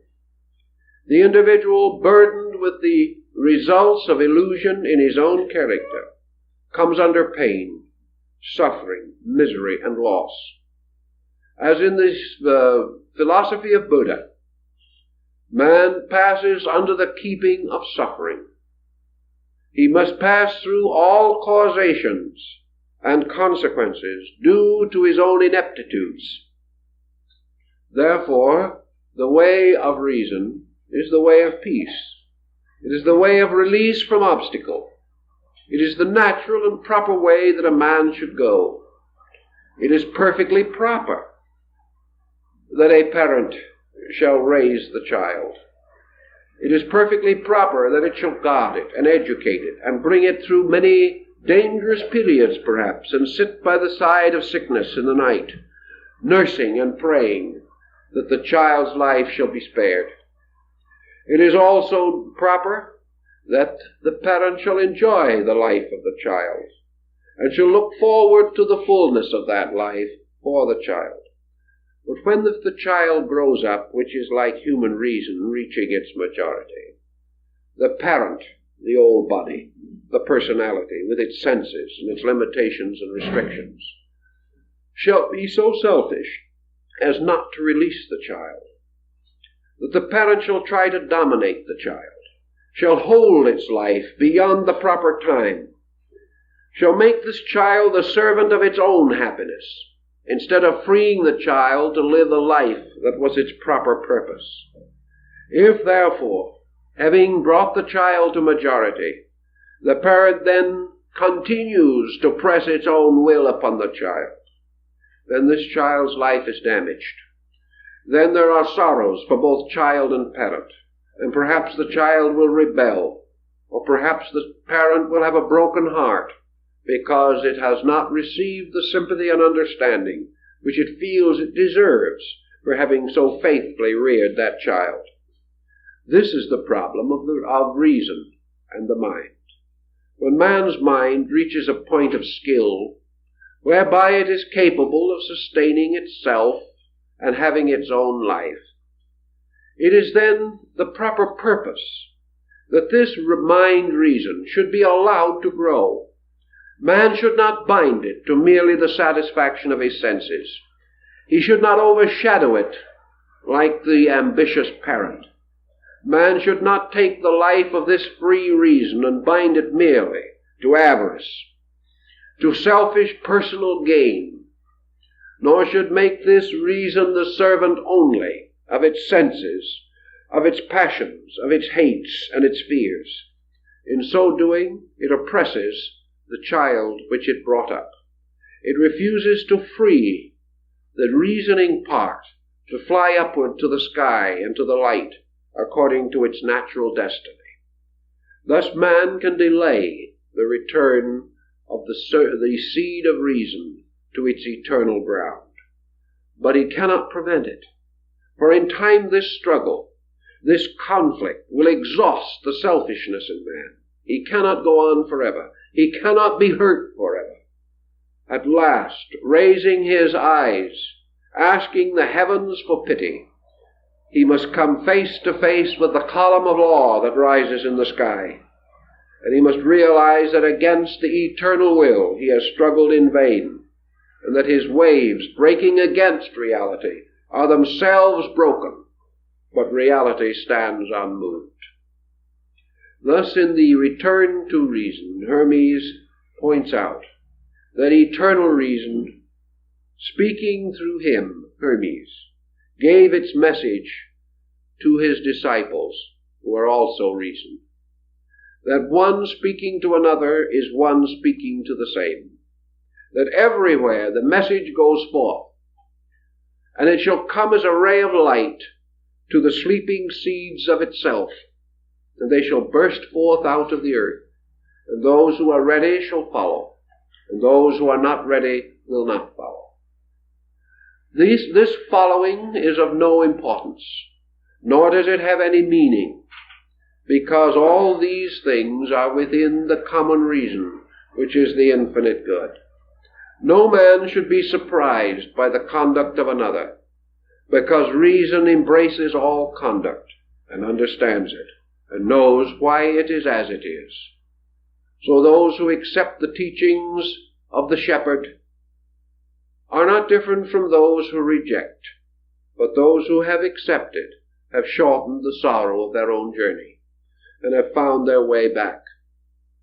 And so Hermes, having seen the nature of his ministry, that his ministry is merely to pass along that road, to teach, and to go his way, realizing always that it is the eternal reason that moves within him, that if he is quiet and at peace, this reason will lead him, and it will make those who know him receive his words, and it will be acceptable to those who are ready, and for the others there must be the silence and the return to the stars. And having more or less put this whole pattern in order in his own consciousness, Hermes then raises his voice to hymn this eternal reason. And his words of praise are the words of the priest. For in this reason he is paying tribute to God, who of all creatures alone is completely reasonable. He is thinking of God now not as an ancient power standing with thunderbolts, or upon a gilded throne on some Olympian height. God is a kind of wonderful common sense, a common sense common to all things, but uncommon to the human experience. This commonness of God, this God that is everywhere and in everything, is not a remote, tyrannical deity, but just that voice which is raised in council, the elder speaking to the child looking wide-eyed both to the elder and to the world, seeking light. And wherever the child's eyes shall go, whether it knows it or not, it beholds the reason of the world. It beholds all things in reasonableness, and must learn sometime to apply this lesson to its own nature. Beholding order in the world, the child must grow to know order in itself. Beholding everything lawful, the child must act in all things lawful. And by so doing, it worships. For worship is nothing more or less than the living of the common sense of God in nature. This simple procedure of departing from the complexity of mortal mind into the simple and inevitable motions of the divine mind. And at the end of his wonderful discourse, Hermes raises his heart and his mind to the great dragon that is writhing in space. And he says to that dragon, "Eternal reason, the creature which thou hast fashioned in thy wisdom awaits the works that thou wouldst have him do. There is nothing of self, only that the eternal reason moving in all things shall perfect its perfect works, and that the wise man is not the master of the world, but the handmaiden and servant of that reason which alone knows the good and can alone lead man to goodness, to union with itself in the perfect state of timeless, ageless good. Thus the reason is all these things which we have variously named, but most of all, it is the total reasonableness of existence, bearing witness to the great reasoner, to the great power that does all things in a reasonable way, and that in this reasonable way all hope, all faith, all love, all friendship have their perfect works, for these things are the most reasonable of all. Well, time's up, folks.